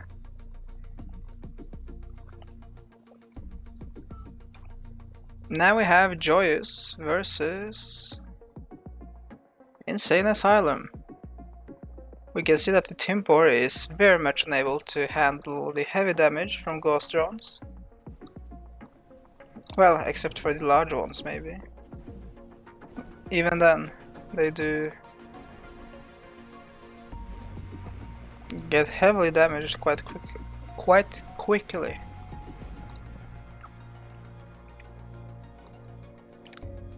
But well, the motherships do make more of them quicker than Insane Asylum can destroy them. But now a mothership is targeted. Never mind. Oh, there it goes.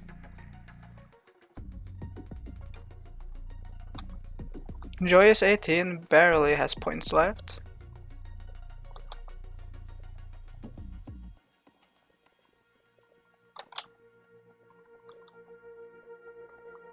The first round went to Insane Asylum.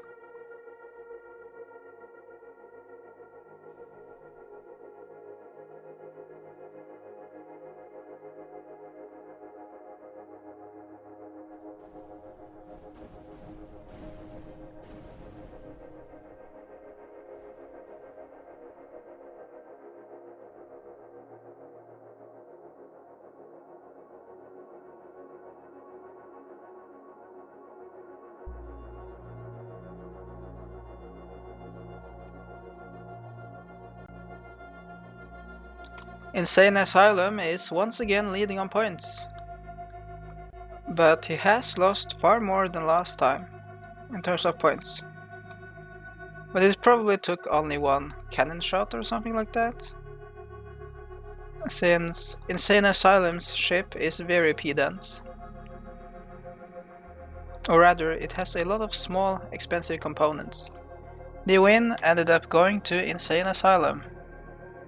Now we have Joyous versus Debris.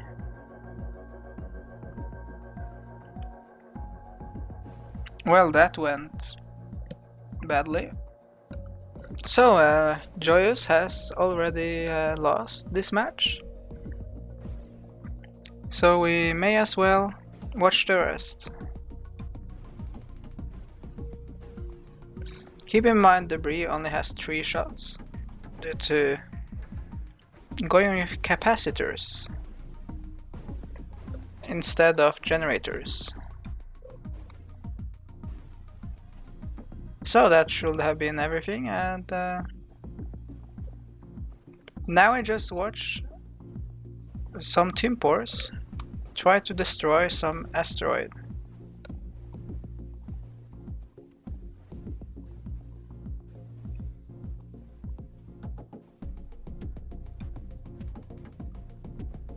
So the first round went to Debris.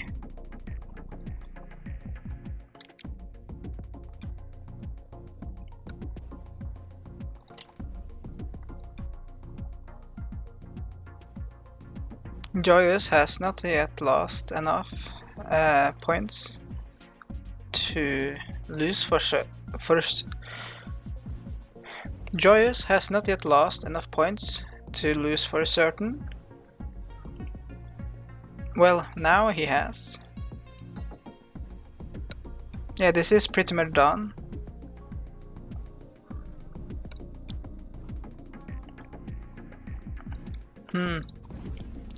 Timpor is supposed to be the faction with the most damage output. But this damage output doesn't seem very impressive. I may have to look into that.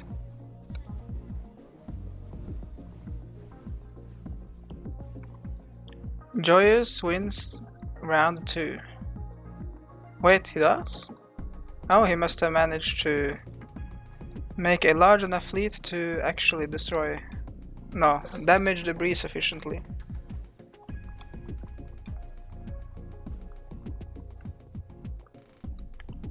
Well, just like now, there are 2 factory ships.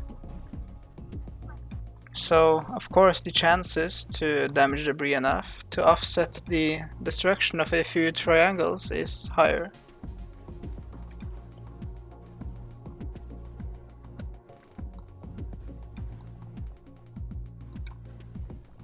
Debris has now run out of power.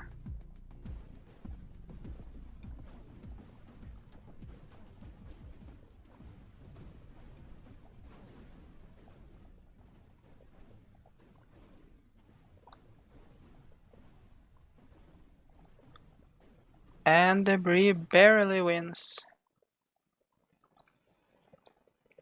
Now we have Joyous versus Insane Asylum.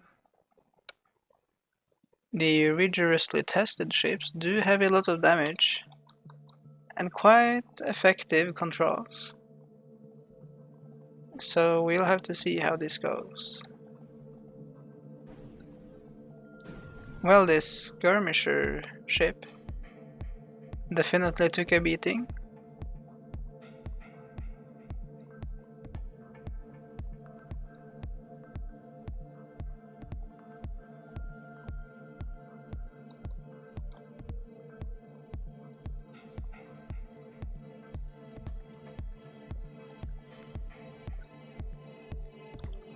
One skirmisher ship has been destroyed.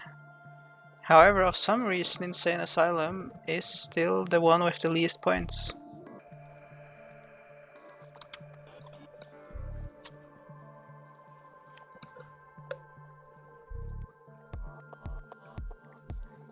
The first round goes to Joyous.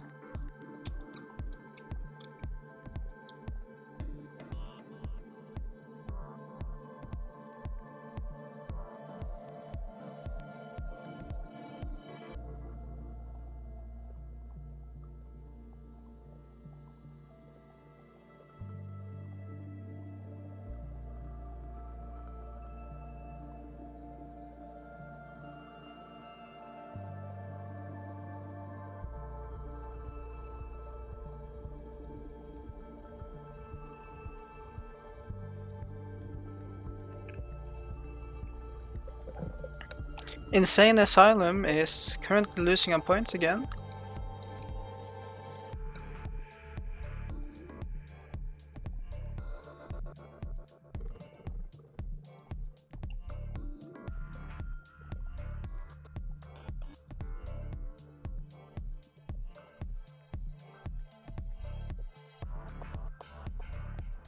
And the second round goes to, well, Insane Asylum, since he managed to take out some high P crafts, I think.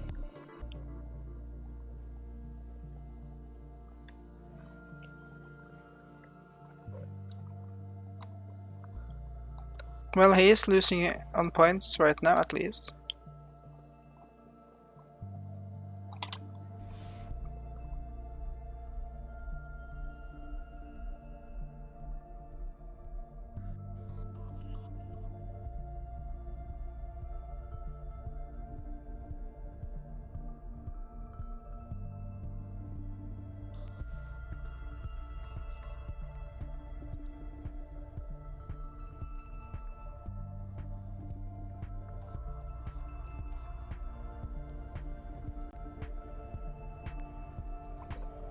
Insane Asylum just lost one of his main ships, just making it, yeah. Joyous won that round. Now we have Joyous versus Joyous, with Borg versus Timpor.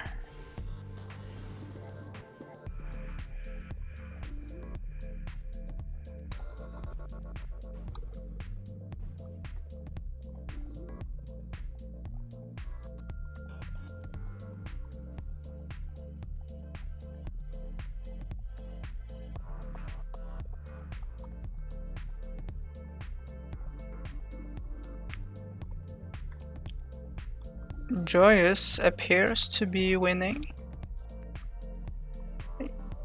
That meant nothing. Iron Star Convoy appears to be winning, since Six's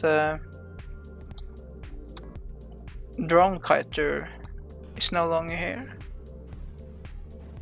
No longer here. My English is still not perfect.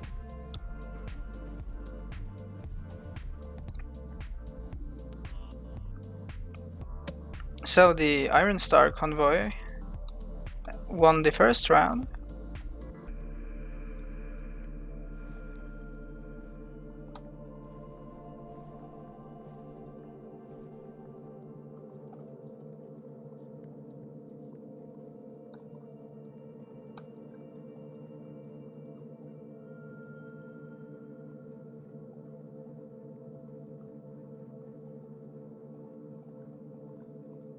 One of the motherships are...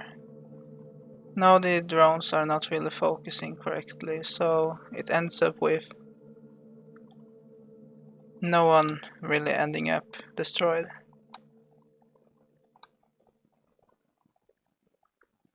Since it switches targets and now it is just, yeah, gone.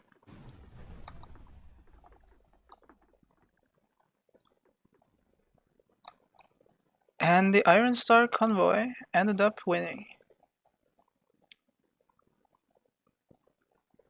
Now you have Joyous versus Exturb.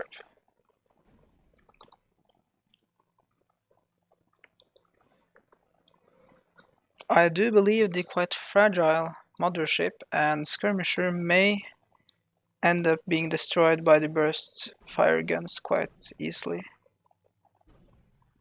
Sadly, Exterp's child ship was destroyed. Well, sadly for him. I just saw the burst plating ripping through that mothership.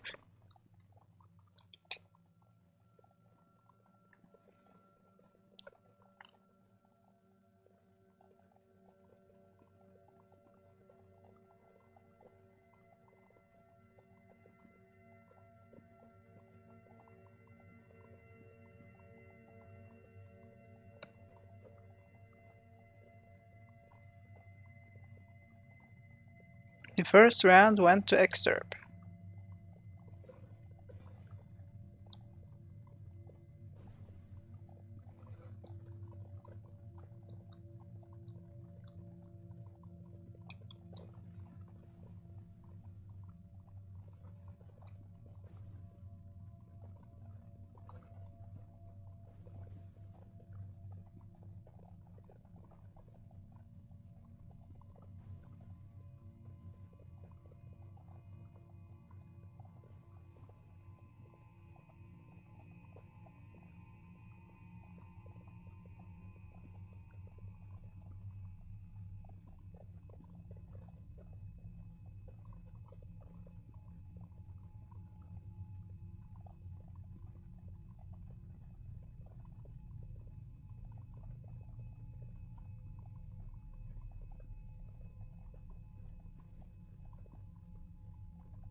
And Exterp won.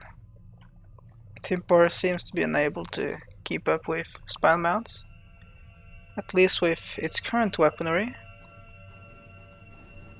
and with this more fragile but agile build-up. We now have Exterp versus Joyous. Well, the Exion Improbable Squadron at this time. One of the ships have been destroyed, on both sides.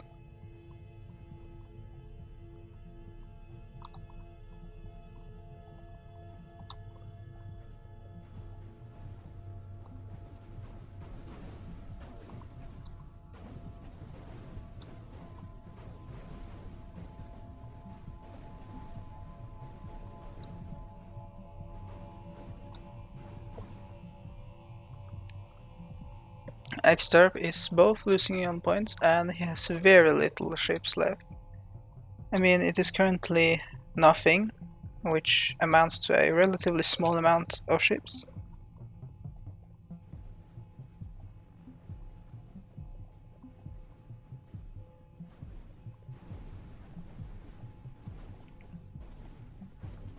I do still think these ships are just too small and too point dense. So anything larger than them, attacking them quite easily destroys them. The win goes to Joyous. The triangles are definitely quite durable and useful.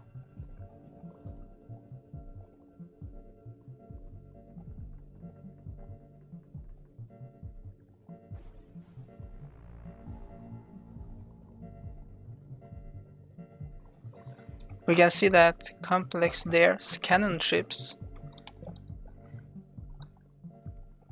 do quite a lot of damage,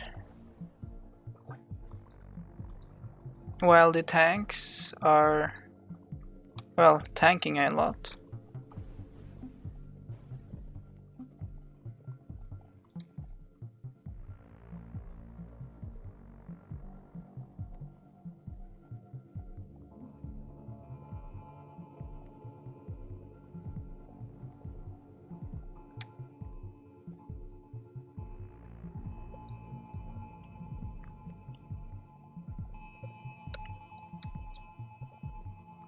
Currently, Complex Dare is leading on points and has won the round.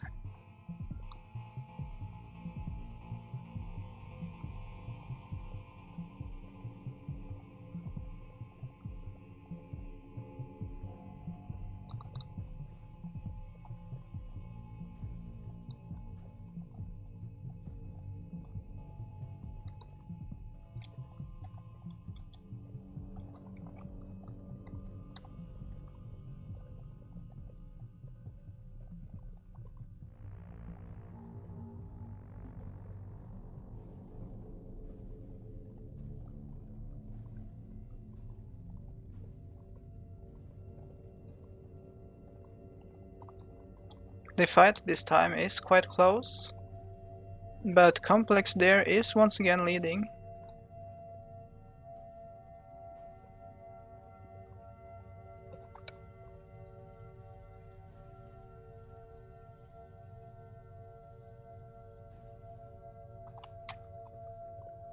And the second round went to Complex there.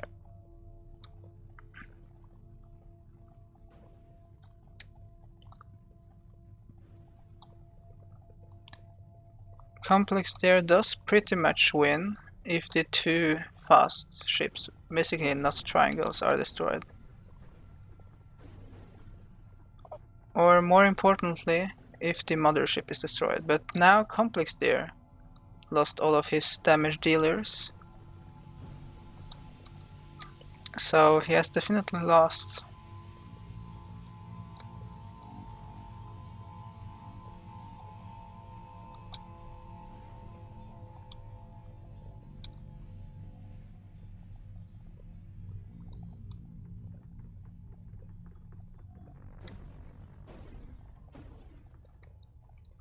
The win goes to Joyous.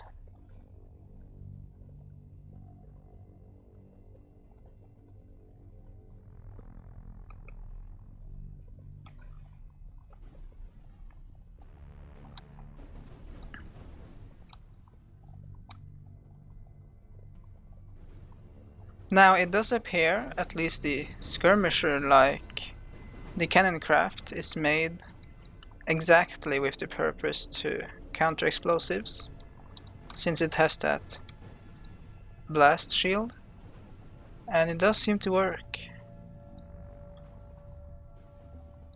Bombardo is not having much effect.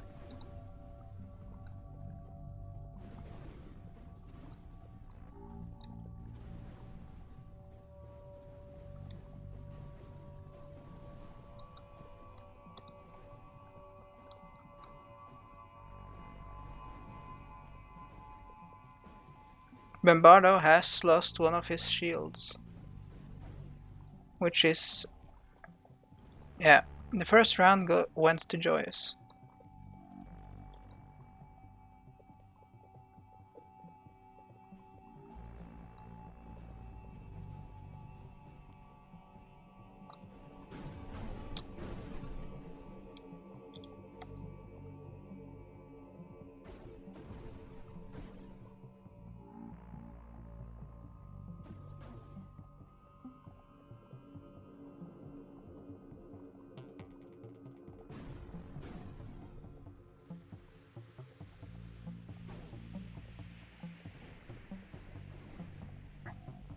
Sadly, the blast shield is not durable enough to destroy more than 2, maybe 3 missiles.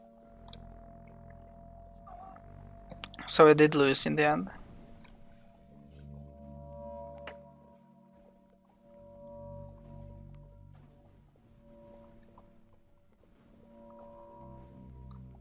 The second round went to Cersei.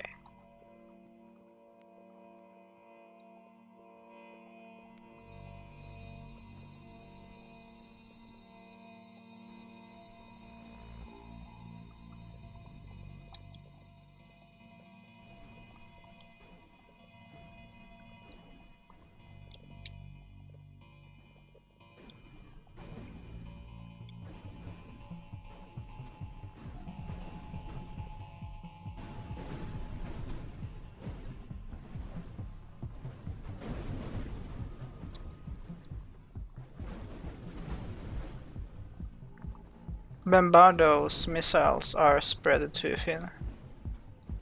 There are only 4 missile launchers, which is not enough if the whole enemy fleet is sharing them between themselves. Especially with how low impact one missile has. So the win ends up going to Cersei. Now we have Joyous versus Splinter. Now I'm just hoping that the... Yes! I was afraid The melee crystals will just go straight through like butter, which is not the intention.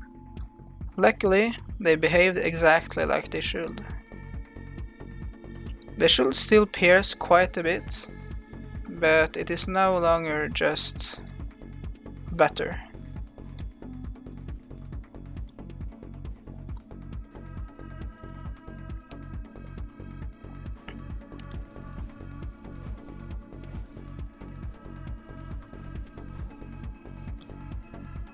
I believe it was beaten by Splash.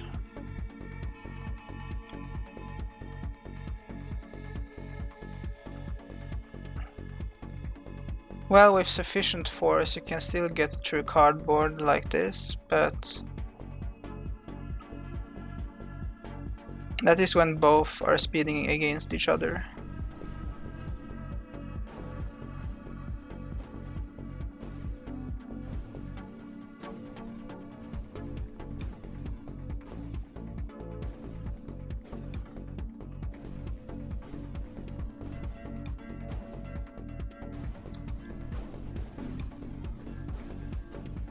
And the core was taken out by Splash, I think, giving Joyous the win. Now we have Joyous versus Potato. Space Potato, and here, here we have slightly more bombardment missiles than with Bombardo.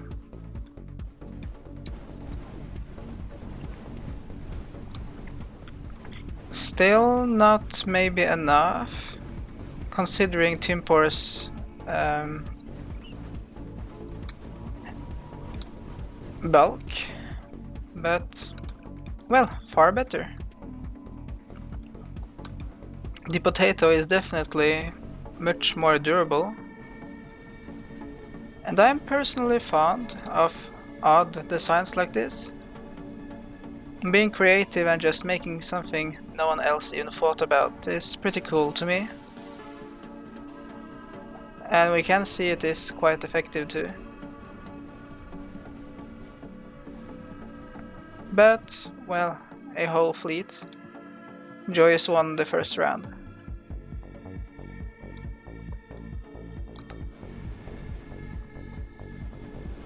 He could of course have had mini potatoes and a factory, so he could just make like tiny potatoes, helping him as a fleet, but well, that will add cost and make for less bombardment missiles.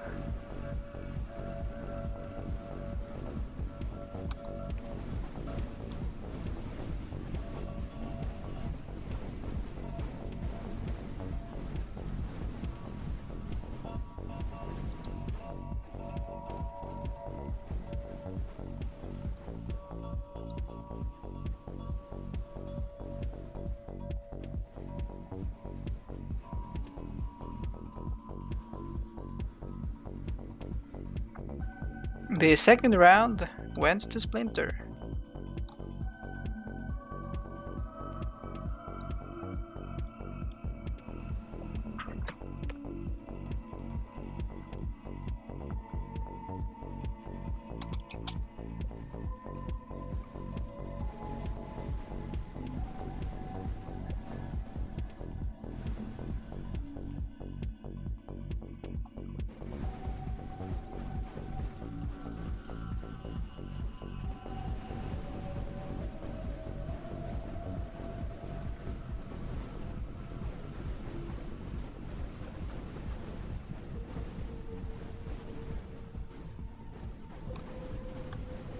Splinter is currently leading on points by quite a lot.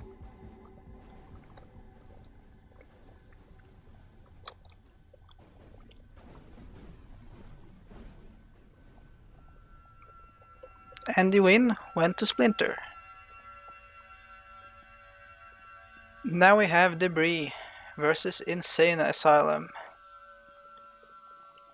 I am honestly not expecting a lot here. From Debris, that is. Actually, from anyone. I mean... Ooh, that was barely... Insane Asylum barely survived, and actually that means Debris probably wins. since he's leading by points now, even though these ghost drones do way more damage than I expected them to. This is actually a lot of damage.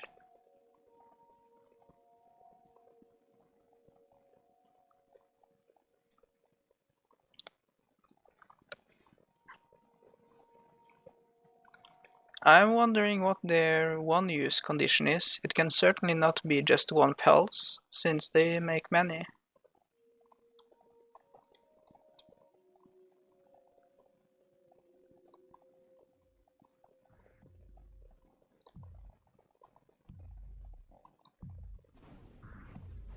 And yeah.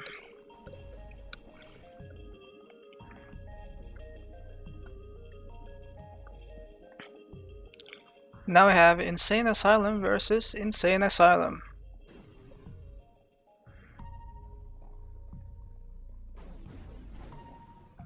Now we can see that Insane Asylum is leading on points. But, well, Insane Asylum wins round 1.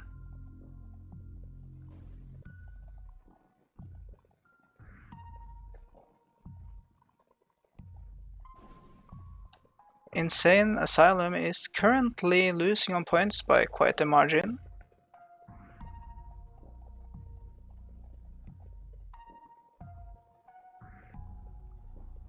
And Insane Asylum wins.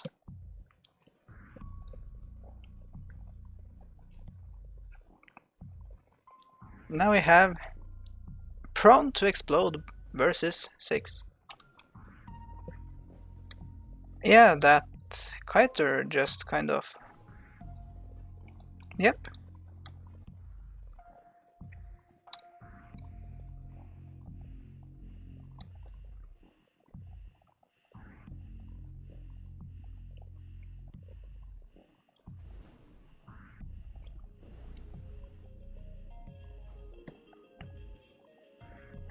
So Insane Asylum, with his Prone to Explode, does appear to win this round.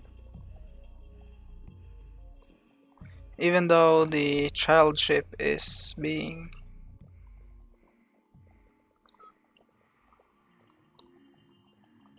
a bit slow.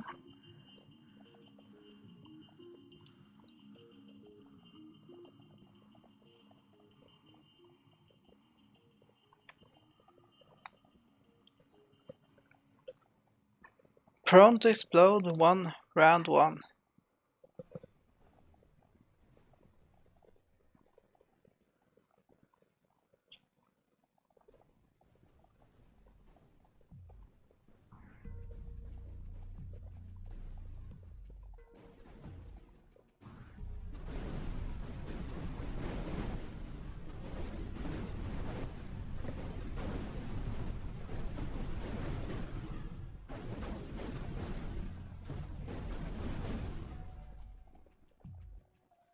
Joyous wins round 2. Well, now that the kiter is destroyed again, Insane Asylum pretty much has to win. Sadly, Joyce's kiter is maybe a bit too fragile, or maybe it is a bit too happy about being very close to the enemy, which is of course a downside when it is that fragile with no defenses.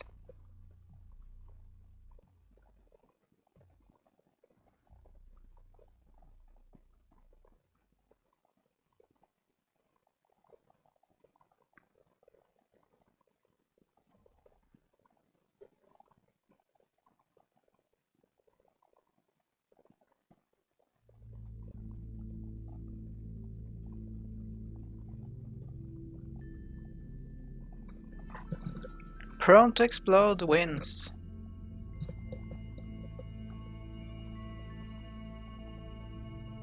Now we have Scout Fleet versus Prone to Explode.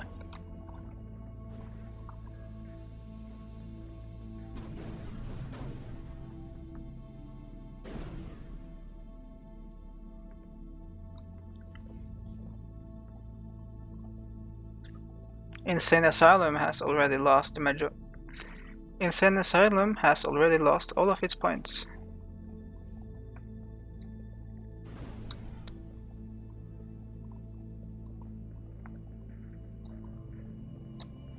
Exterp wins. Now we have Prone to Explode versus Ixion Improbable Squad. The Ixion Improbable Squad does have a fair bit of point defense, so Ghost Drones may not work as well. They can still work, but yeah, not as well.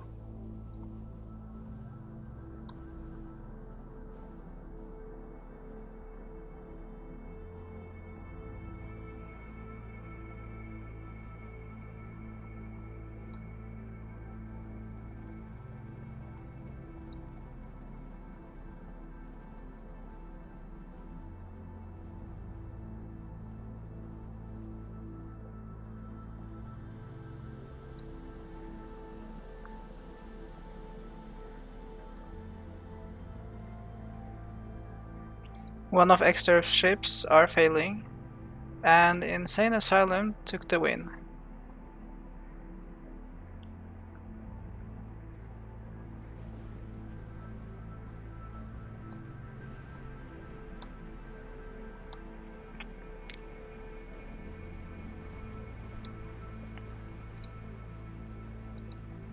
Now that the child ship is destroyed, Prone to Explode only has half of the Ghost Drones, so it is way less likely that he will manage to destroy more ships, but for as long as he does not take more damage, he will win.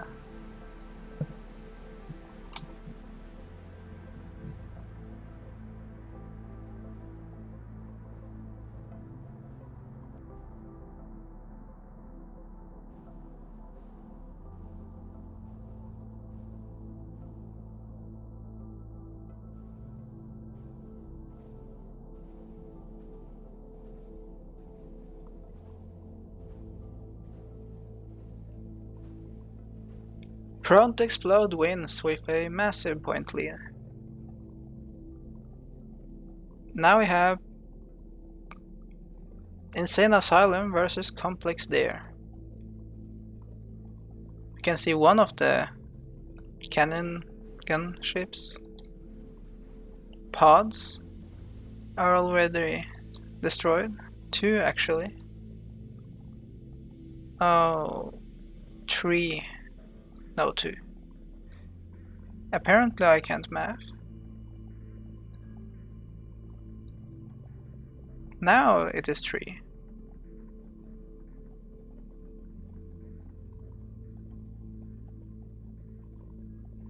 Only one ship remaining for Complex Dare.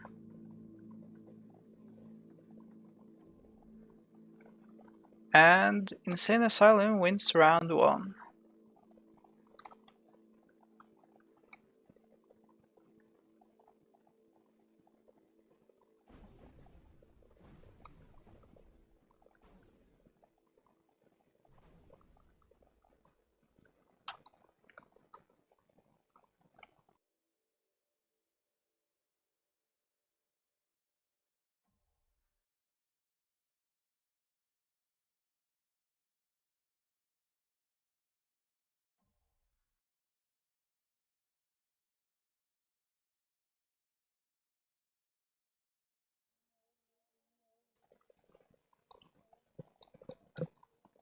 Complex Dare has very little points left again.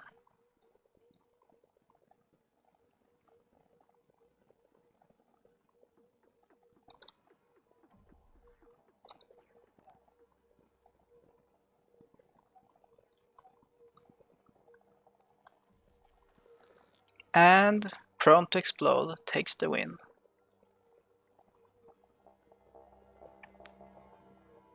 Now we have Prone to Explode versus Bombardo. We can instantly see that Bombardo repelled all of the Ghost Drones, probably with point defense lasers. But Ghost Drones can stay at their range, which is what they are doing now, and causing considerable damage. The prone to explode only has to dodge, and it will win.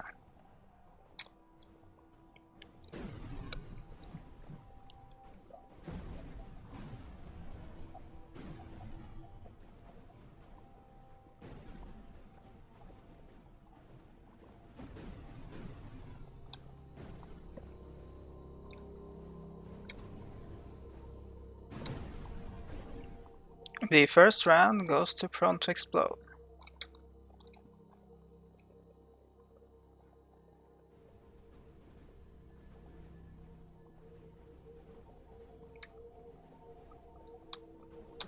Prone to explode was trapped by its own child ship, taking considerable damage.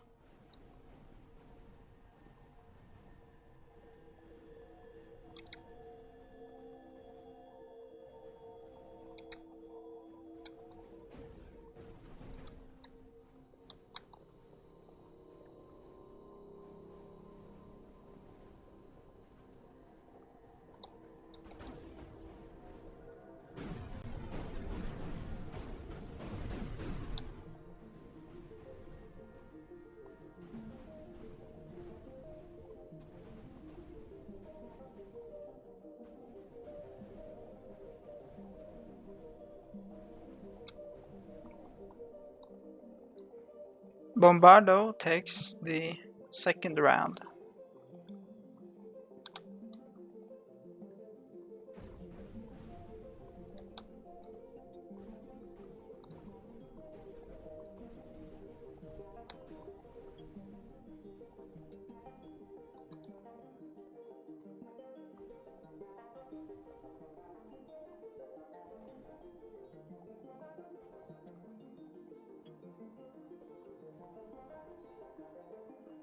Bombardo is taking considerable damage.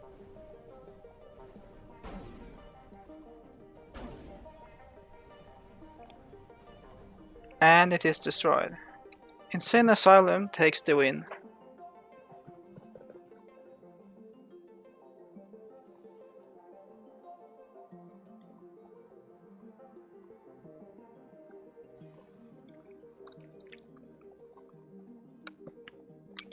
Now, prone to explode just has to stay away from the crystals without taking damage. The AI is extremely lazy sometimes. I have noticed that. Just like that.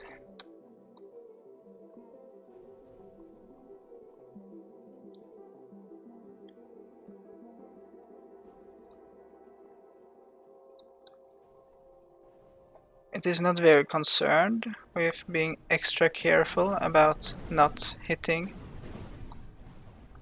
these large crystals.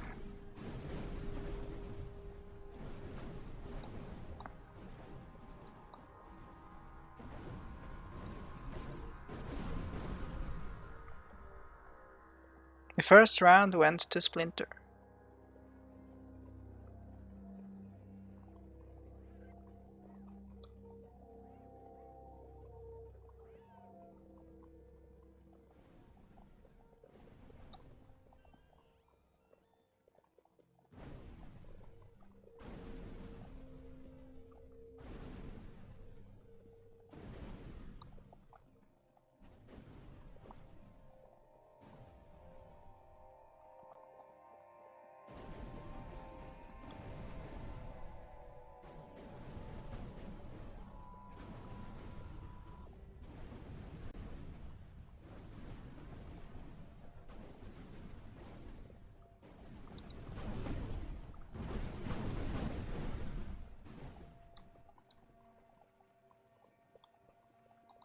The child ship was destroyed.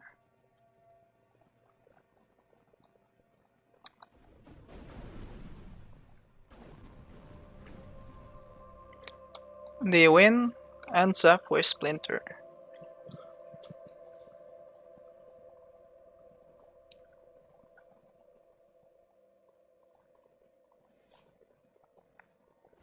Now we have the Potato versus Prone to Explode.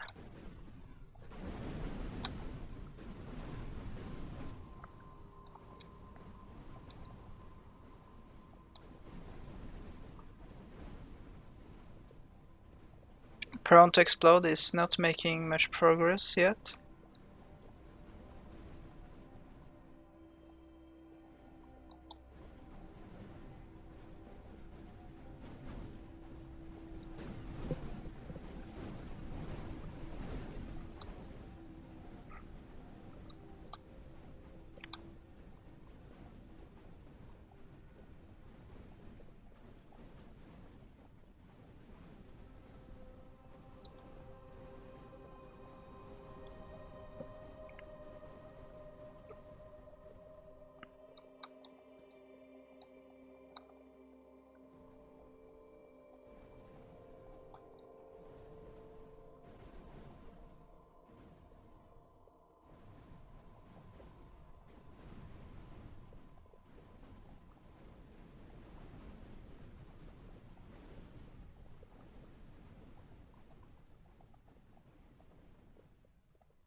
Currently, Prone to Explode is losing on points.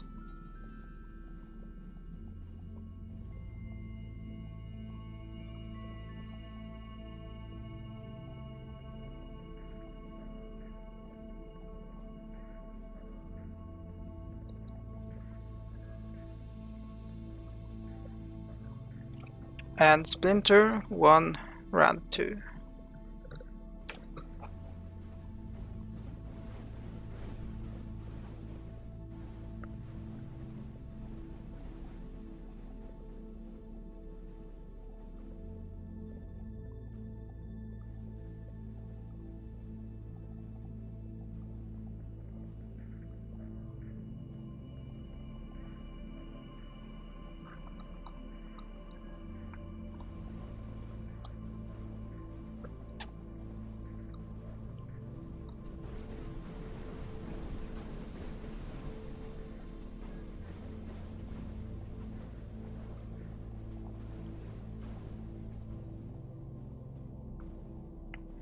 We can see that the Sentinel point defense was quite useless against bombardment missiles, but Insane Asylum took the win. Currently, Skill's Veterans Challenge Cruiser is leading on wins. Now we have the 0 IQ Rectangle versus MGV. I'm not sure what to expect.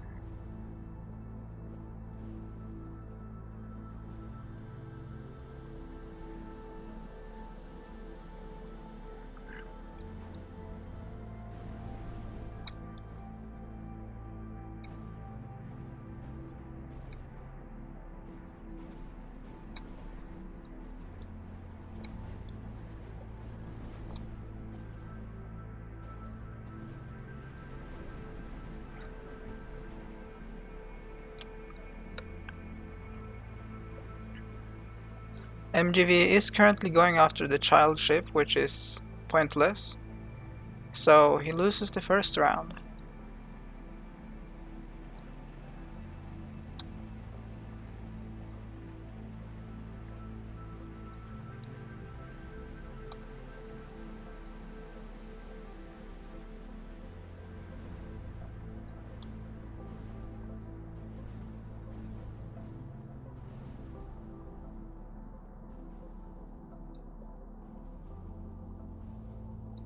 He is currently going after the right enemy.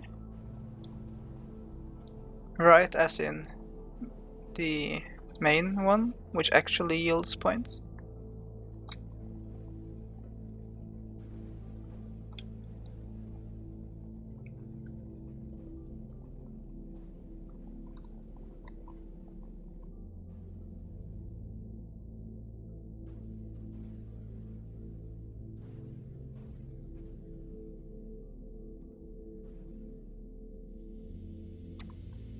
Prone to Explode 1 on points.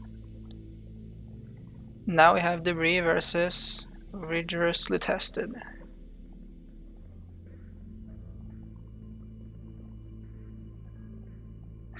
The AI is just...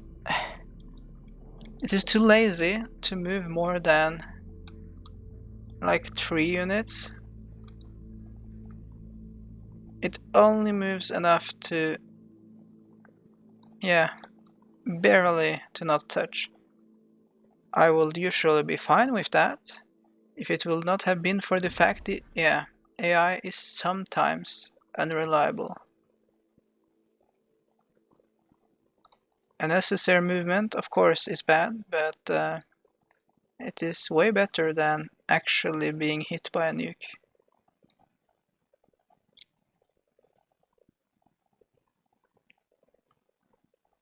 The spell mounts has definitely gotten to do a lot here. Yeah, this is unnecessarily dangerous.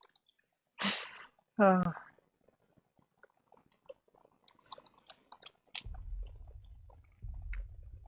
But yeah, these gunships are doing a lot of damage here. They are also receiving damage back.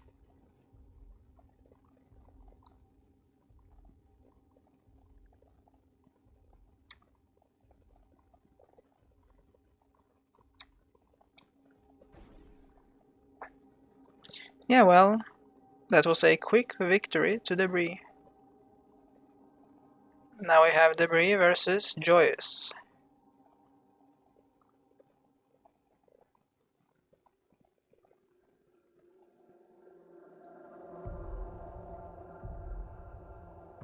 Now, he is aiming at useless ships, which is probably not good.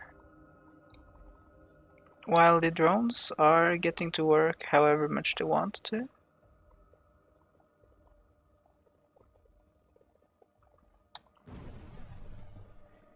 And that's that. Debris now has a quite significant point lead, and the drones are unlikely to get through that.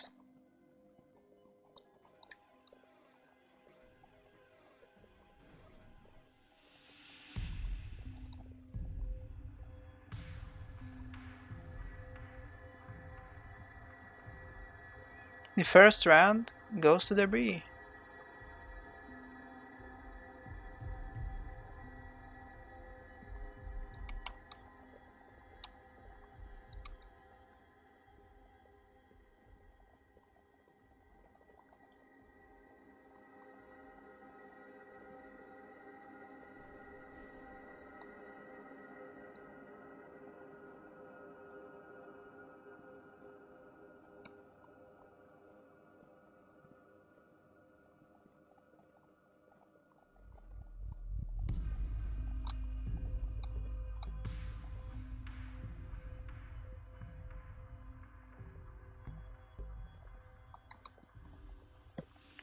The drones are not doing a lot.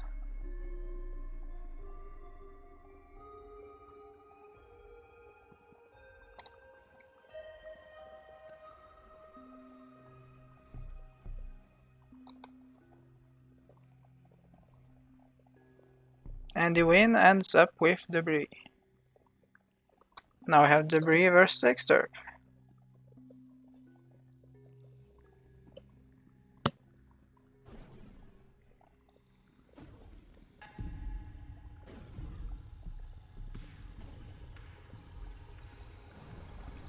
Exterb is now able to do his maximum damage.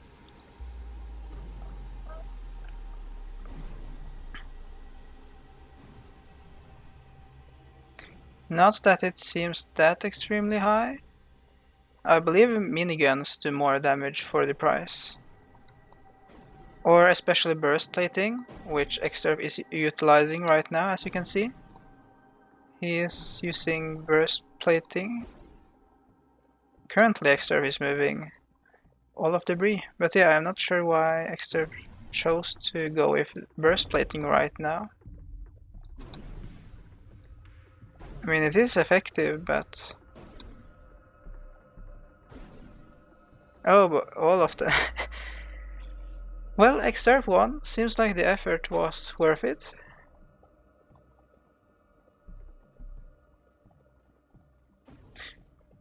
I assume the fact debris no longer had any nukes building meant debris ships knew it's not dangerous anymore, so why not just execute?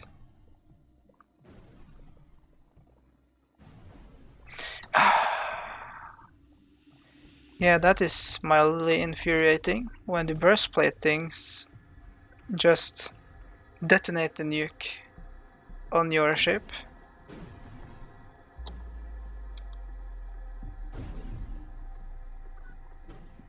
Yeah, I doubt Excerpt can win when this is the only thing remaining.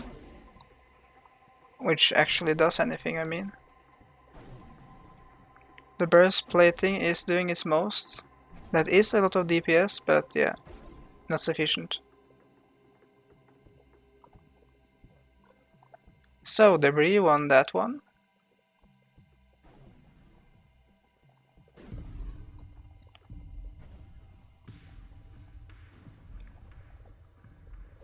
The child ship was bombed.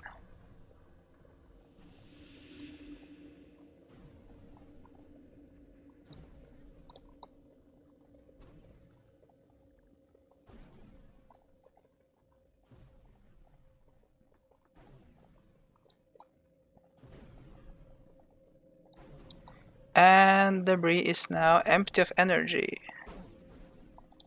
Which is why... Well, it is still dangerous for as long as there are nukes in the air. Yeah, this is painful to watch. Oh. No.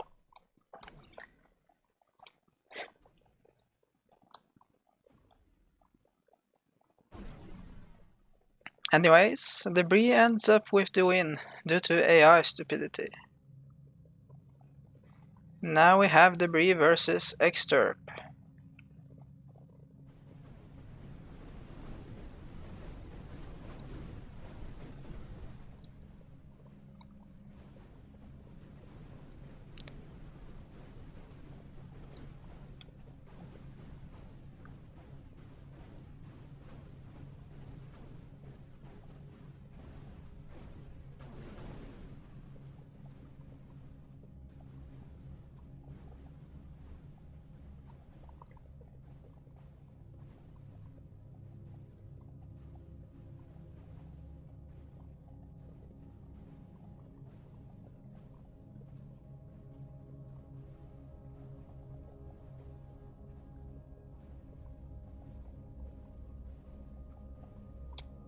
That nuke is definitely persistent. Sadly didn't do its purpose, but Debris wins the round anyways.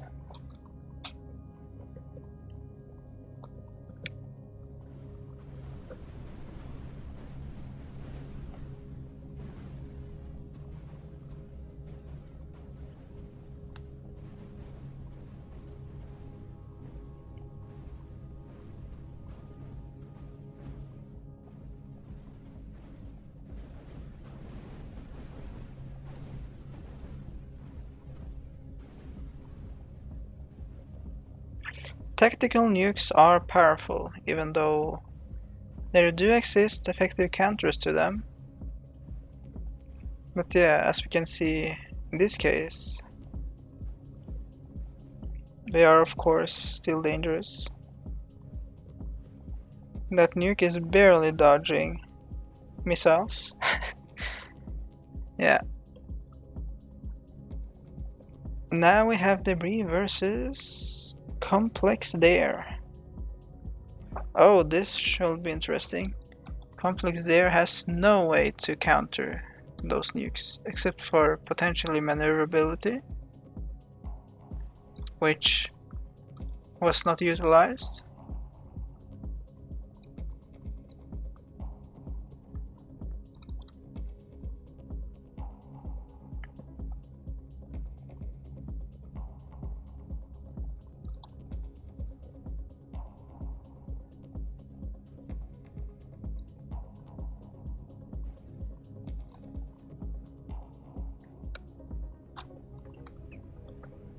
Well, only the skeletons of the crafts remain, and debris is going with a victory.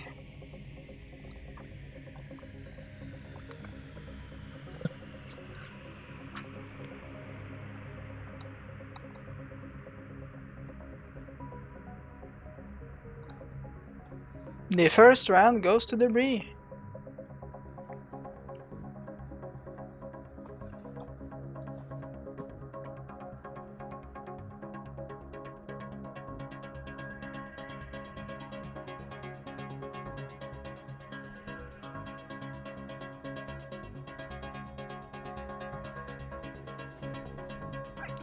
Well, there it got 2 in 1 missile.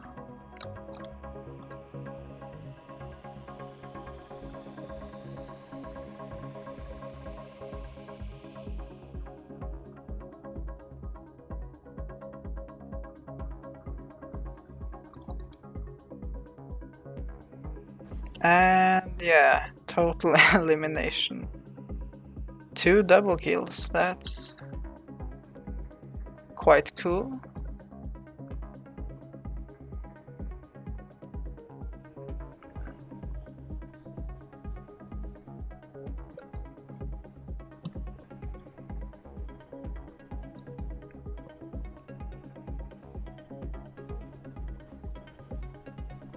Oh, the nuke is just pushed away. Well, yeah. That was one of the things I was expecting. The fact you constantly fire something a nuke can collide with to detonate is sometimes a downside. Since the AI does not seem to care about avoiding the splash area of launchables, only the actual projectile, which is not really sufficient.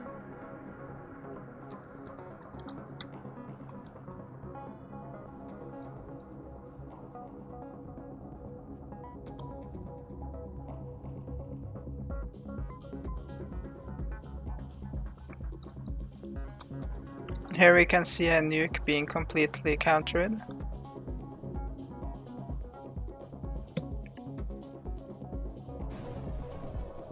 And that's that. Now we have Debris versus Splinter.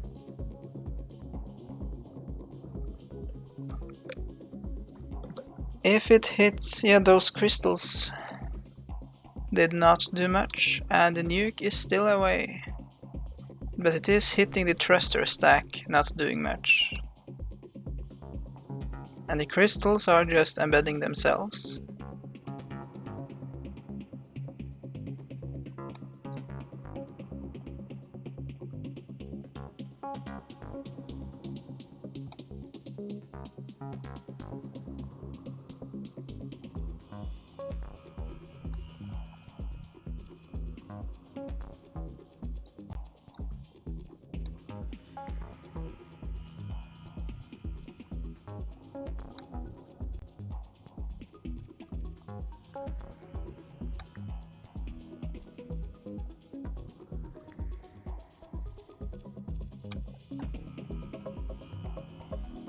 The first round goes to Splinter. The crystals are supposed to be effective against enemies like this, and they seem to be.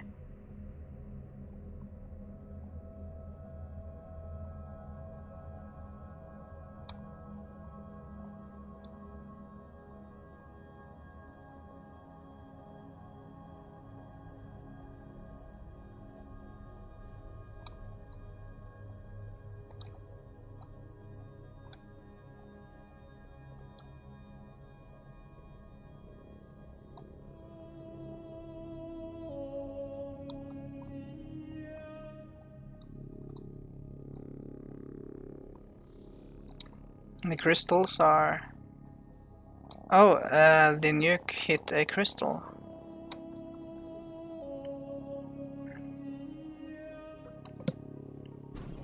And yeah, the win goes to Splinter.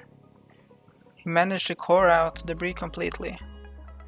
Now we have Nuke versus Splinter.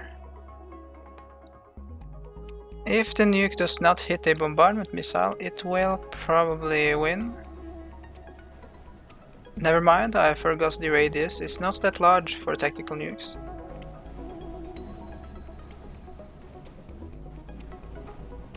It is still large enough though.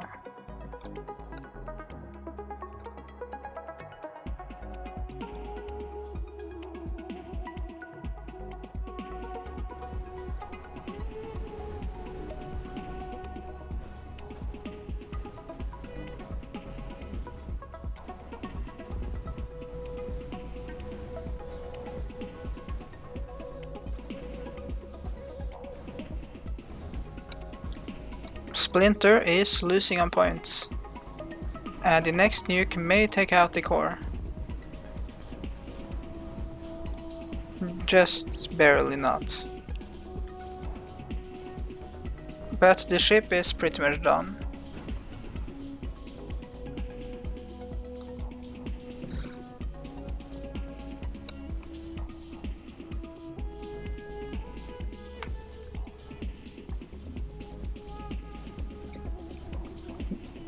Debris ends up with the win. Now we have Debris versus the 0 IQ rectangle.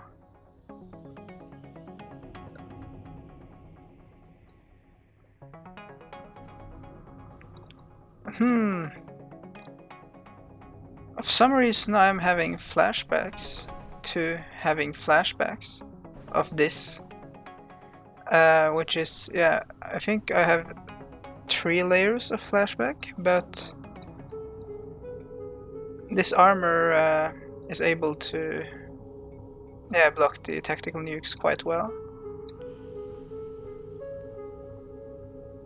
Sadly, they do make MGV go off aim too.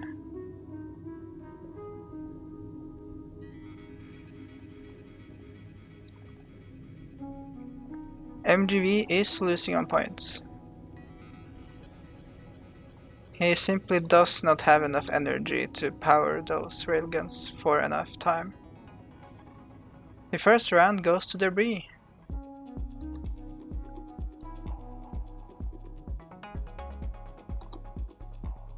Oh, it already started wasting energy. Yeah, it is never going to damage Debris enough. At least not like this.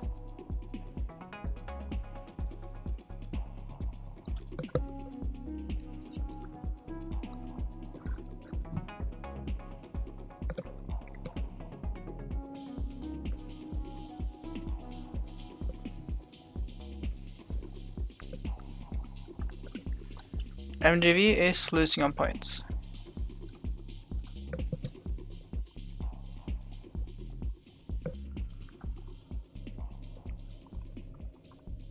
I just noticed that Debris' design kind of looks like a sea turtle from above.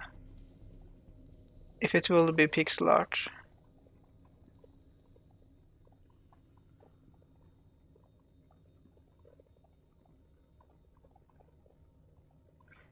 Oh! Yeah, here we have Debris versus Ziggurat. The largest 5000p ship ever. And, yeah. A tactical nuke is absolutely tiny. I mean, it looks smaller than a cruise missile when just hitting this thing. Here comes one of my favorite tracks, Vector Carnage. Yeah, the nukes did absolutely nothing.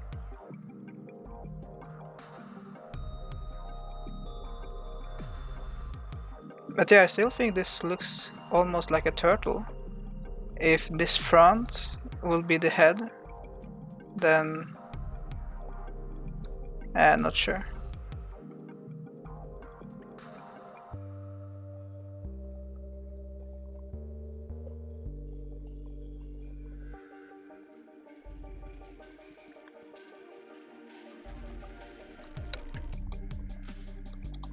Yes, the tactical nuke is very tiny.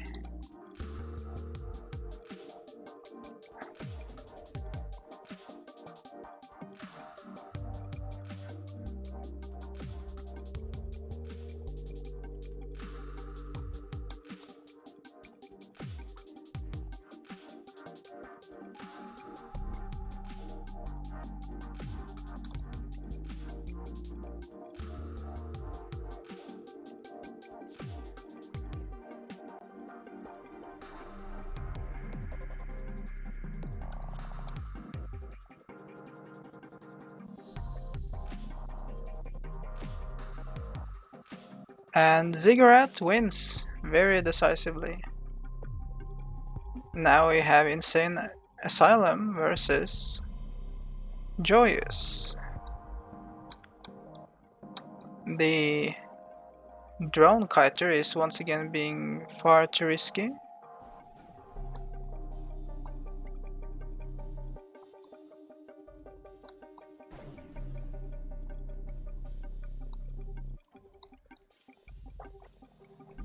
Insane Asylum is losing.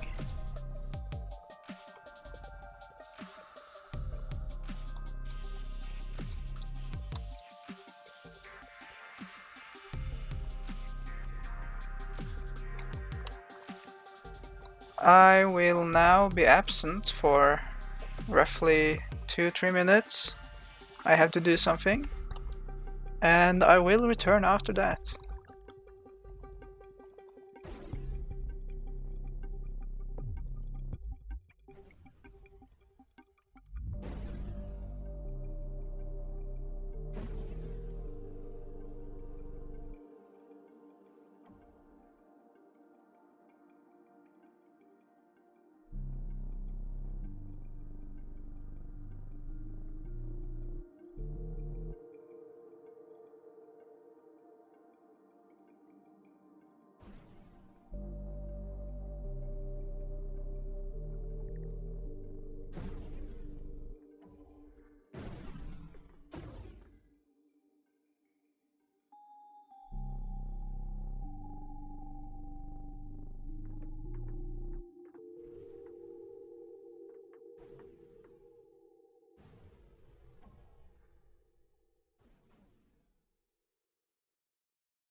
I have returned.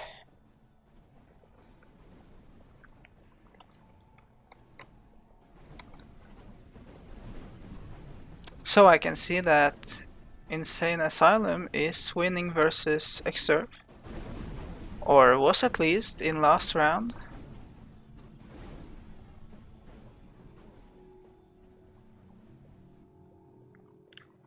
I'm glad we do have so many even matches. It probably means that, well, at least the balance is starting to get along quite well. But also, well, none of the competitors are very bad. Which is, yeah, quite cool.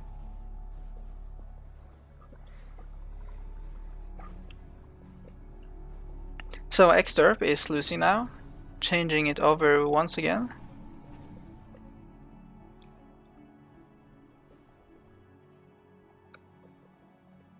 Insane Asylum took the win.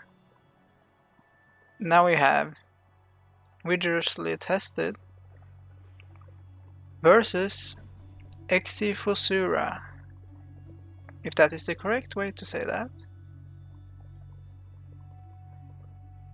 So, Complex there appears to be losing points quicker than Insane Asylum.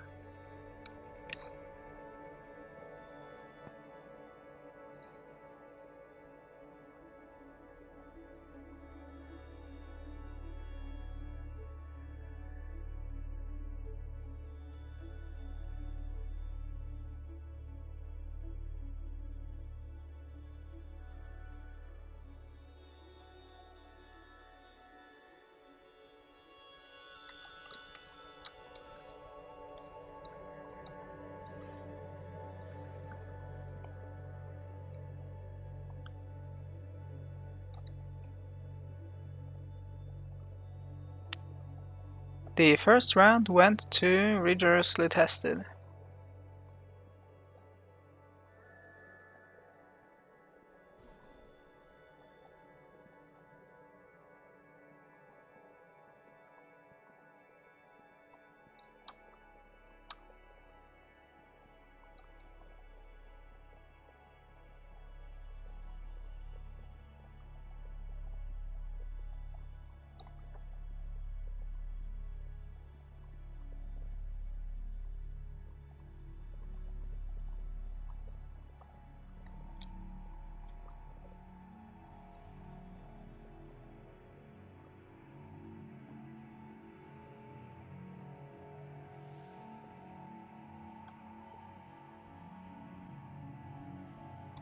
Currently the points are quite even, but Complex there is slowly now rapidly losing points quicker.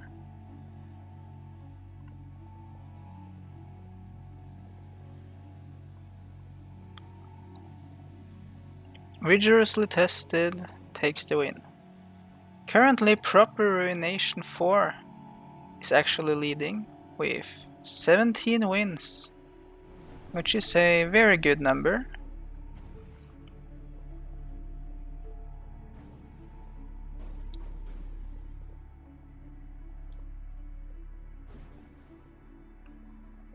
For a moment there I spaced out and thought each of these are a tactical nuke, since they have the same shape,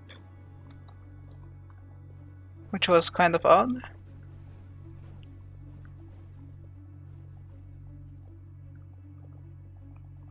Cersei has lost quite a bit of points. I guess those shields cannot really block burst fire guns.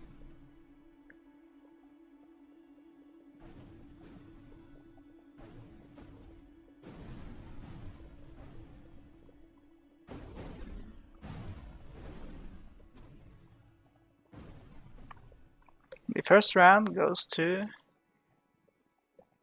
Rigorously Tested.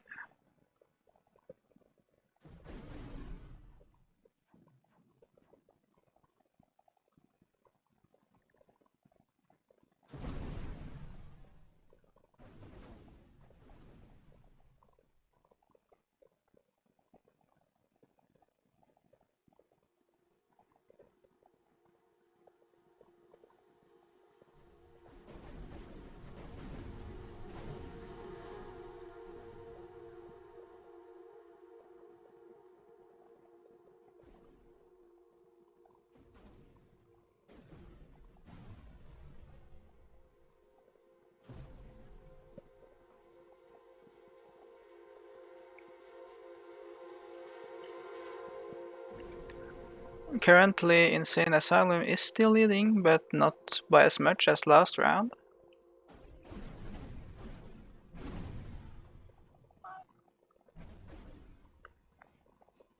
But Rigorously Tested still takes the match.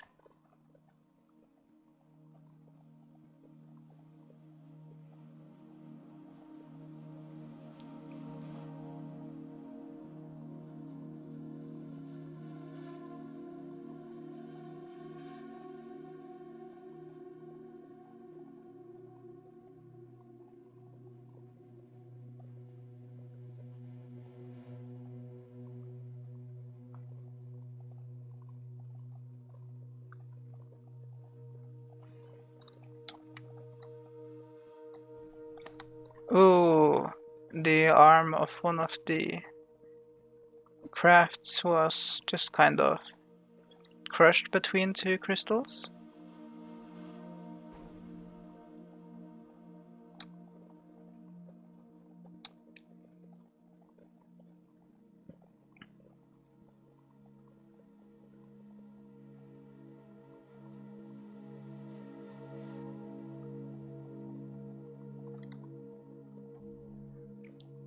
And Splinter takes the first round. Even if this is a quite small obsidian, the fact some pieces of obsidian are added here makes it quite unbreakable.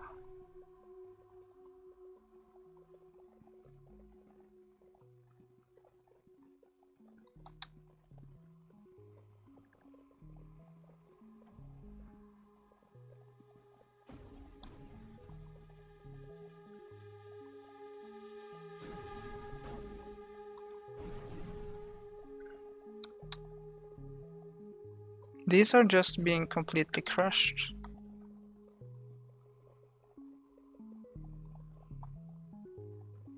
And yeah, it was just... Yep, crystals can be quite brutal.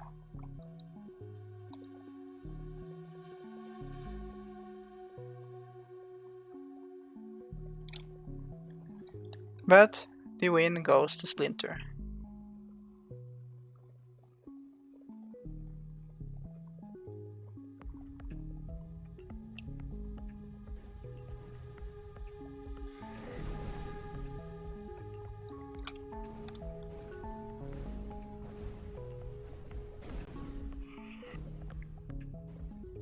Currently, Splinter is leading.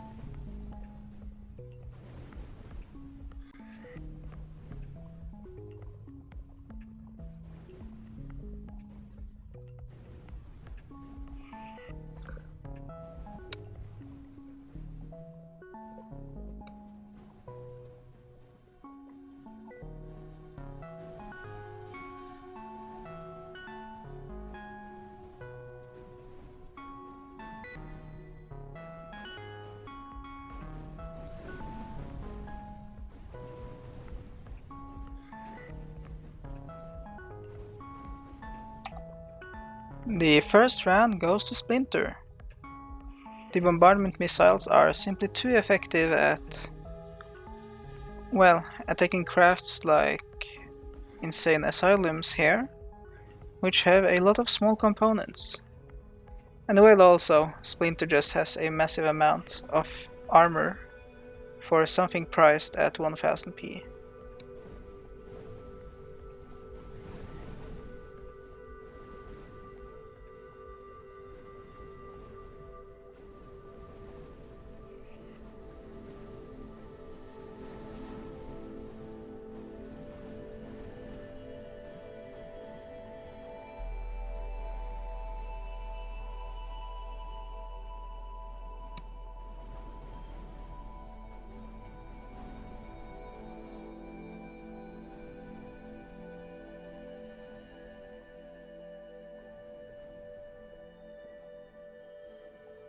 And Insane Asylum took round 2, managing to dodge the worst.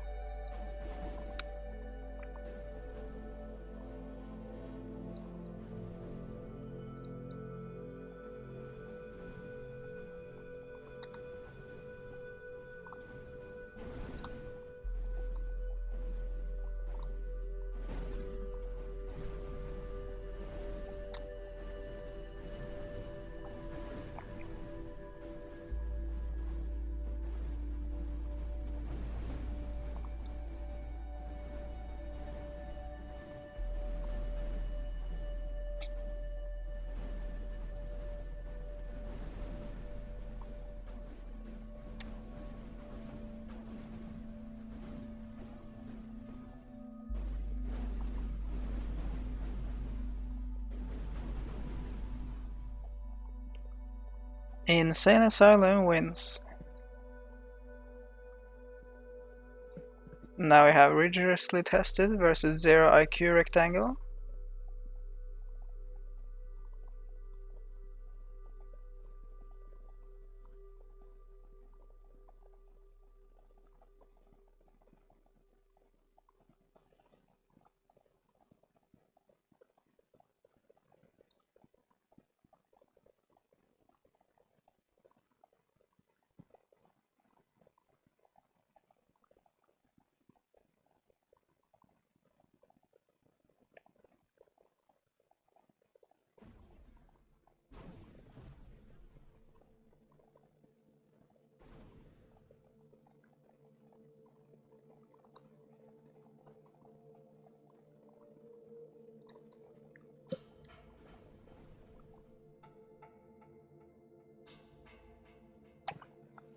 Insane Asylum is leading and winning. MGV was unable to aim properly.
We can see that Insane Asylum has lost their ship,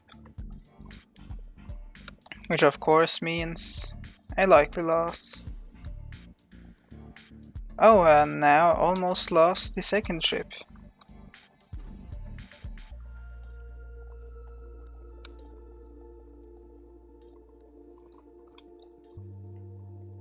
MGV takes the win, turning it around. Now we have rigorously tested versus the Ziggurat. This will... I'm not sure what to expect.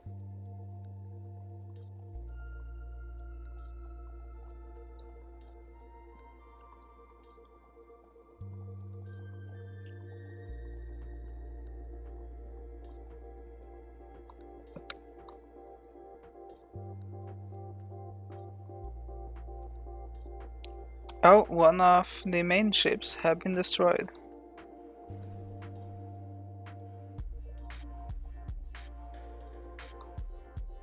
One of the ships are trapped.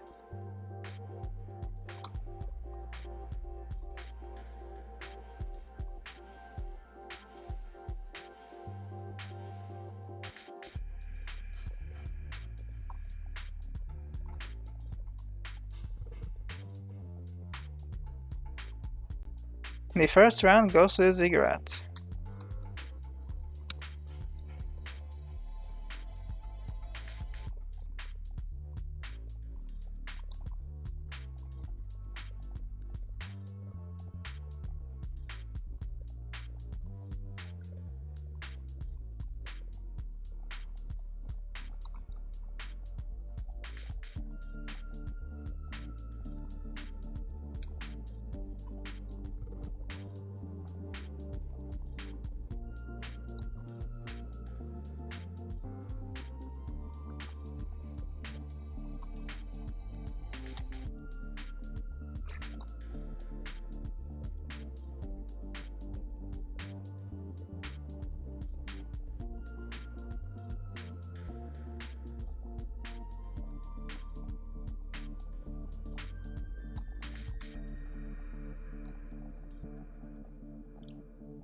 And the win goes to the ziggurat. Now I have rigorously tested versus owl feathers.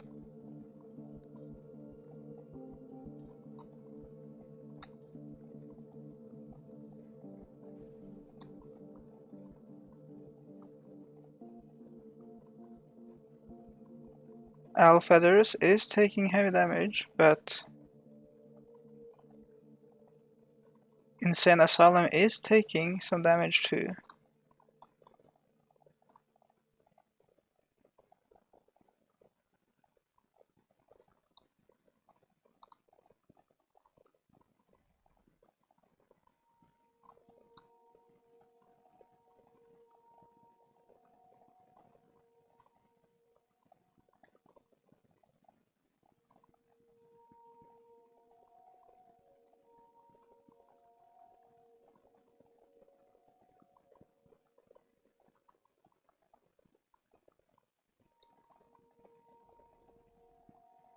The first round goes to Insane Asylum.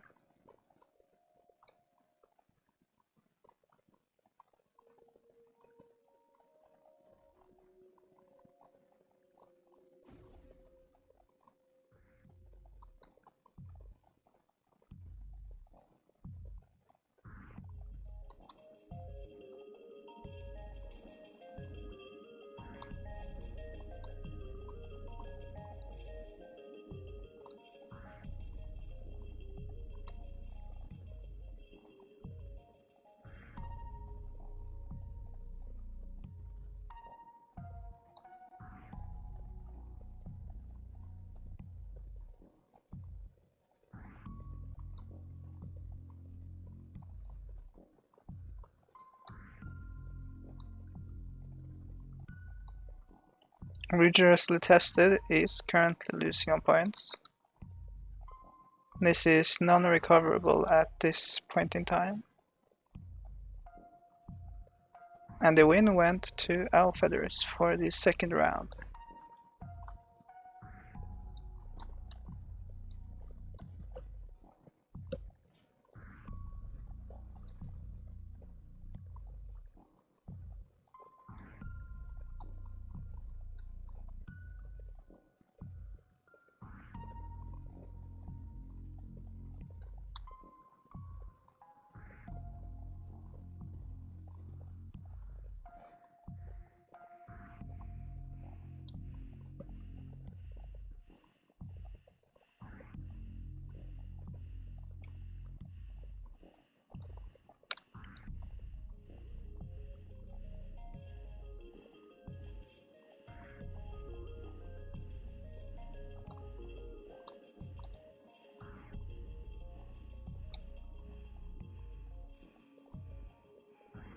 Currently they are quite close on points.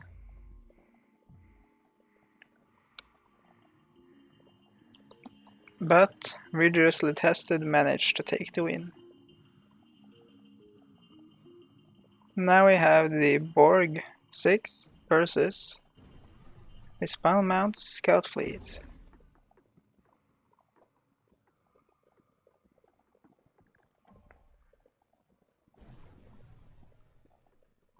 The drone kiter has already been taken out apparently.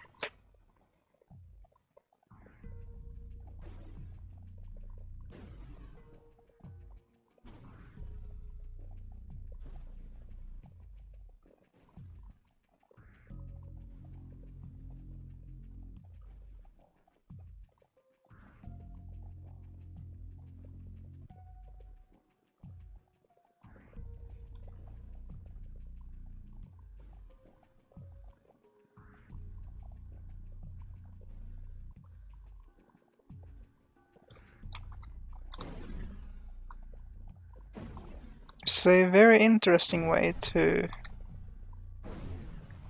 attack a ship with.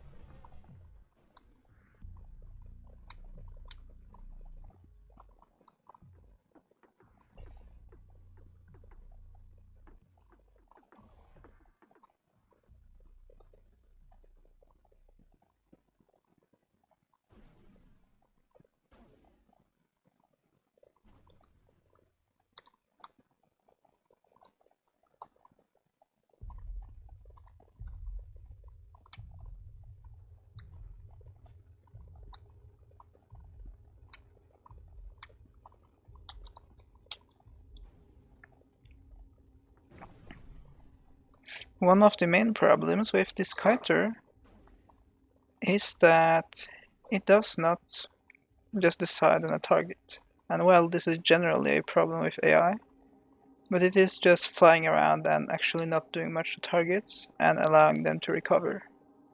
The win goes to Exterp.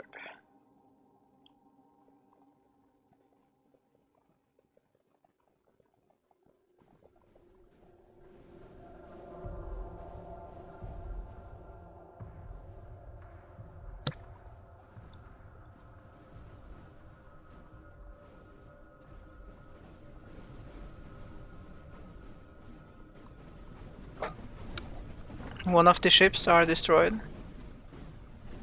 A second ship is destroyed.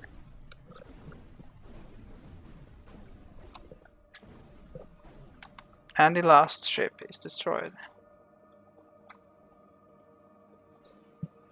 The largest ships in Exterp's fleet are very fragile from the back. There is no armor between the core and empty space.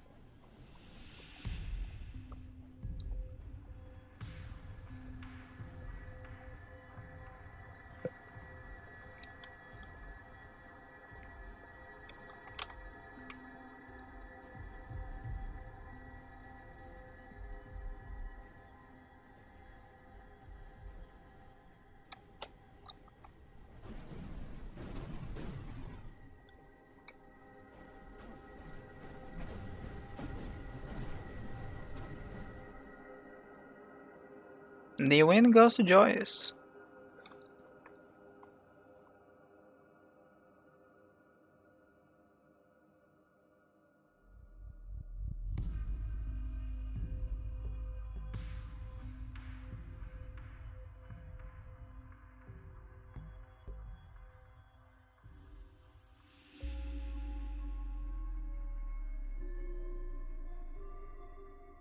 Complex there is doing quite well against Joyous, even though the drones are problematic.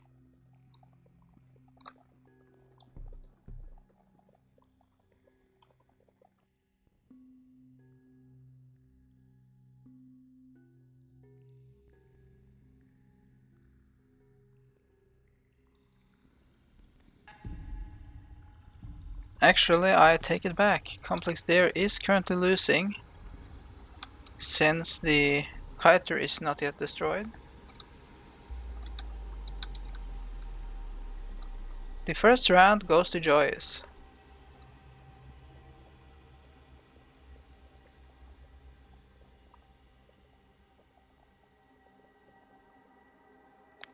And the kiter was destroyed,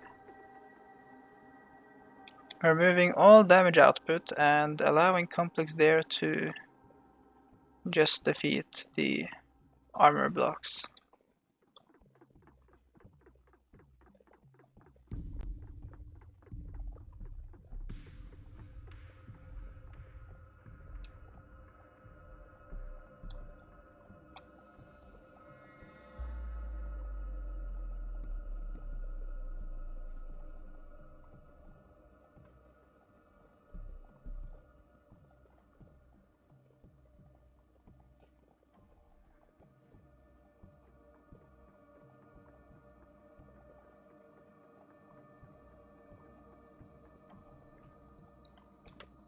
Complex there wins round 2 on elimination.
Apologies once again, I did have to do something for about a minute.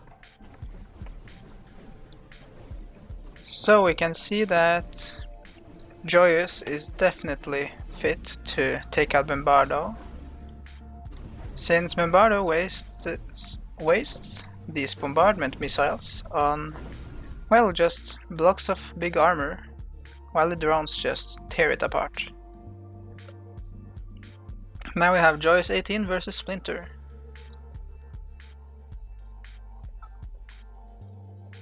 I imagine Joyous may manage to win.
Splinter managed to win with his Obsidian.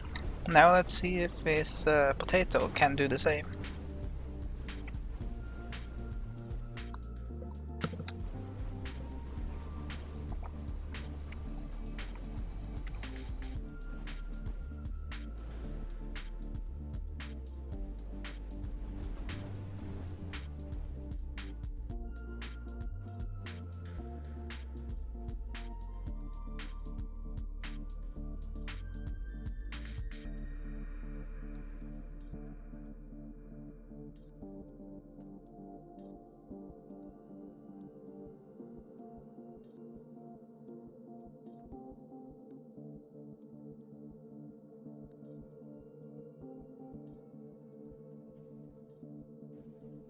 It does seem like the Potato 2 can win.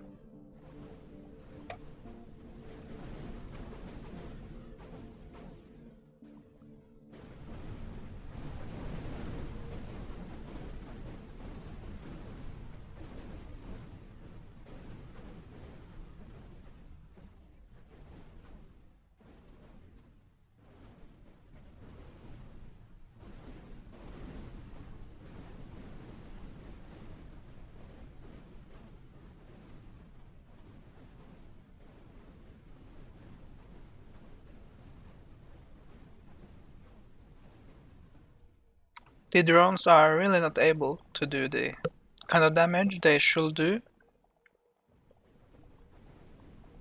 which is probably why Splinter only has lost like 70 points.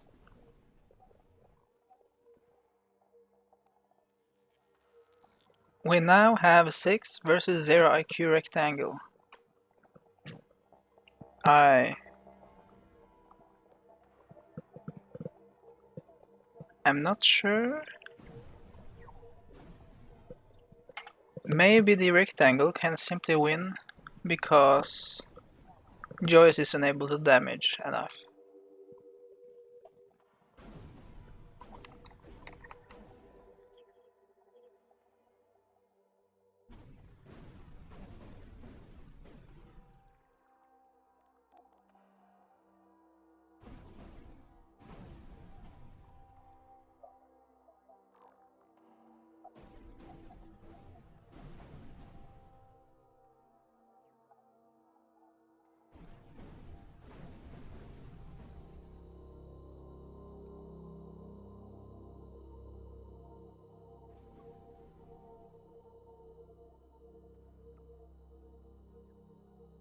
The first round went to MGV.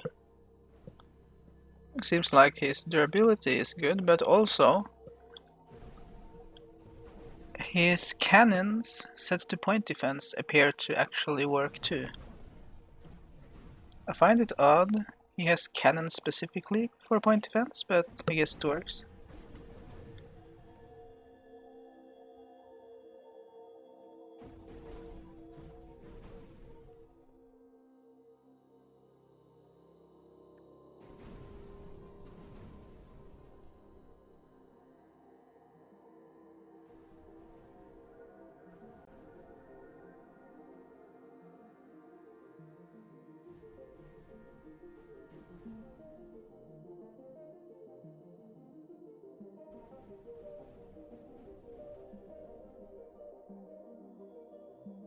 And the final win goes to MGV. Now, 6 versus Ziggurat. I actually have quite low hopes here. The drones cannot even get past the collision box, so yeah.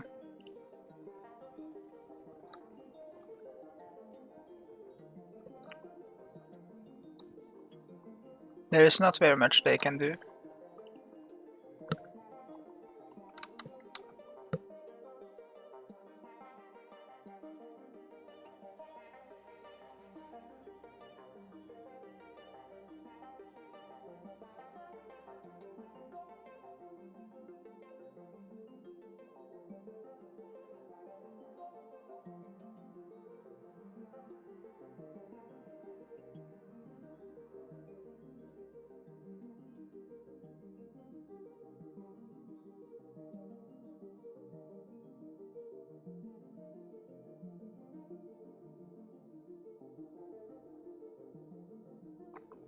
The first round clearly went to MGV.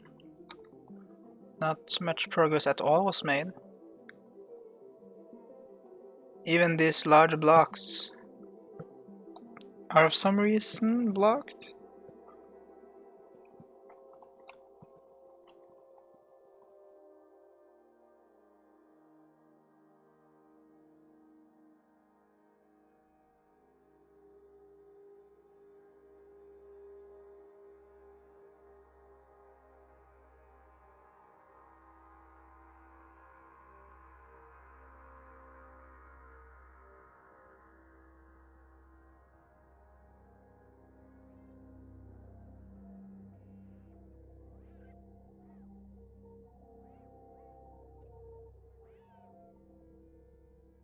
MGV won that, and now we have 6 versus Timpur not found.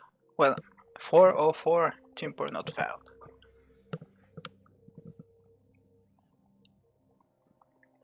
Alfeathers has not provided point defense, so it may at least be slightly effective, but the Timpur will probably quite easily take out these armor things, or at least damage them enough to gain the points needed to win.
Owl Feathers is doing quite well again.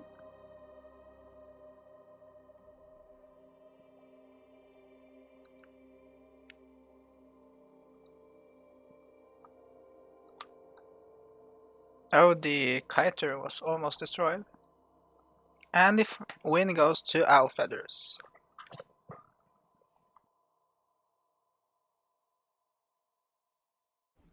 Now we have 6 versus Equinoxium Industrial Coalition Patrol Squadron. And here we see missile spam versus drone spam. And as we did see very early in the tournament, Owl Feathers does not have any measures against launchables. At least not any usable ones.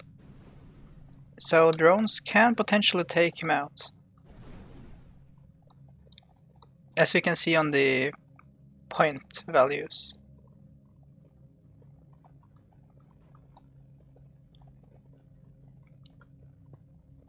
We can currently see the drones just wasting their lifetime by going back and forth, because the craft is doing that. And Joyous wins round 1.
As we saw there, the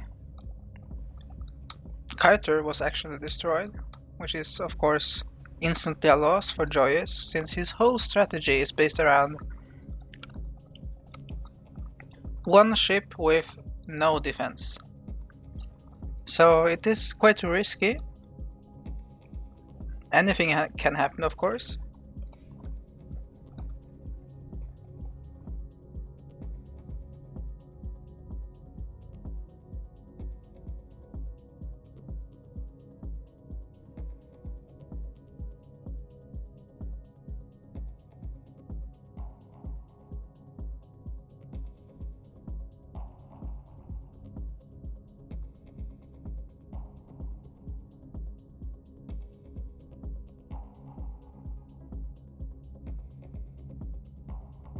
The final win goes to Joyous. Now we have Exterp versus Exterp.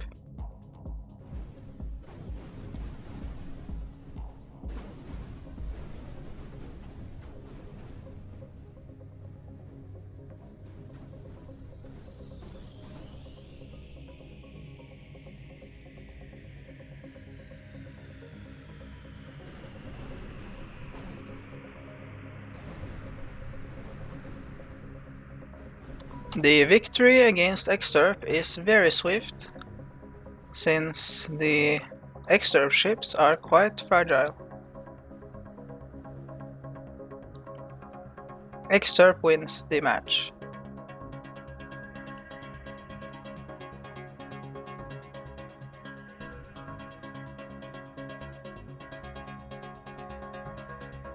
Now we have the match versus Exterp. No, Exterp versus Complex Dare. And we can see that Complex Dare is rapidly losing points.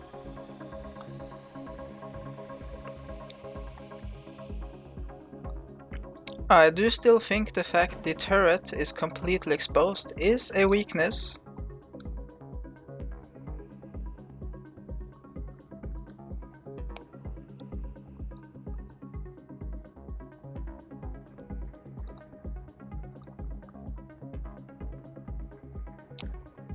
can see the burst plating do a fair bit of damage.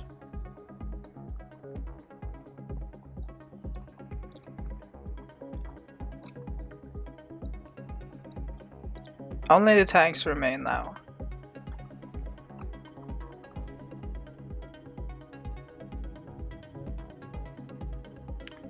Exterp wins round 1.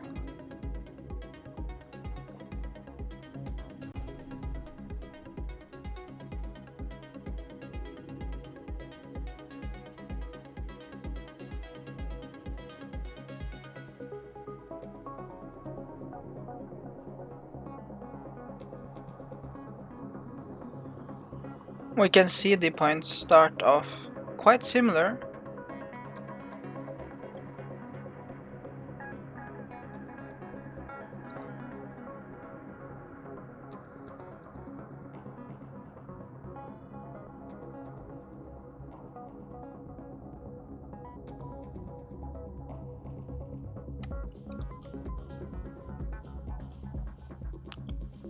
However, Complex there does start taking points of damage quicker after a while.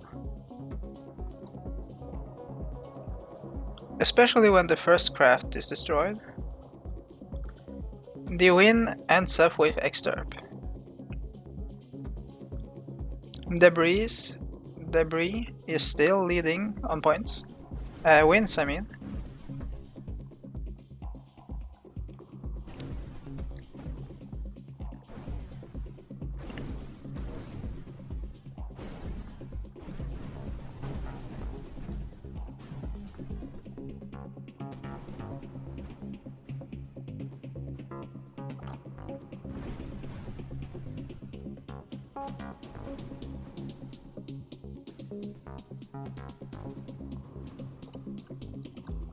Currently, Exterp is taking more damage than Cersei, with currently 747 points. But Cersei was taken out in the end. Once the shields first fail, things are quite easily damaged.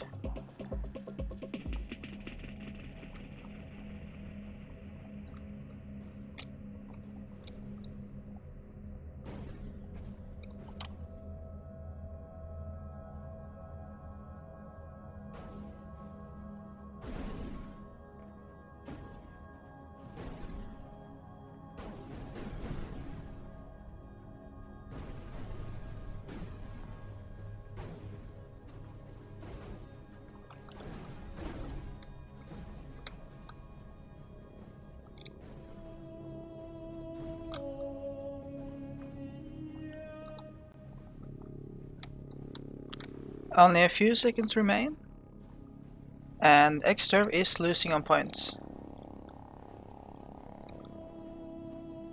However, will there just have been a few moments more and Cersei will have lost 100 more points.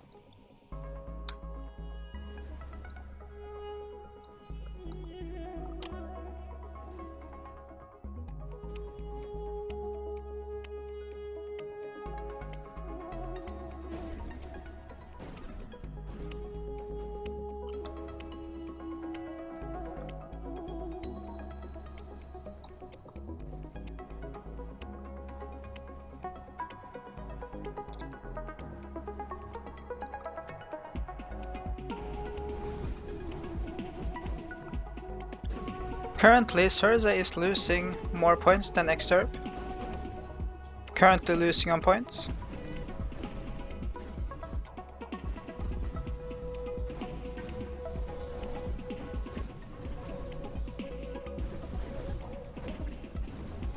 Cersei is near destruction, but runs out of time instead.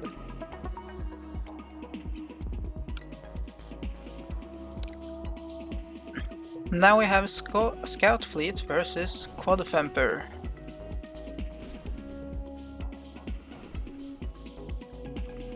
Exterp does have melee resistant armor, which may help.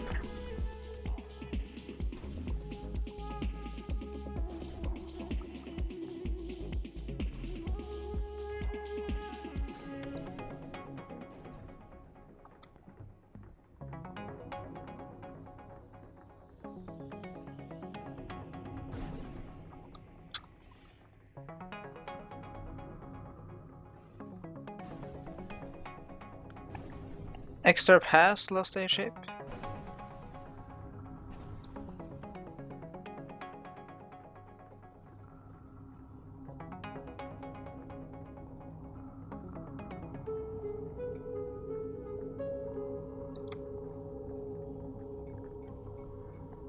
The first round goes to Splinter.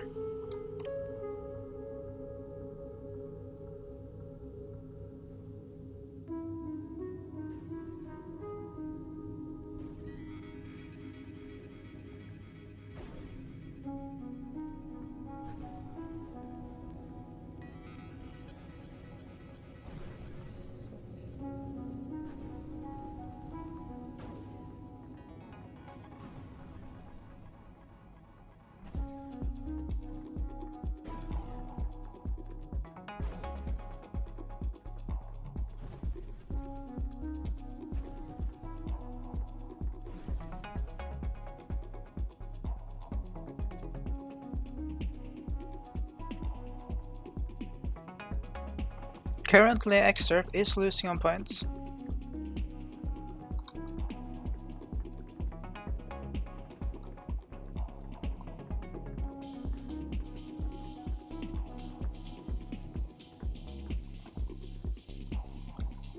And Splinter goes away with the win.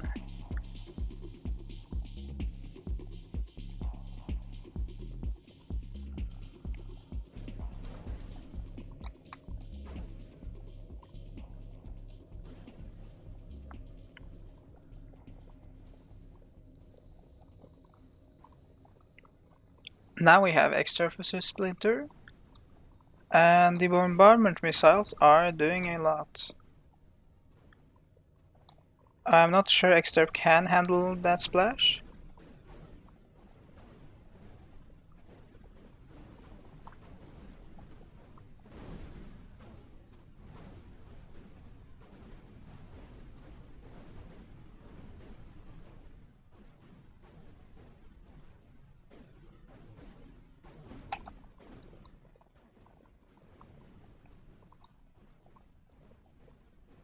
Exterp has currently lost 200 points and will lose. Splinter takes the first round.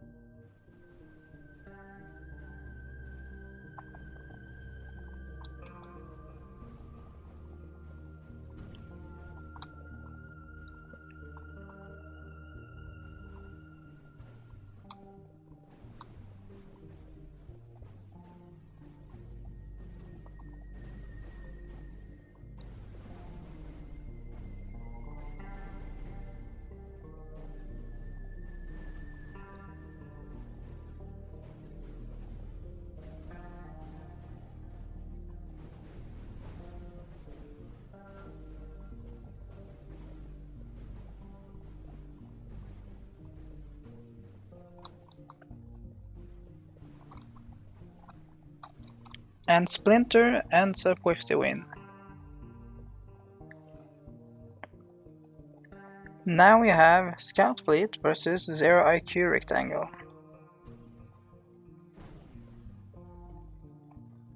The Rectangle has already taken out a ship.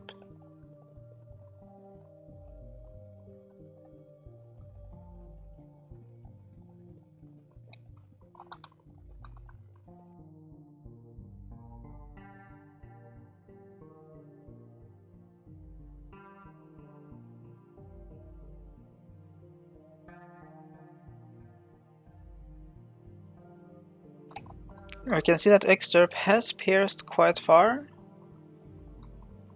but the ships are keeping a fixed range.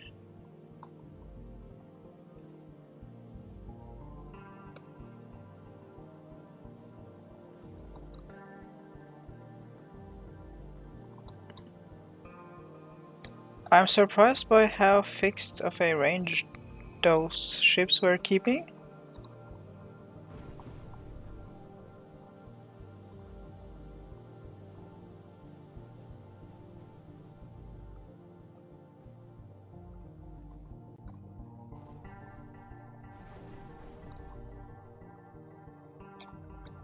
I'm surprised the ships do not do this normally.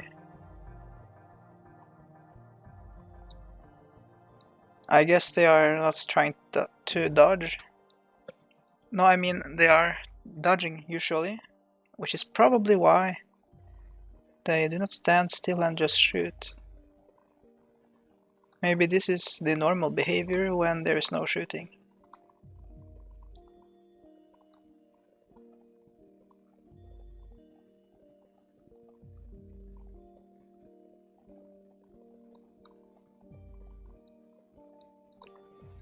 Excerpt takes the win. Now we have Scout Fleet versus Ziggurat.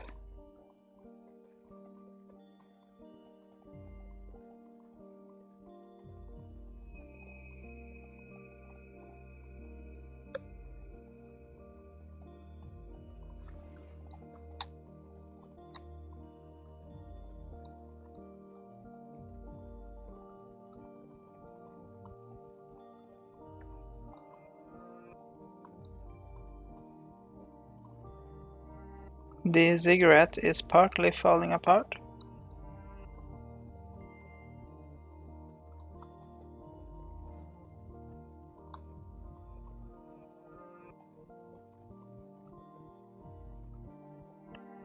I'm surprised the AI is somewhat fine. We're flying inside the bounding radius of a craft. This is usually not the case.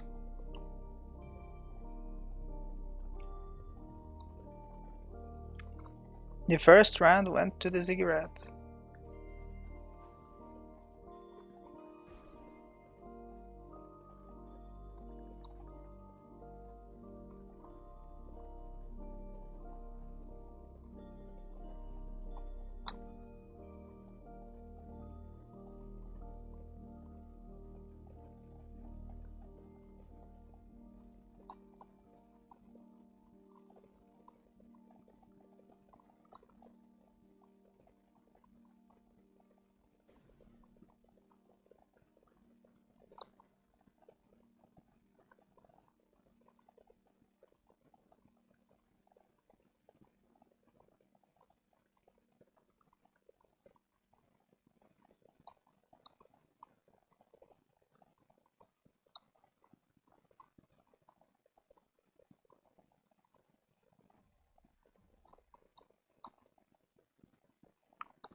The Ziggurat ends with the win.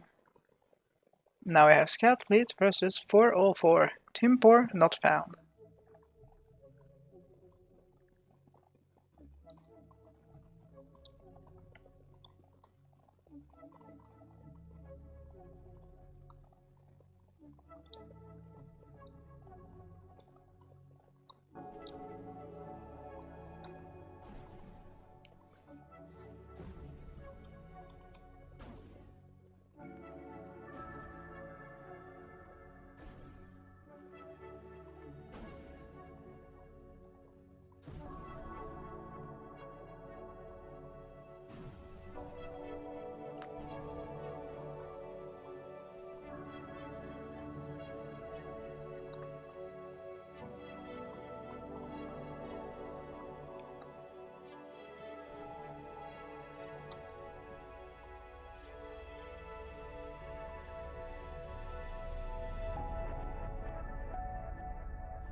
The first round goes to Excerpt.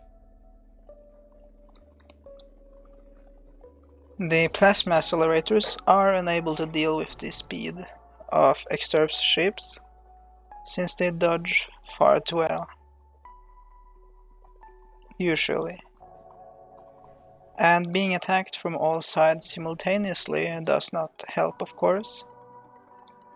It only confuses the already stupid AI even more.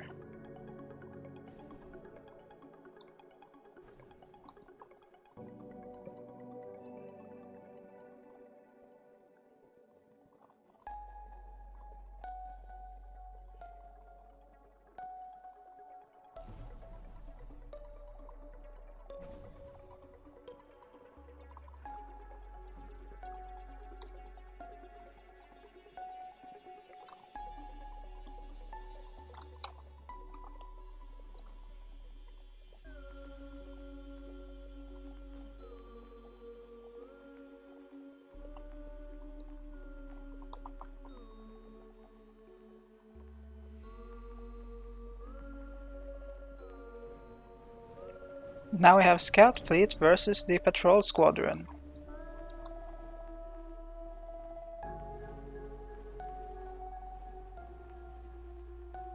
It starts off with Owlfeathers taking quite a bit of damage.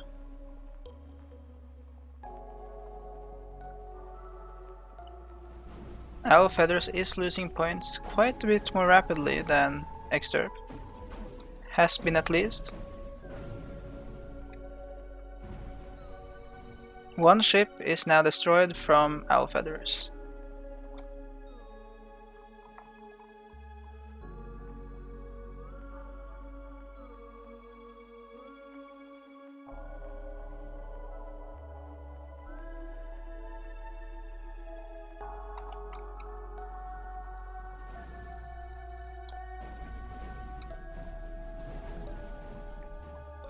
Exturb wins round 1.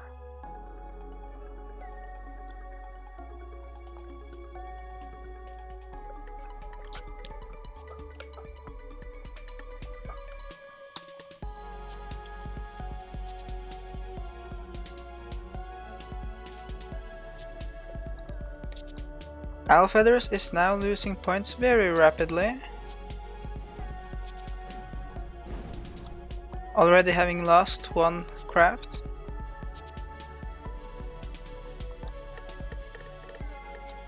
Exturb's ships do definitely like to use the burst plating as melee.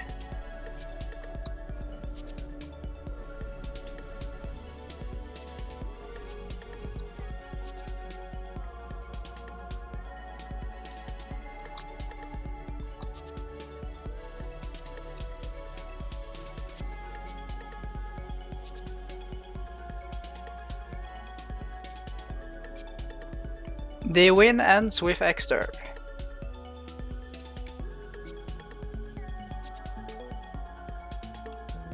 Now we have Exturb versus Skill.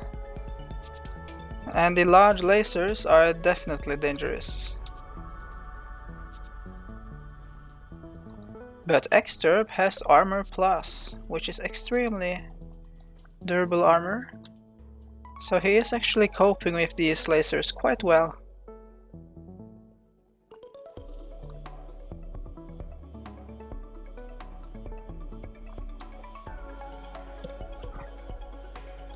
I say until Skill wins.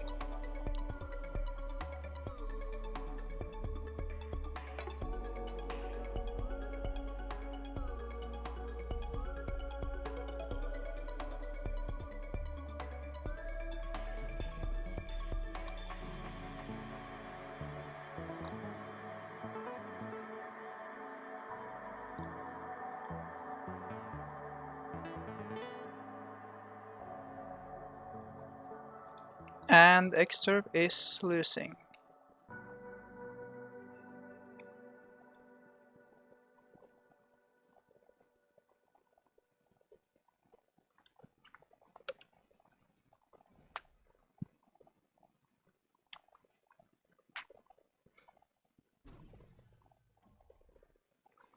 The win goes to Skill.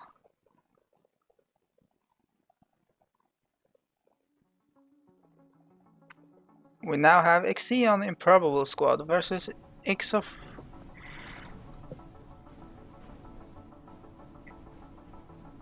Xiposura. Is that...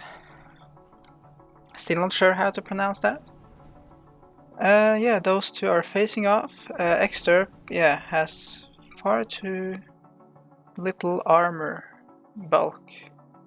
I mean, Exturb's crafts seem like skirmishers, fighters, definitely not pure kiters. And what that means is that they will see fire fired at them, and well, they cannot cope with it.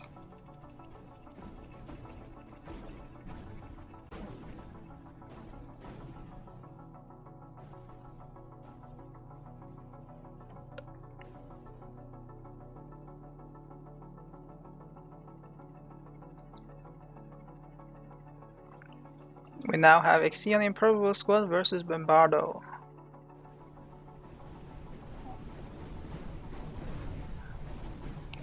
We can definitely see that the bombardment missiles overwhelm the point defense.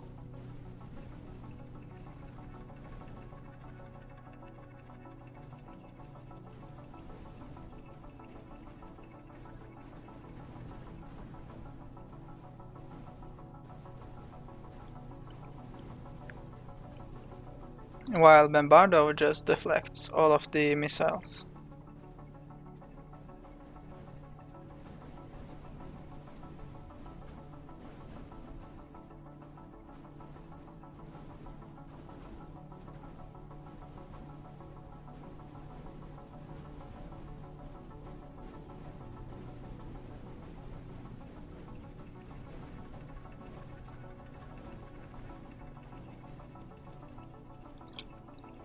Cersei wins round 1.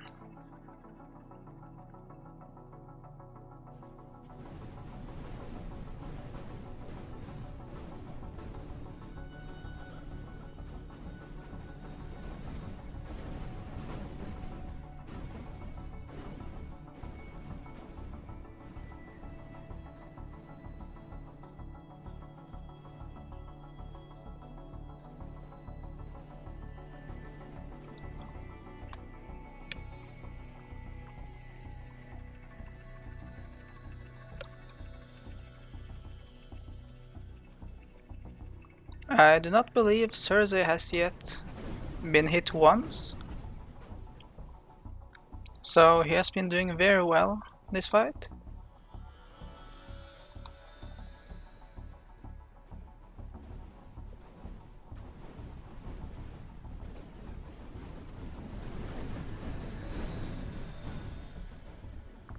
The win goes to Cersei.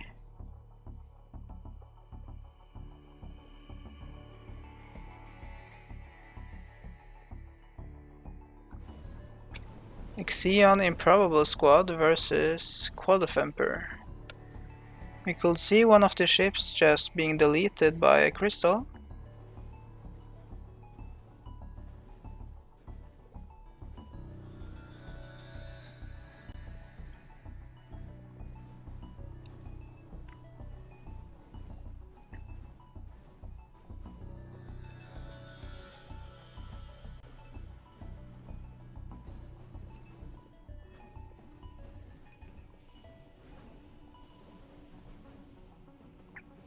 Another one destroyed.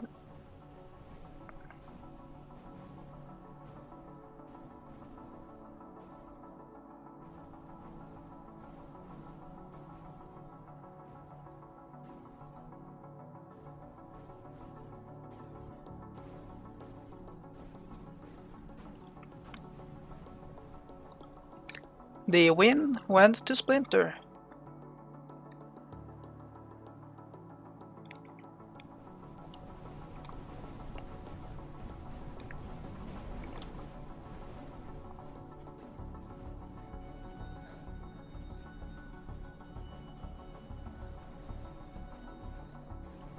We can see a crystal once again going straight through one of the crafts.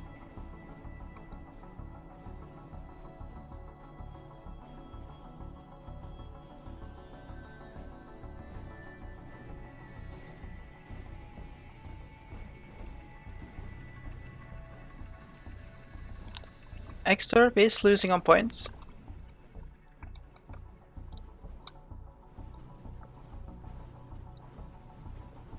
And Splinter is not really losing much points, since Obsidian has very good point retention.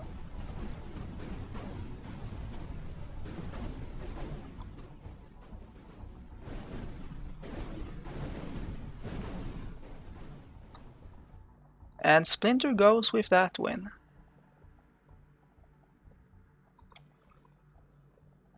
We now have Xeon Improbable Squad versus Space Potato.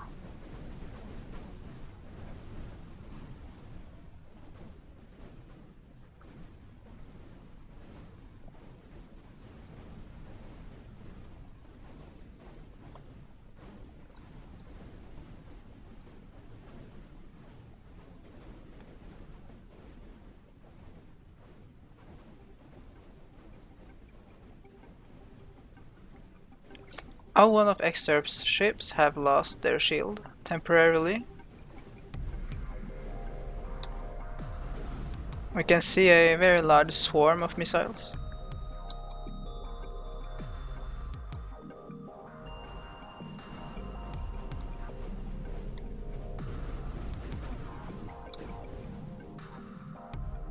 Oh, Splinter did run out of power when the match ended. It seems like you must have found out the perfect ratio between capacitors and launchers for a 1-minute round.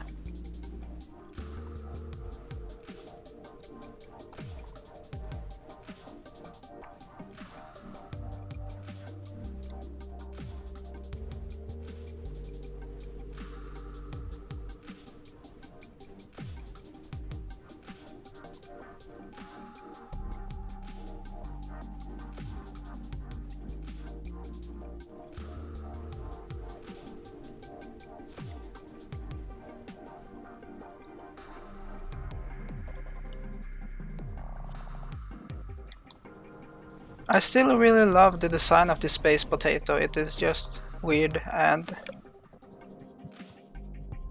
yeah, unique. We now have Ixion Improbable Squad versus Zero IQ Rectangle. The railgun array did definitely do some damage.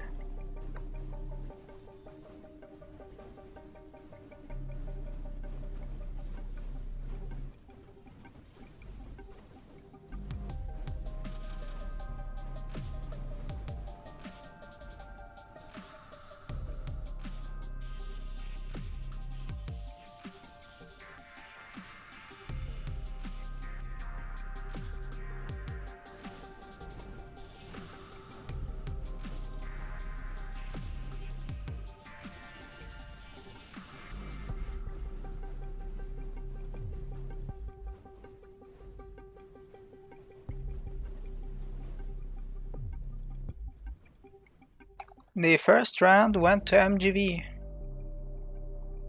He is simply too tanky, so if he manages to do some damage, just maybe 100, maybe even less, then the armor does the rest.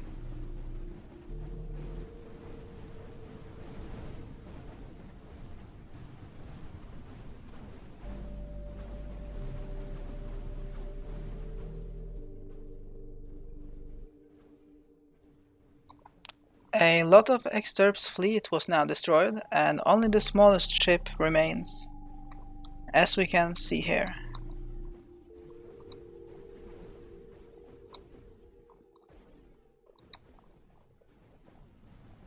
You can see the husk of one of the larger ships remaining in MGV's craft.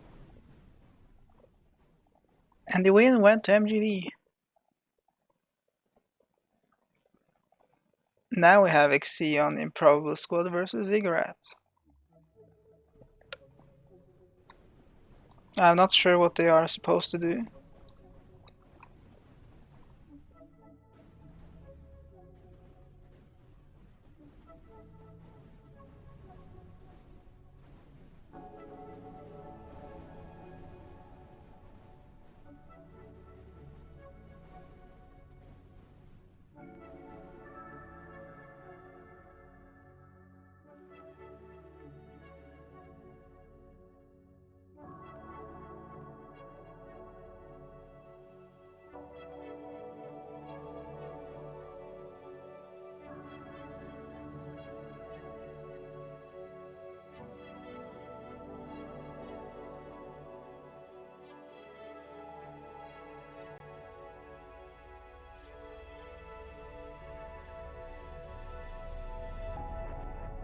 The first round goes to MGV.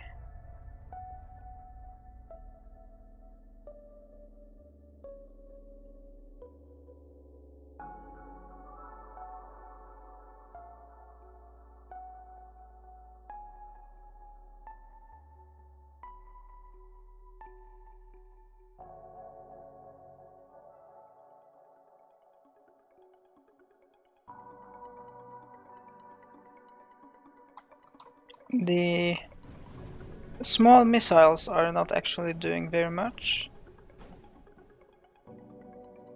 And the size difference is once again just giant.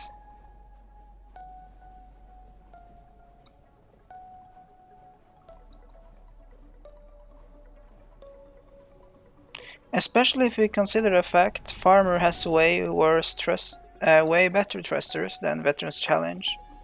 So even though Veterans Challenge gets 5 extra points, yeah, it is not actually all that much more armor. Now against Owl Feathers, the Ixion Improbable squad does lack the maneuverability to actually dodge the plasma accelerators, so they will obviously be hit.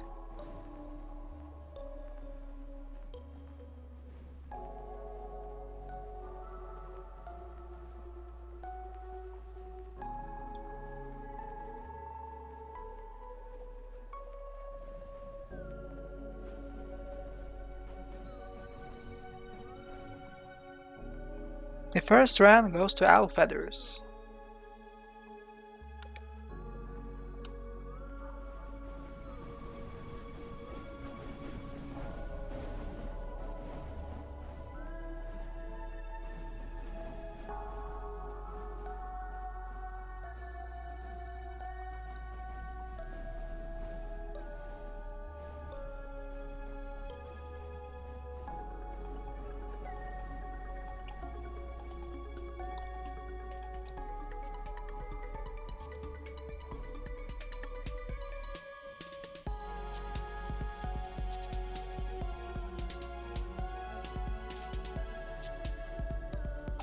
Owl Feathers has now replicated and is making more child ships.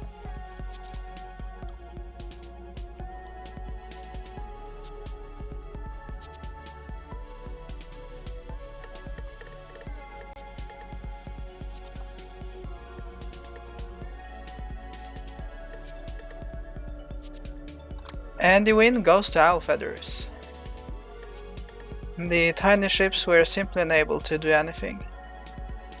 And now we have Ixion Improbable squad versus Owl Feathers Terrans.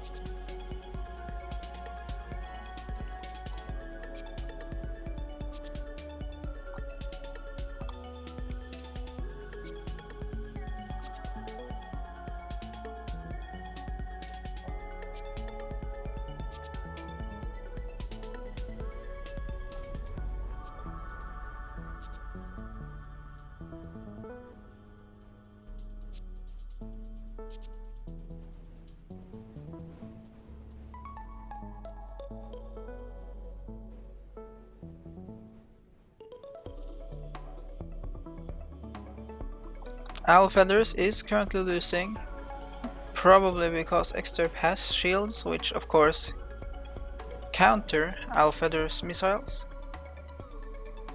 The first round goes to Exterp.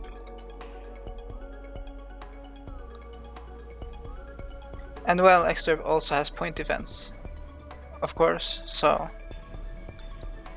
Well, Exterp did initially lose one of his crafts. Luckily, it was the smallest one.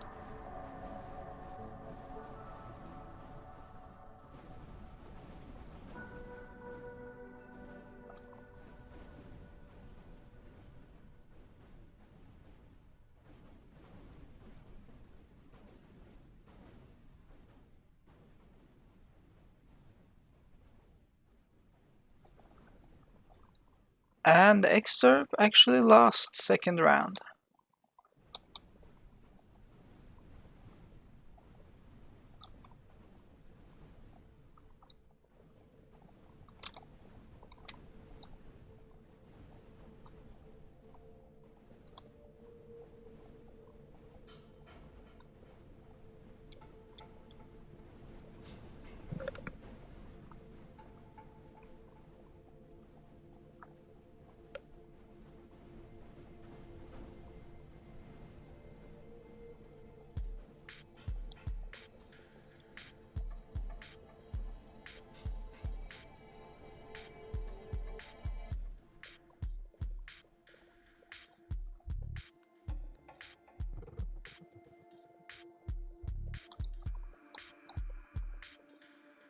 Xderp is now leading on points.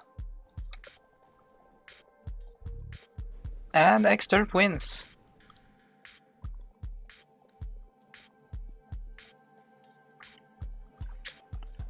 We now have Xderp versus skill.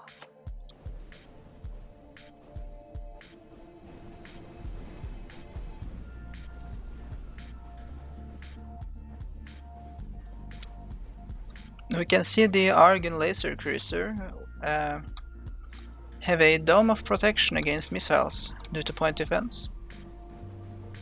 And it is quite effective. And the large lasers quickly deal with Xderp's actual ships.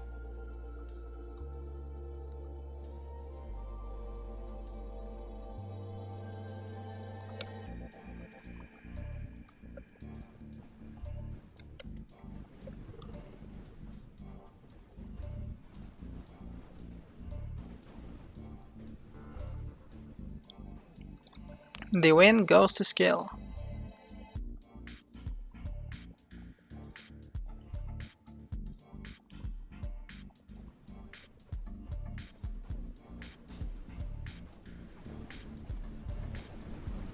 Now we have Arrow versus Ixion Improbable Squad. The Arrow does have effective point defense, at the front at least. And the cruise missiles do deal quite easily. These are the medium ones, so they do actually, yeah.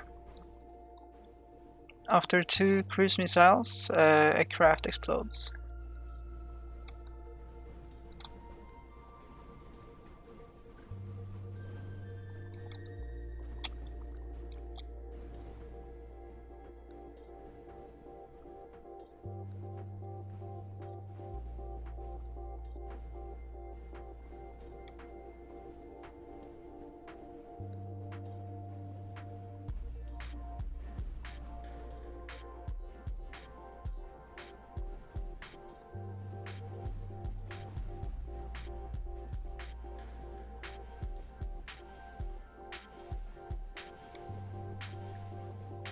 Currently, Samdam is leading on points.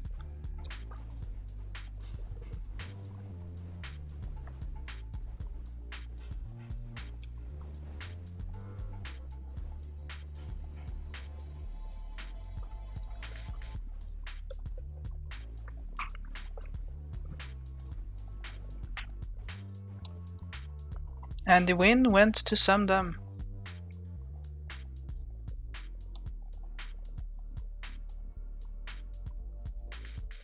Now we have Complex there versus Cersei.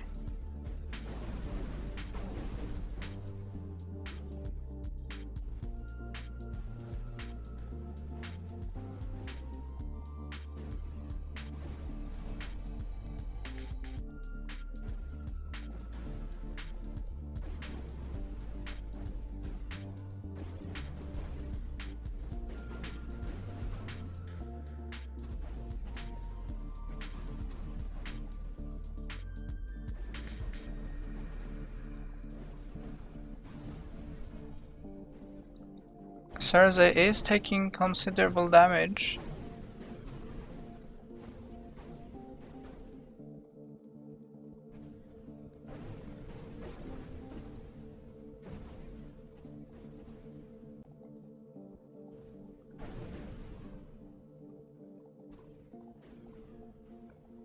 Complex there wins round 1.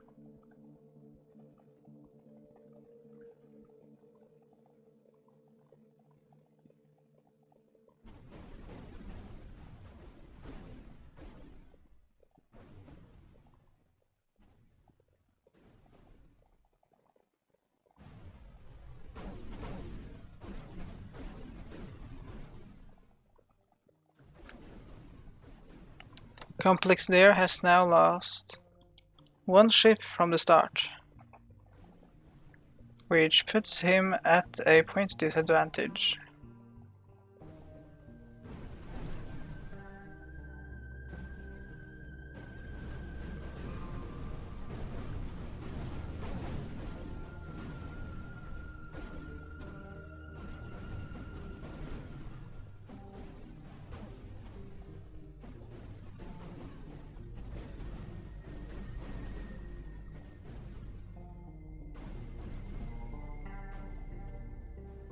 Thursday takes round 2.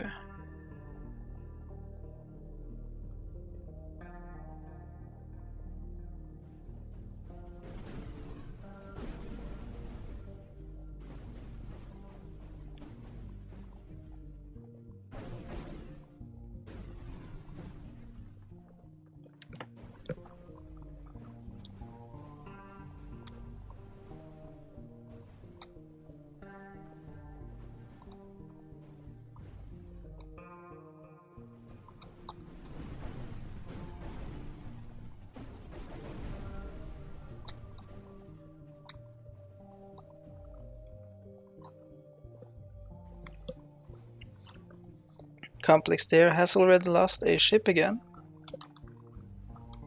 which puts him at a point disadvantage.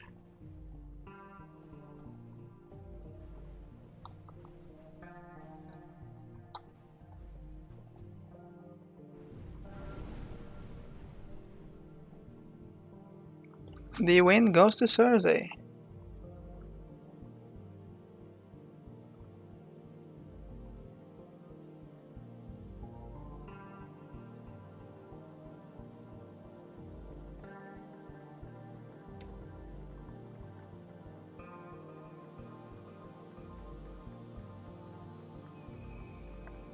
Splinter is losing points.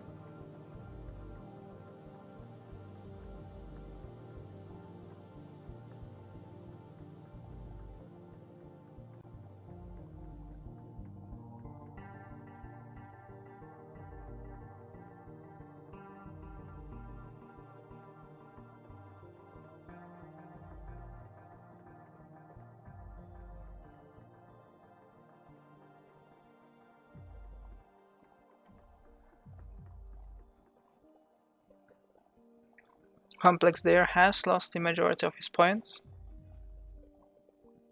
while Splinter is still holding up well. The first round goes to Splinter.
The win goes to Splinter.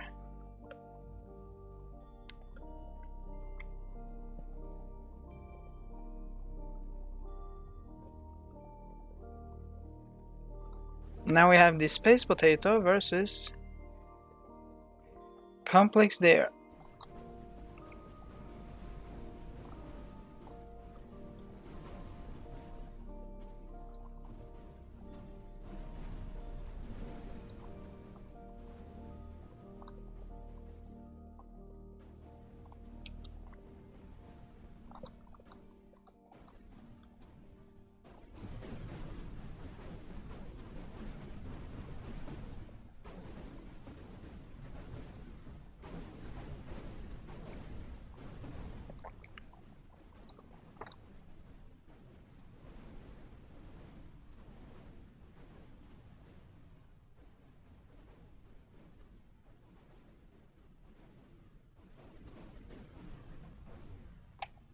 The first round goes to Splinter.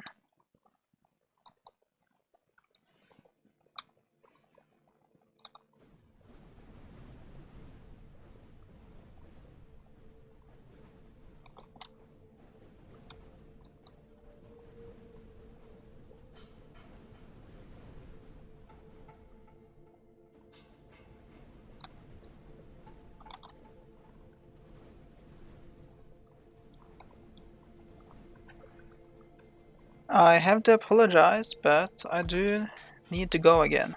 I will return once again in a few minutes.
I have returned.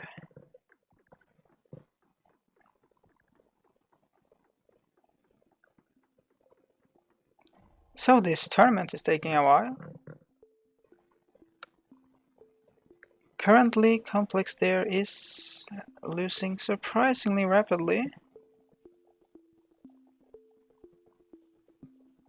I guess maybe Timpor does actually do more damage than the other factions.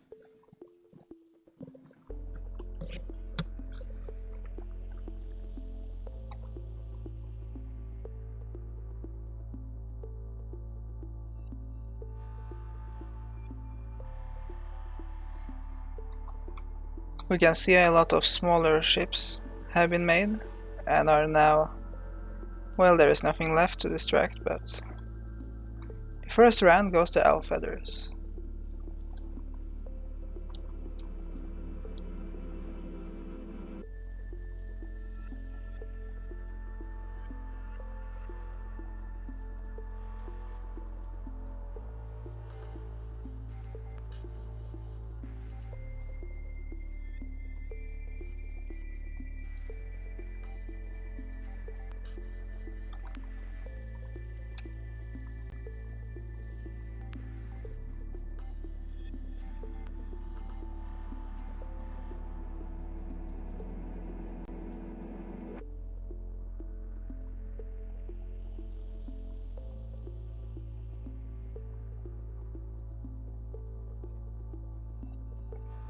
Complex there only has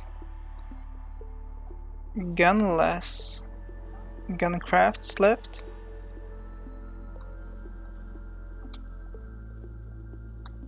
You'll see a tiny craft defeat one, and Alfeathers takes that win.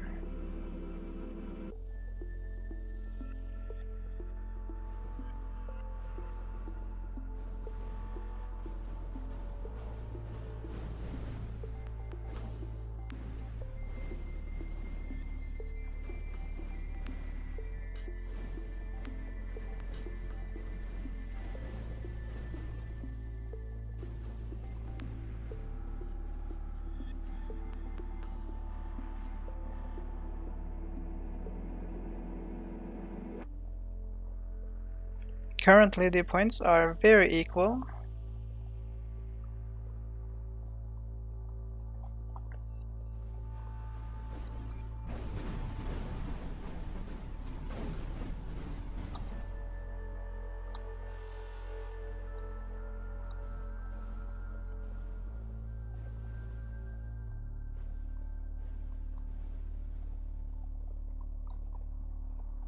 Complex there is now losing points more rapidly, and the first round went to Alfeathers.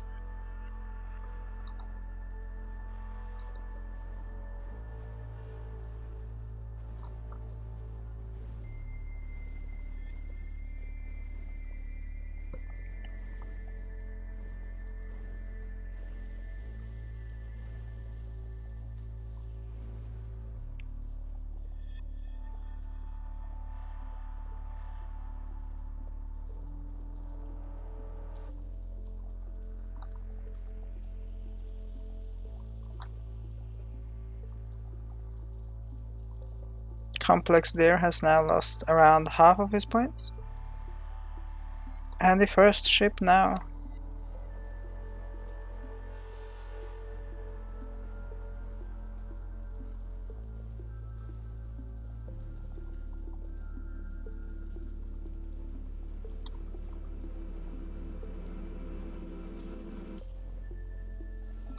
And the win ends up with Alfeathers.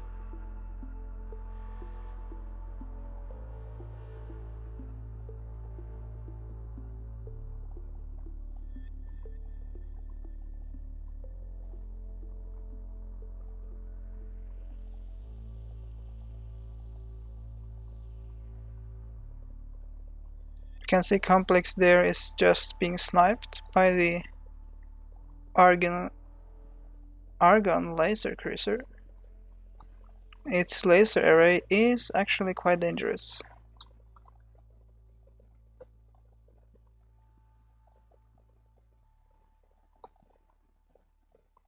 Only one ship remains.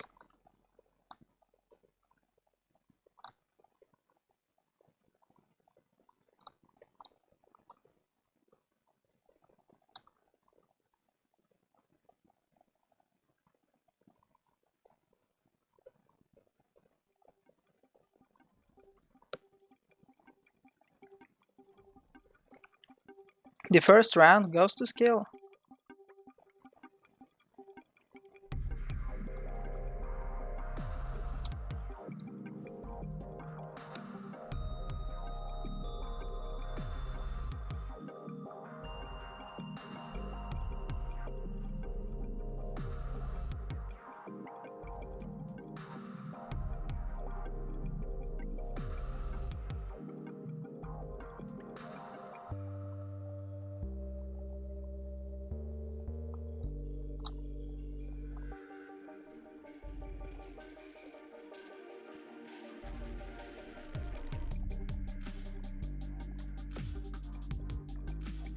And skill 1.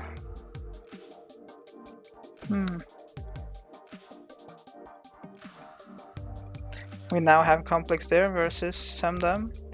We can see the large cruise missiles just obliterate at least the cannon crafts.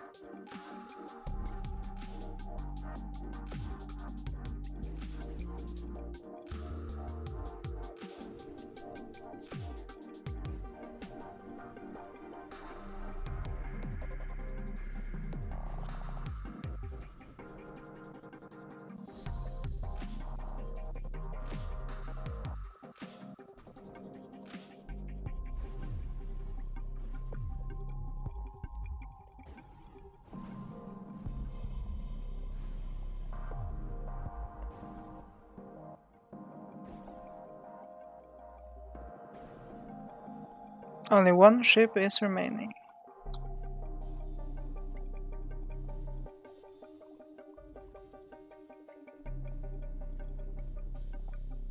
The first round goes to Sumdum.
And the win ends up with Sumdum. Now we have complex there versus don't produce.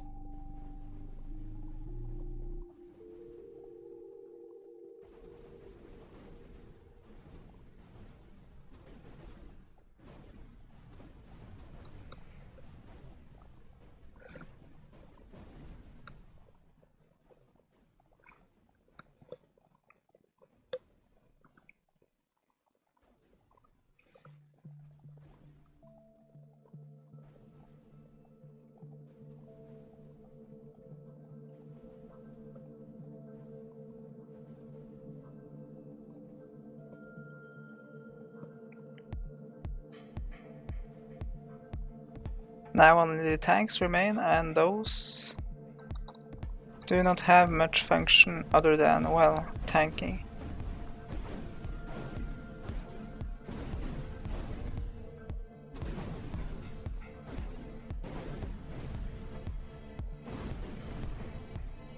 The first round goes to non-produce, on points.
We now have Cersei versus Splinter.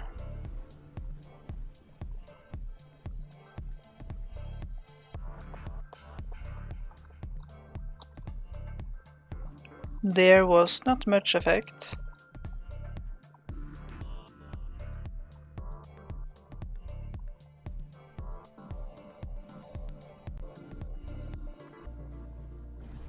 And the push lasers do actually manage to somewhat push away the crystals.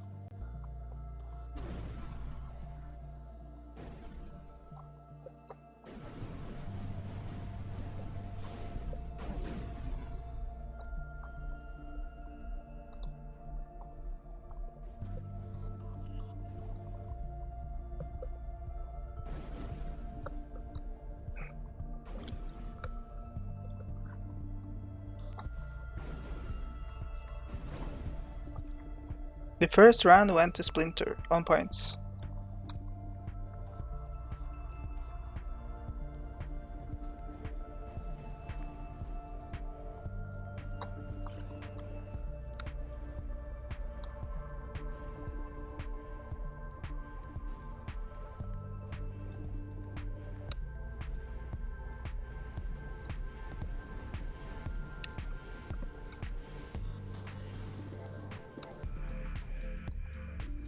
Cersei is losing some points from the melee.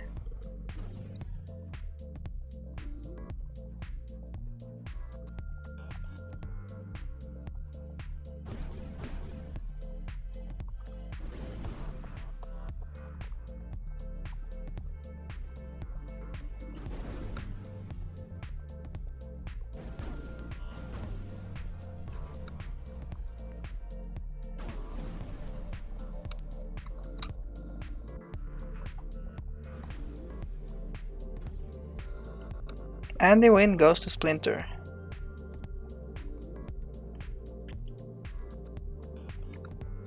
Now we have Bombardo versus Space Potato, the two bombardment missile crafts.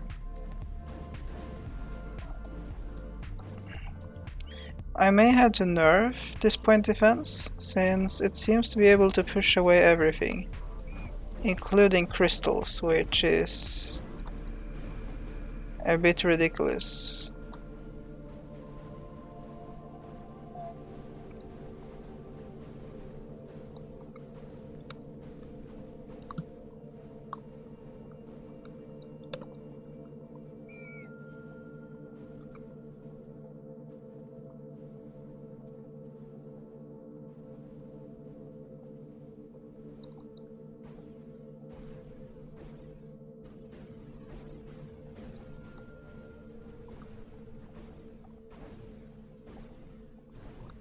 First round goes to Cersei, since Cersei was able to block all the bombardment missiles.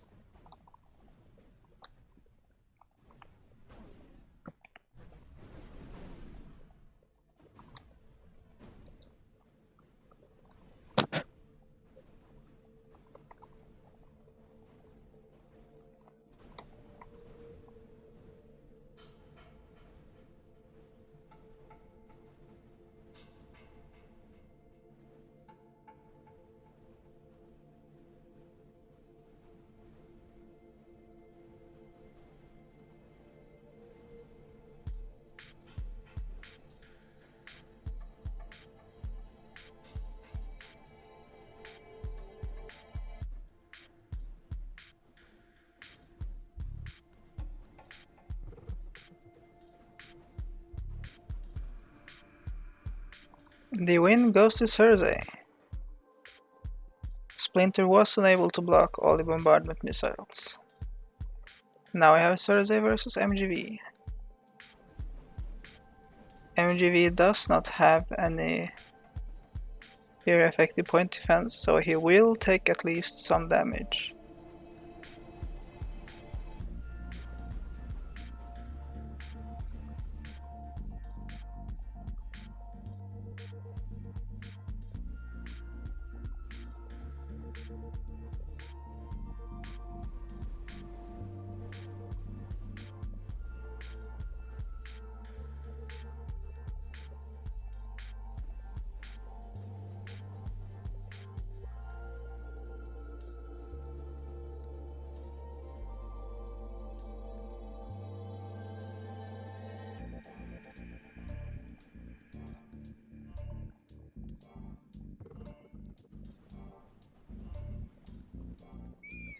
The first round goes to Thursday.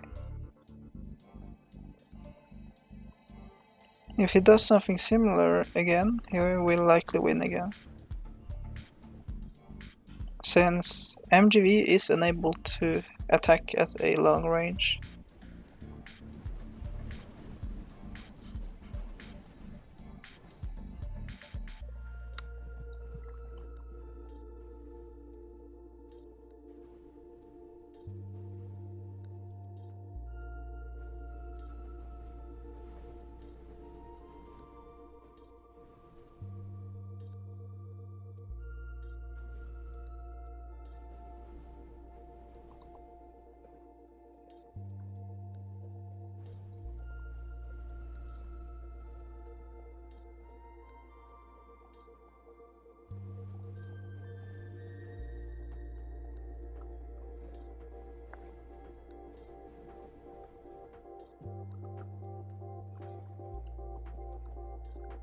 Thursday won, and now we have Thursday versus MGV with his ziggurat. The bombardment missiles may be able to do something.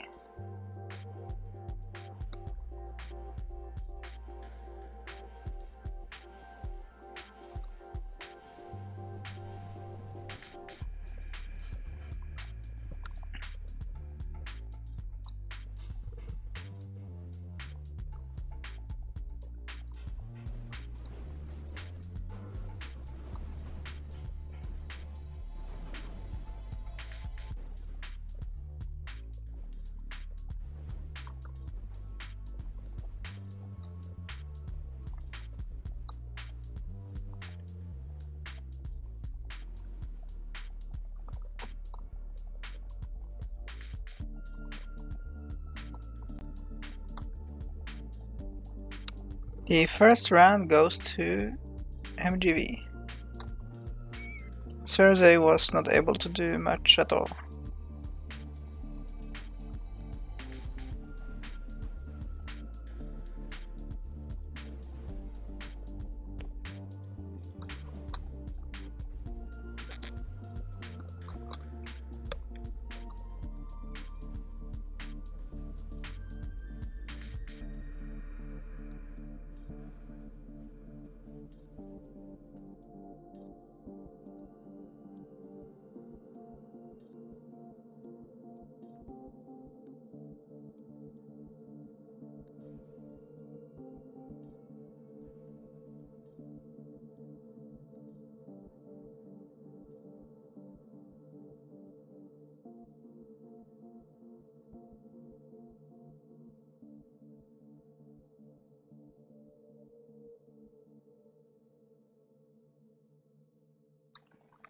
MGV takes the win, and MGV is now on third place.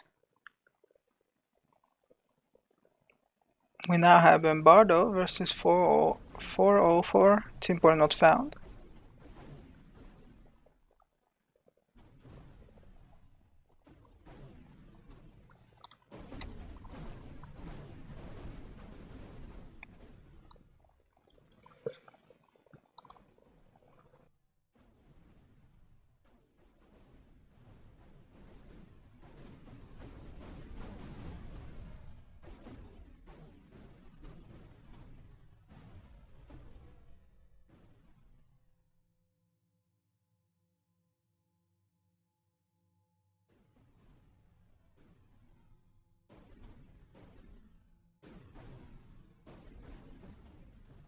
Currently, Alfeathers is leading on points.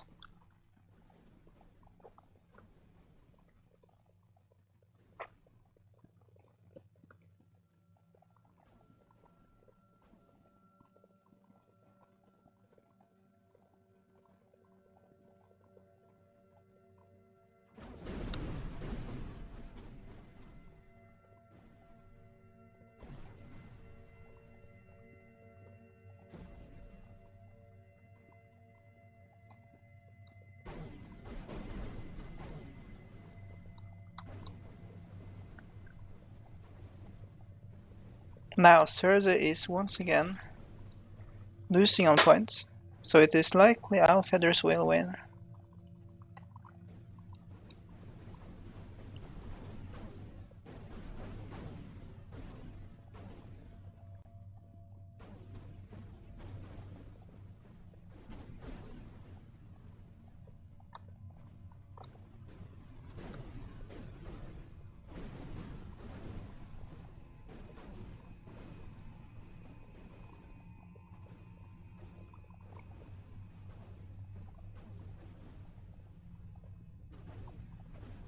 Owl Feathers takes the win.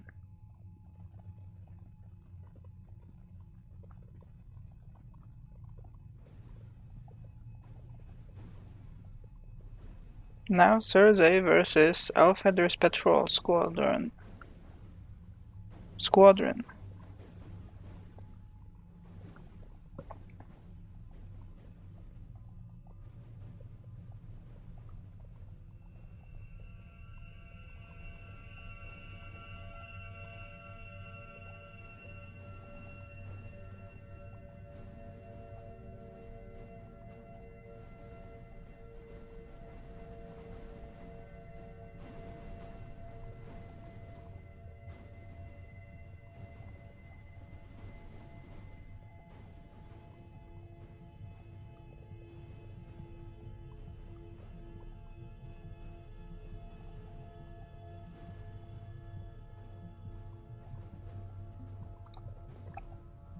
The first round goes to Cersei. Cersei has very superior point defense and shielding, so he does not take much damage from the missiles, while Owl-Feathers on the other hand. Yeah, these are bombardment missiles, and those ships have a lot of small blocks, so it becomes bad.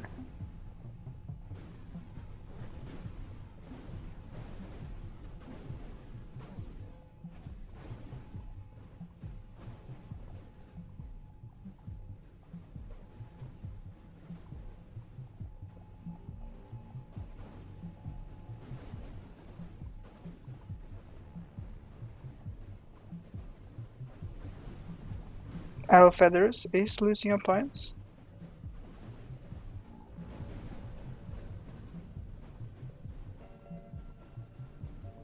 And the win goes to Cersei.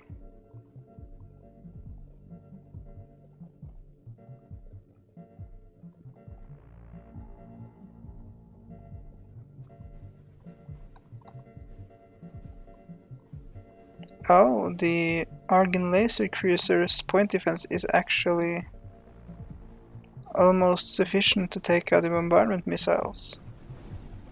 It is quite impressive.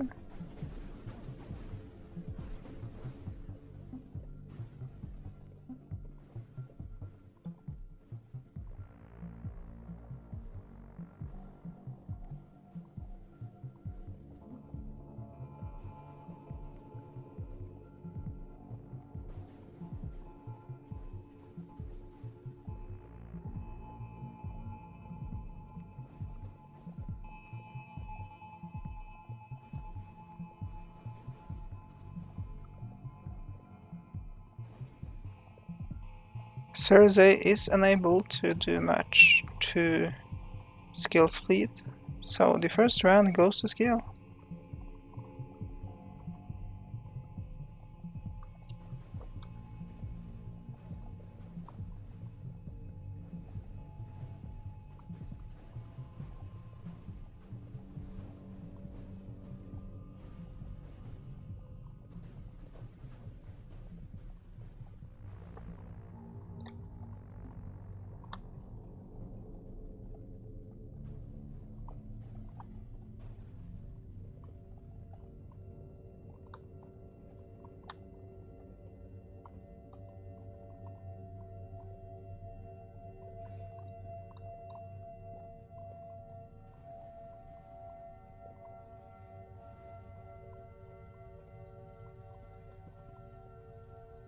Cersei has not done much progress on Skill's fleet.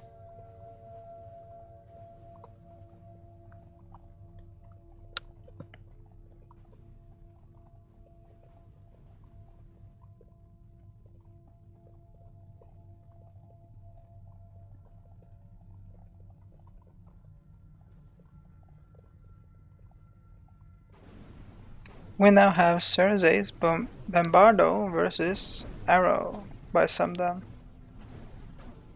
Both have some point defense. Well, Bombardo has far more point defense. Both have shields and both have missiles.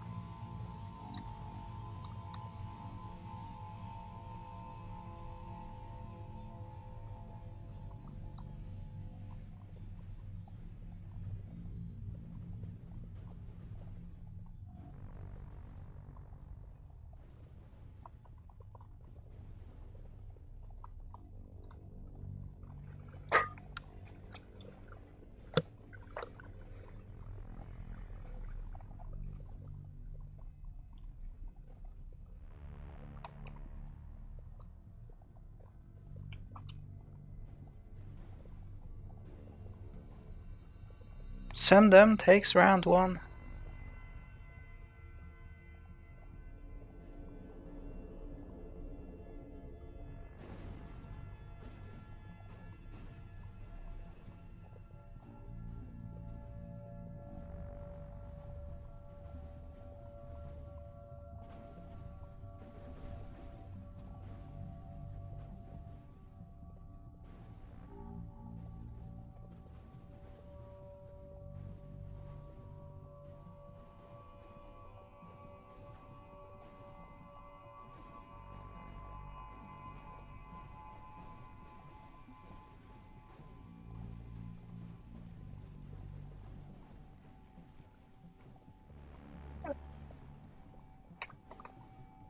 Send them is able to deflect all the bombardment missiles.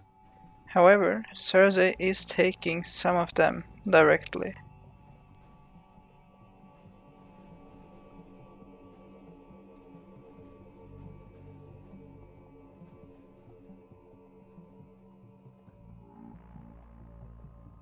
Semdem won that, and now we have Bombardo versus Bad Submission.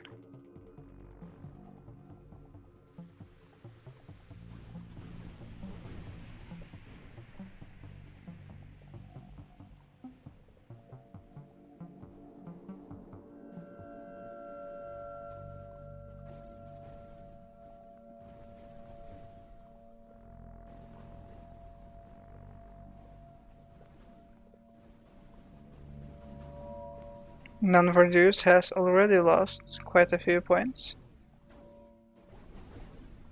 while Bombardo is just fine.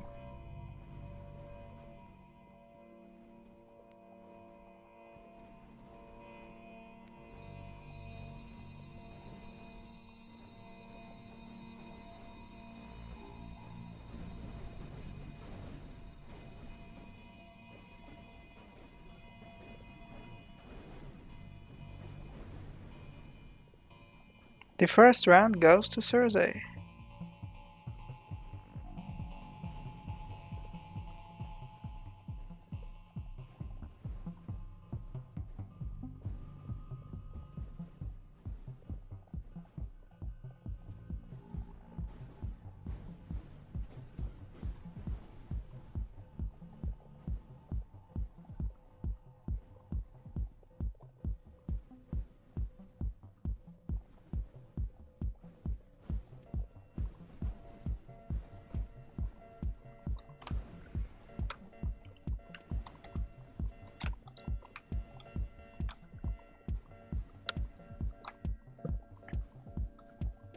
Now in the second round, non-Verdus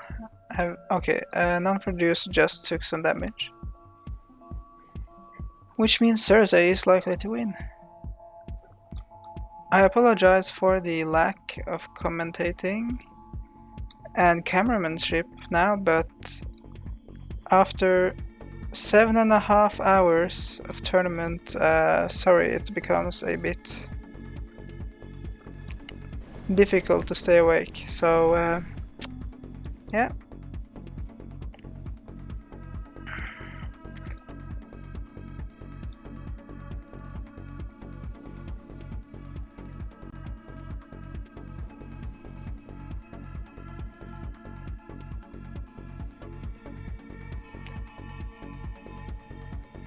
I did also start to feel a bit unwell, but, well, it's an exception, so it's acceptable. Anyways, Bombardo is losing versus Hale. It appears that Bombardo is taking enough damage to be unable to take the points back.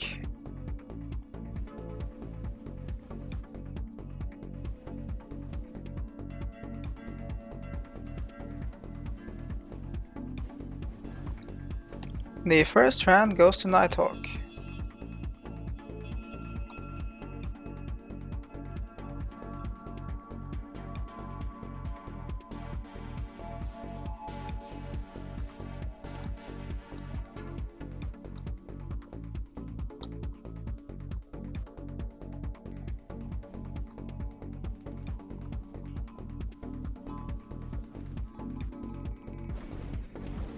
Bombardo is once again taking heavy damage.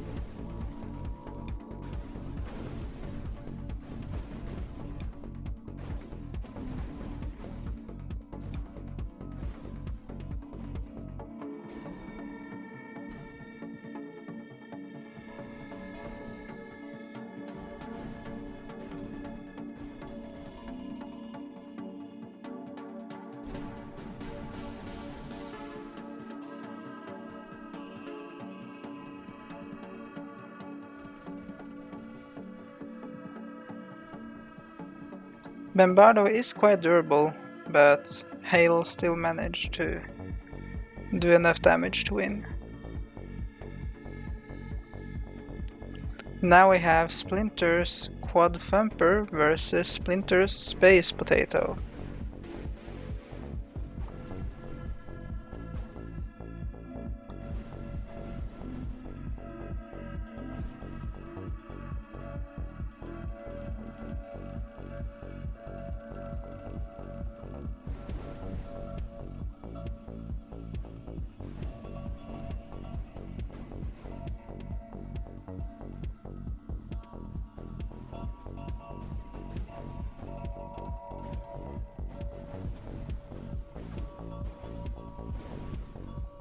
And Splinter was taken out by elimination.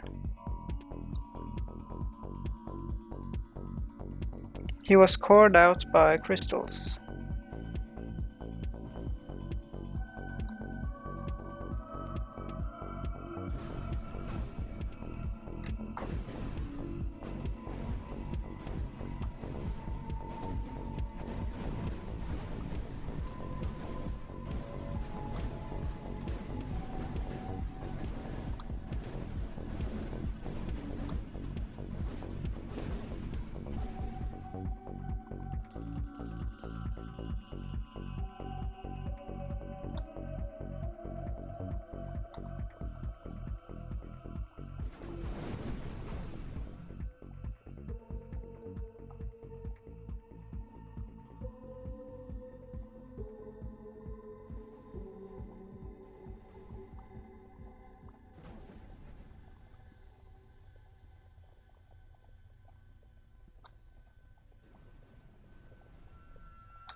Currently, Splinter is losing on points. And the core is near being cored.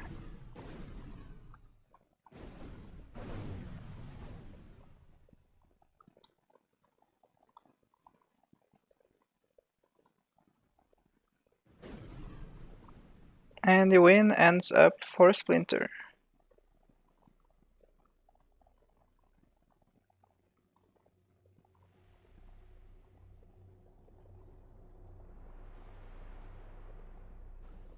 Well then, the Zero IQ rectangle is not able to deal with melee at all.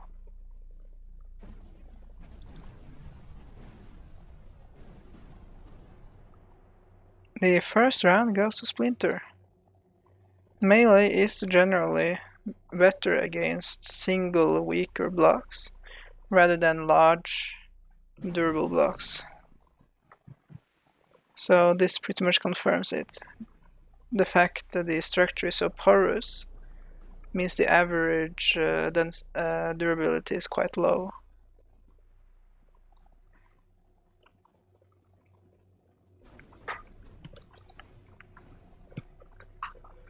I'm sorry, but I have to go again.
I have returned once again. So this round goes to Splinter. It is really problematic trying to drain points out of obsidian, since they are so durable.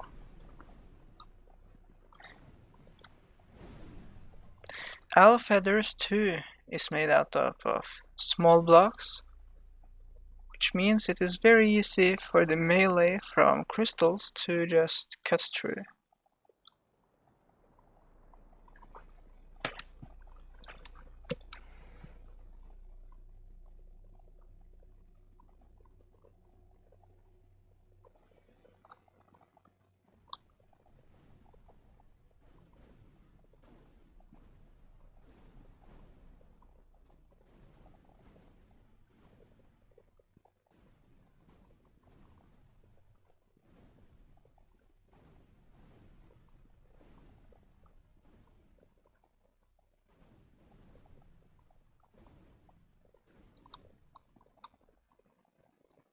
And the win goes to Splinter.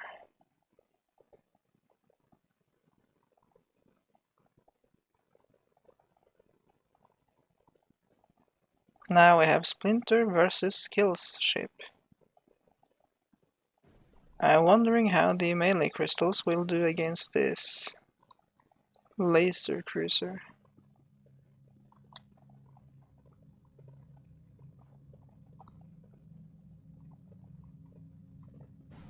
And I think I got that answered.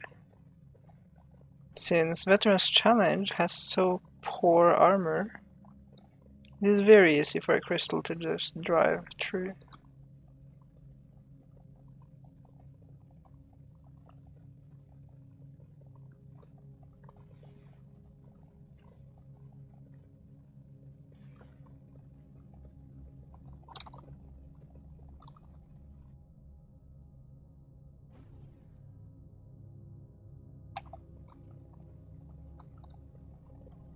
Splinter wins the first round.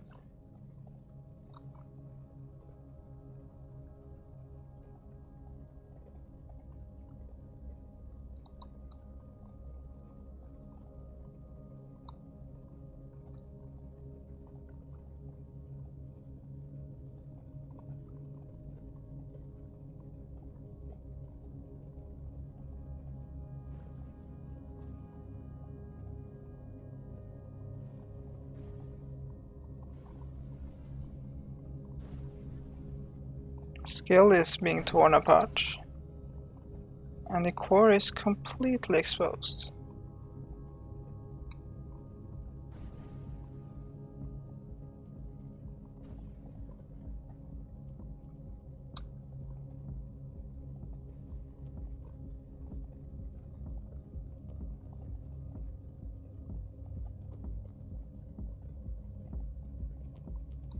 The cruiser appeared to get a chance to regrow, but that didn't happen.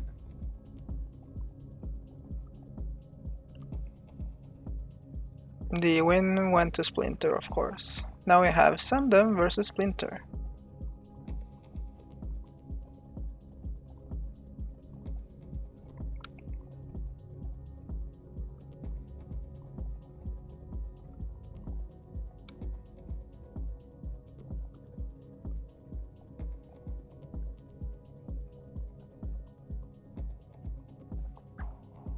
The arrow has already taken some damage and lost some points.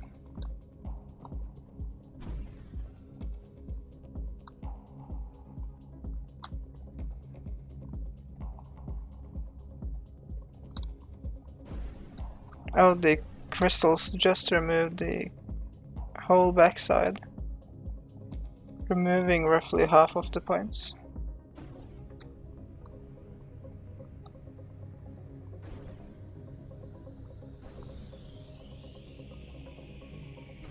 The first round goes to Splinter.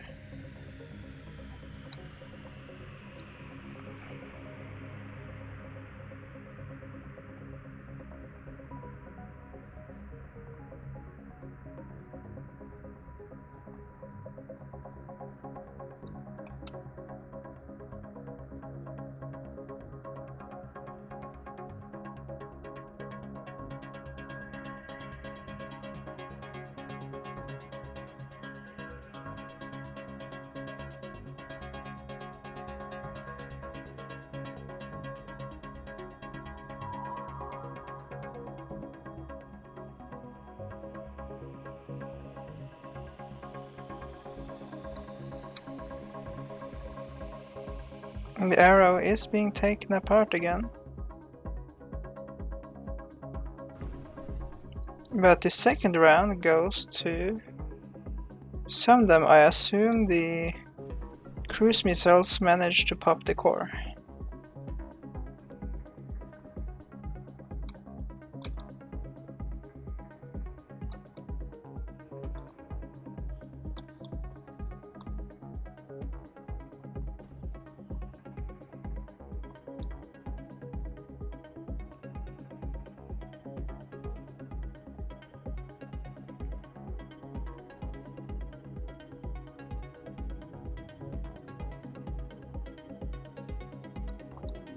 The arrow is being crushed.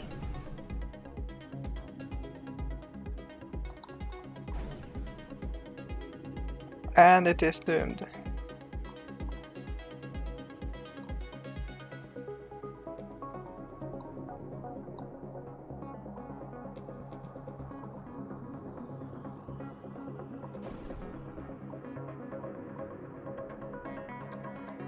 And the win goes to Splinter.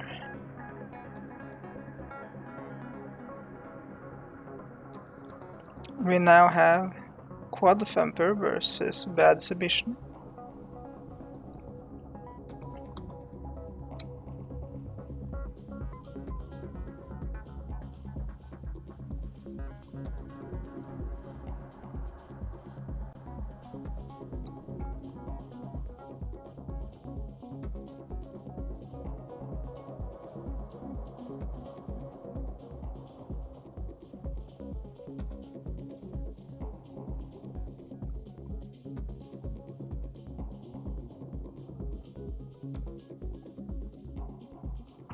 And the first round goes to Non-Produce, who managed to win on elimination, I believe.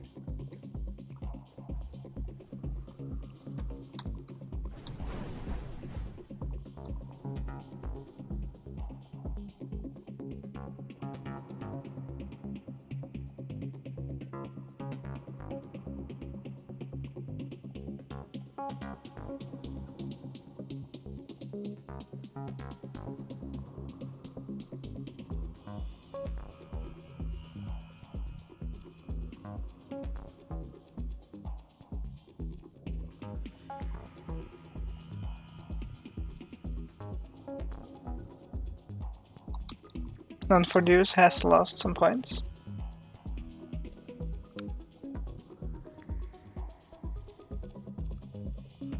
And is currently losing on points. But Non-Produce was taken out.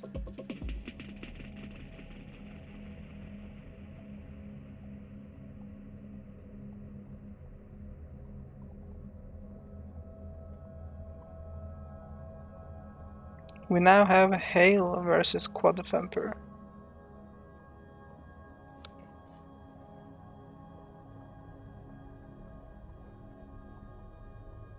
Hail should have the damage to break the obsidian.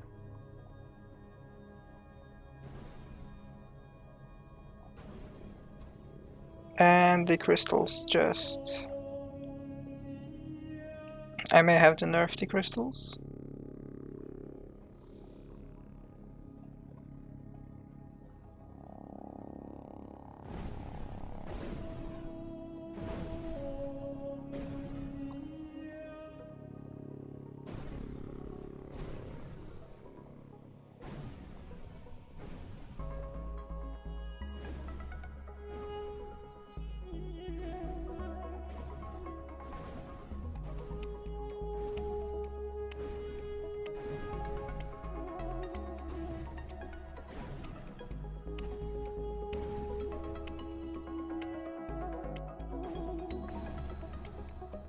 Hail is currently losing on points.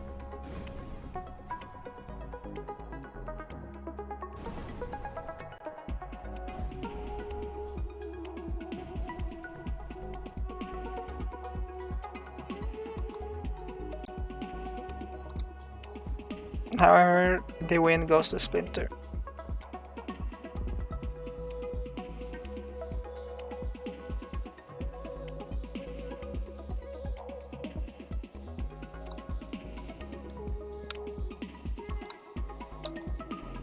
We now have Floof versus Splinter.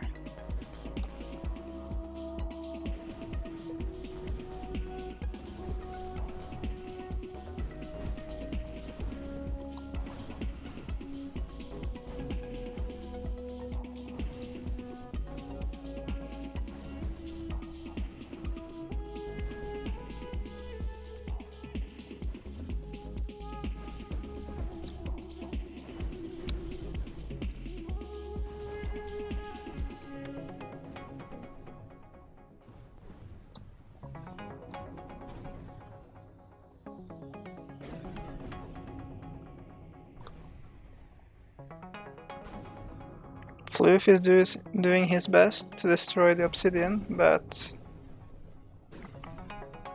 it is difficult when all these crystals are in the way. So the first round went to Splinter.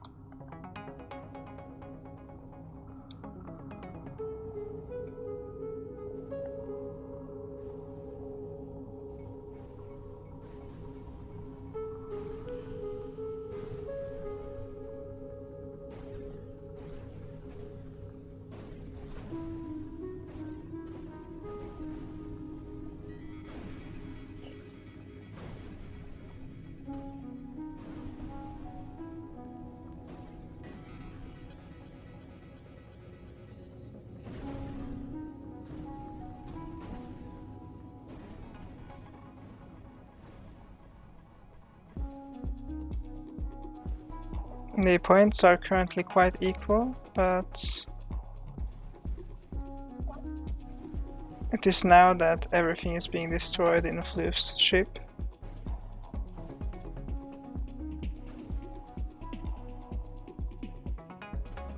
Yeah, the ship is doomed. The win goes to Splinter.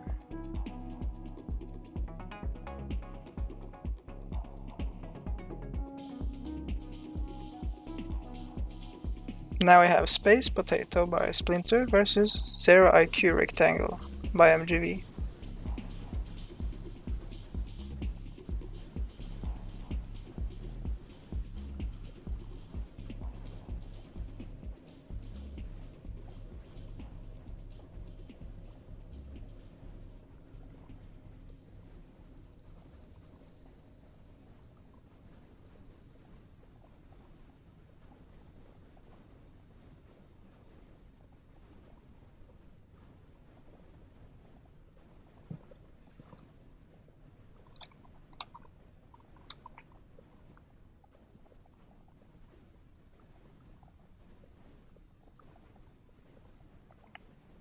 Currently, MGV is definitely leading on points.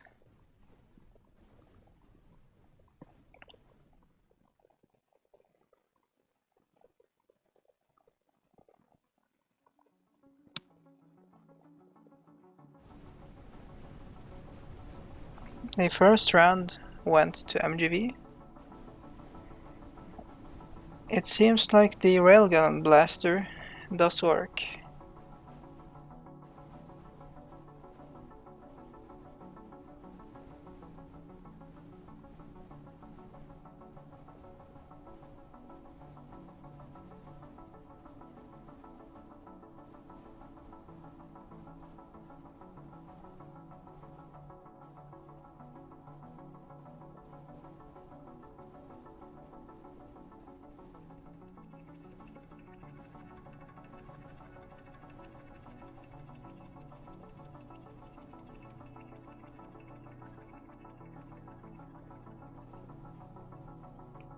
And the win goes to the Zero IQ Rectangle.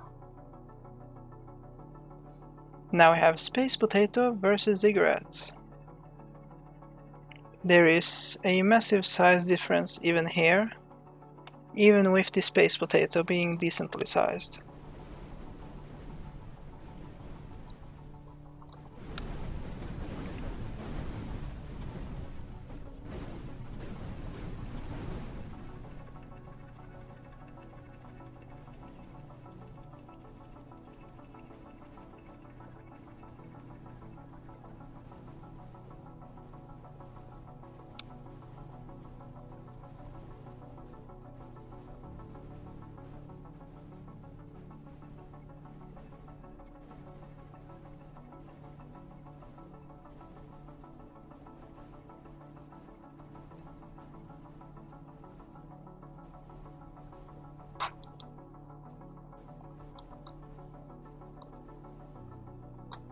The first round goes to the Ziggurat. Splinter was unable to destroy the core.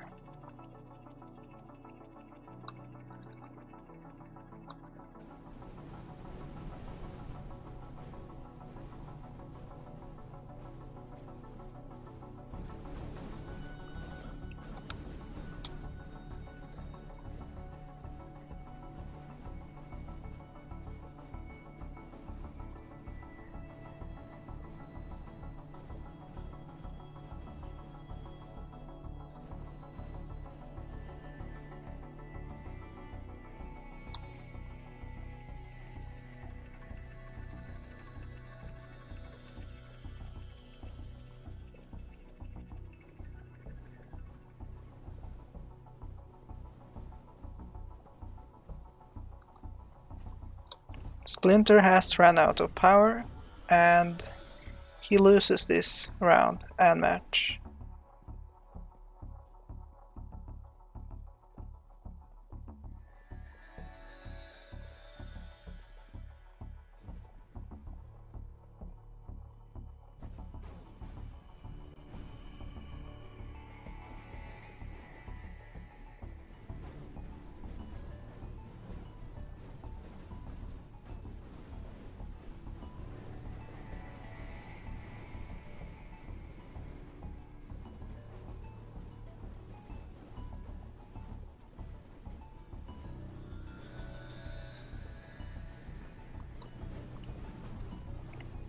Feathers is currently losing on points, but both submissions are quite equal, especially now that a second ship is coming.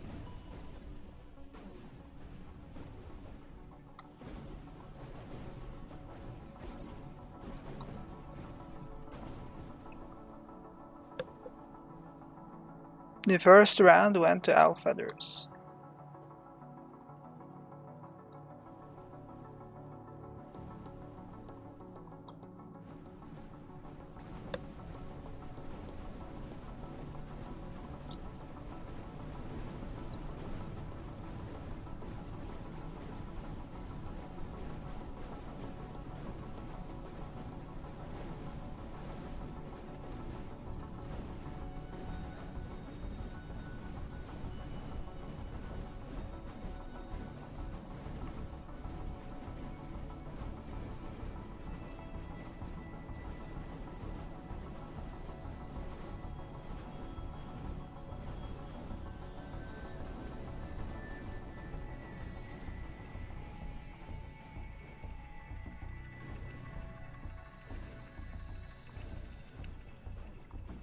Splinter is currently losing and, well, lost.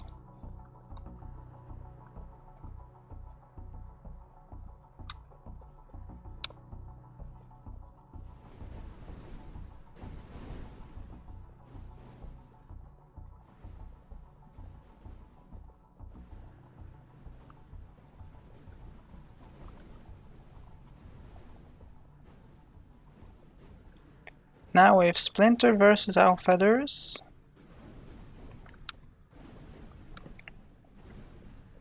Both could win. If Feathers is dodging right, then he has no reason to take damage, while Splinter may, well, win by doing some damage.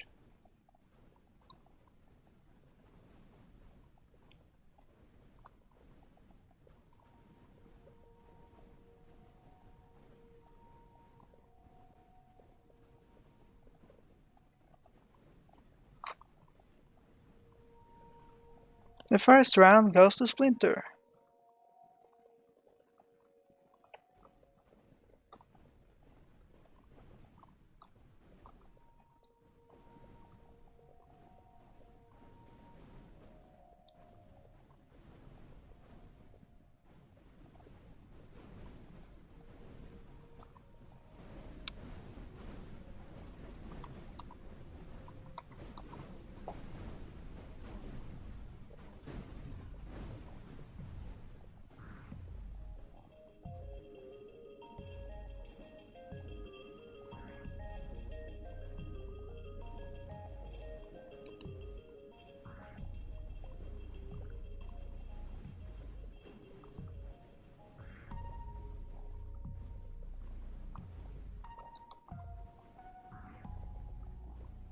Our Feathers is losing on points, and the win goes to Splinter.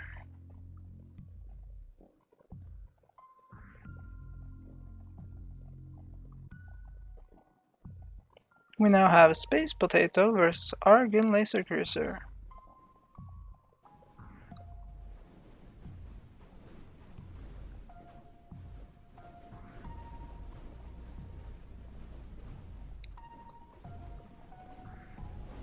The Laser Cruiser is completely unable to deal with bombardment missiles.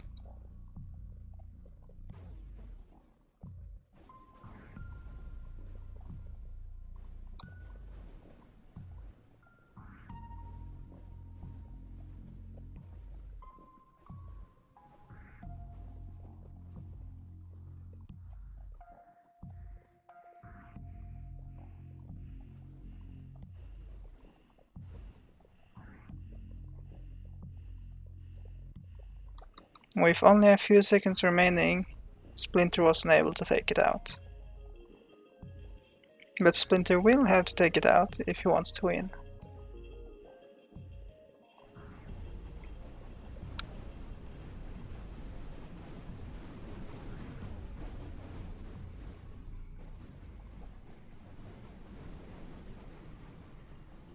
The Laser Cruiser is currently taking heavy damage.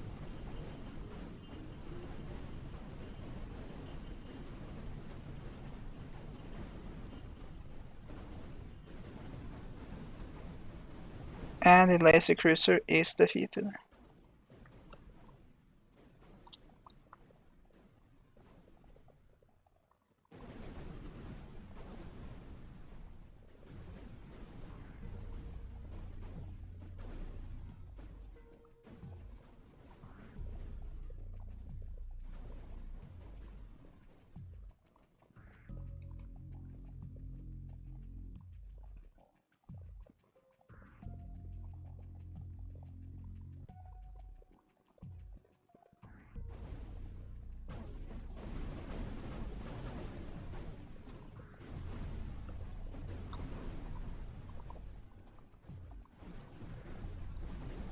Splinter is off to a good start. He just has to attack the Laser Cruiser now, of course.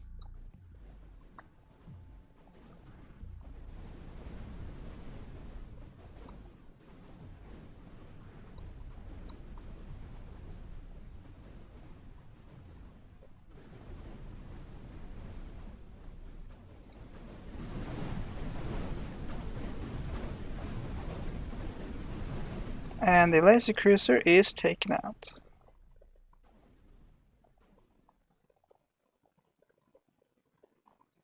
So, Splinter wins.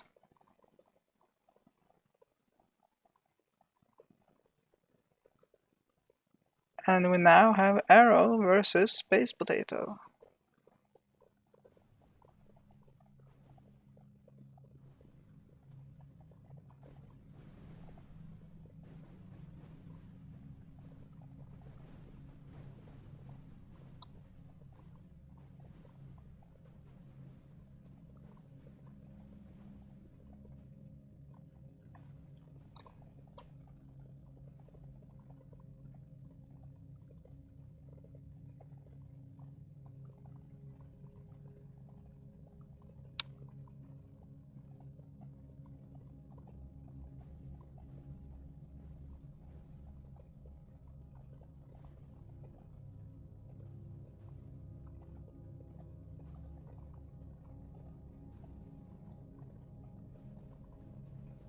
Splinter is currently losing on points, and the first round goes to Sundom. The medium cruise missiles are definitely quite usable against Splinter, even if Splinter has good spaced armor.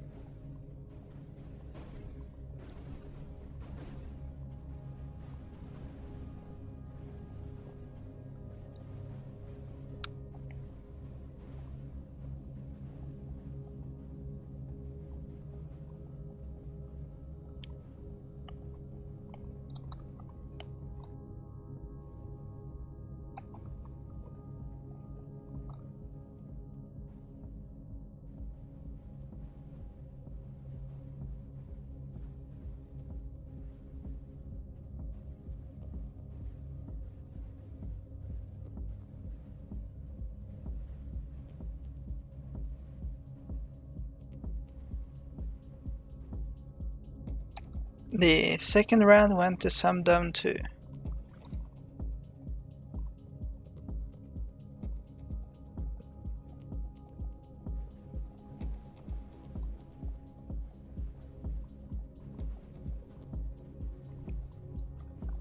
With Space Potato versus Bad Submission, the missile creatures just have to go a bit wrong and then they will be destroyed.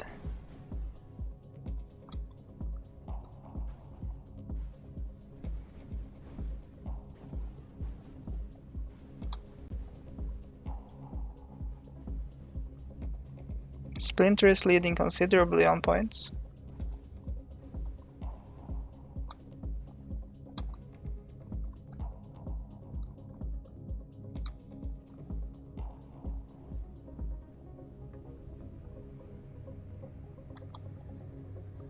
The first round goes to Splinter.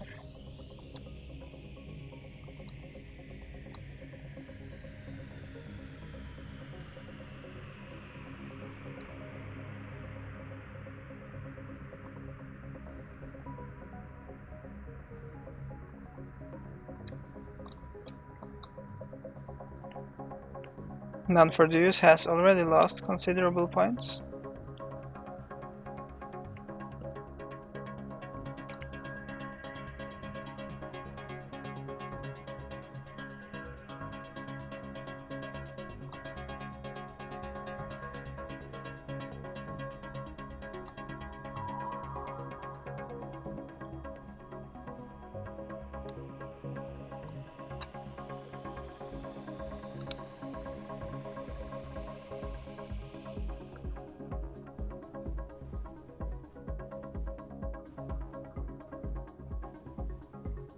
And the win went to Splinter.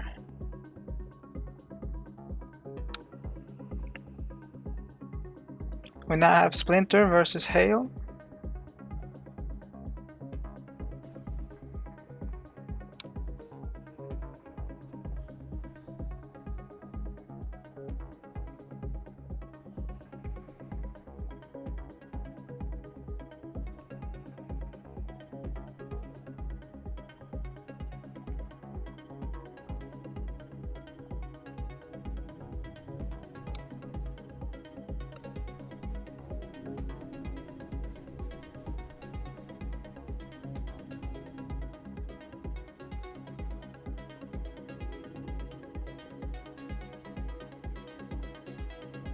Hale is currently just orbiting Splinter.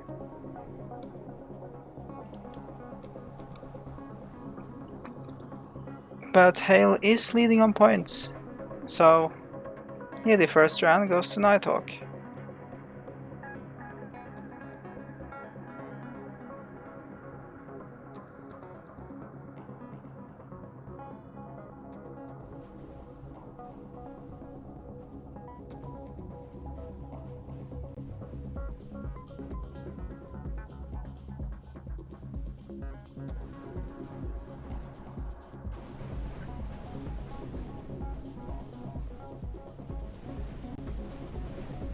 Hale has now taken quite a lot of point losses,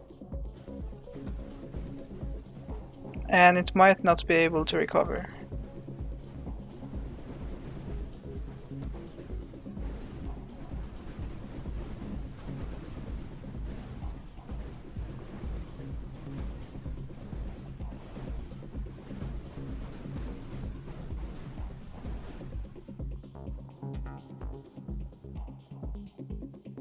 Splinter won round 2.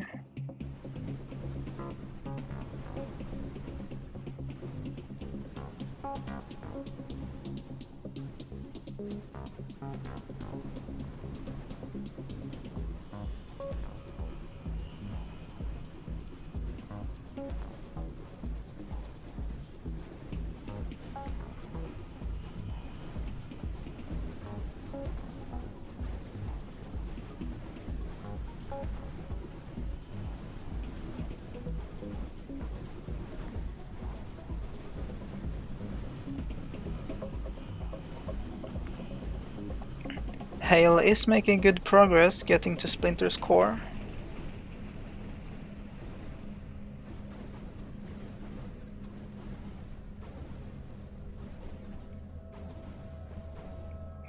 And Nighthawk wins, managing to destroy Splinter.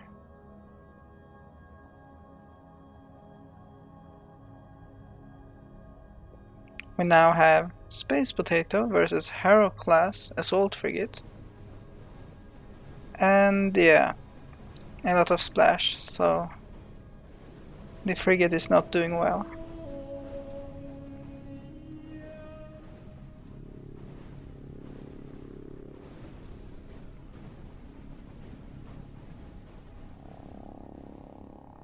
First round goes to Splinter.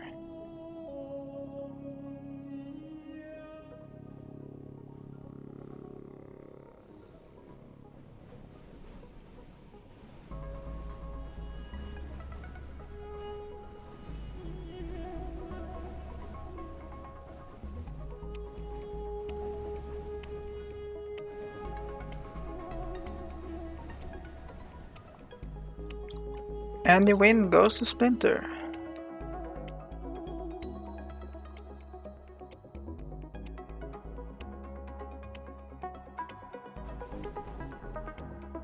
Duke Slayer is definitely aggressive with his melee armor.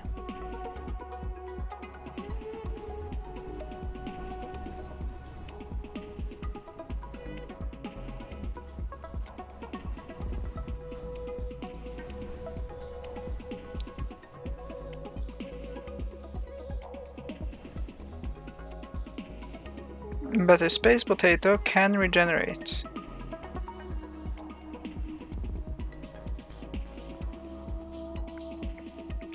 Duke Slayer has been immobilized.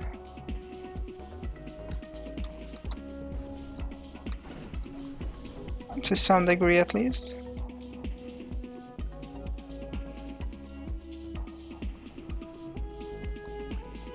And the first round ended up going to Splinter.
Oh, that was the end.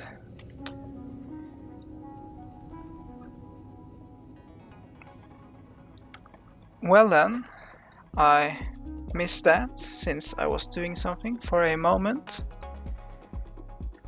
So, well, this was the 9th MLT. It is also by far the longest one yet, going at around 8 hours and 20 minutes, which is massive. Sorry if I, as I mentioned, started to be a bit quiet and so on towards the end. It is a bit exhausting to try to talk with a presenter voice and commentating on everything for over 8 hours straight.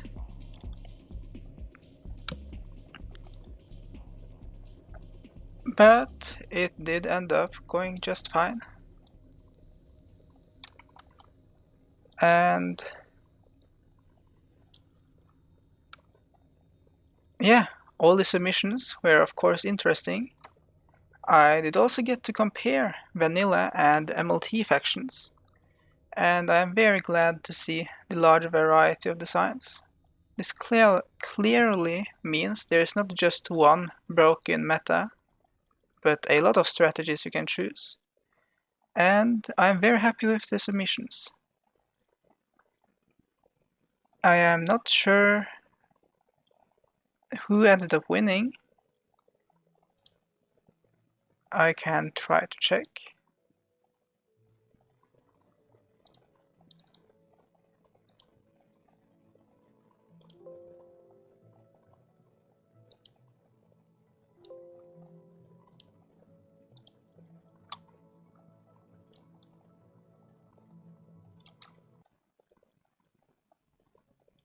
I just need to do something to check the file.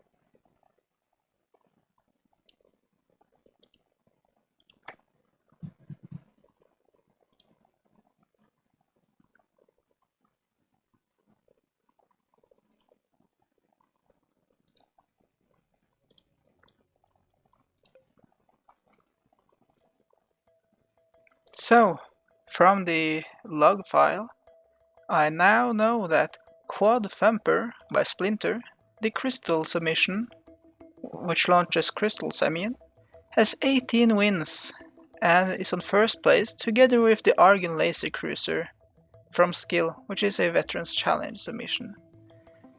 In second place we have Proper Ruination 4, the Nuke submission, and Ziggurat by MGV, the Massive Dreadnought. And then in third place we have Scout Fleet by Exterp. So let us congratulate these 5 people for getting in first, second and third place, and well, getting on top of all the others. So, there is not much more to say. I am thankful for all these submissions and the tournament was great. Albeit maybe a bit long, but I may have to manage it in another way next time. So, this concludes MLT8.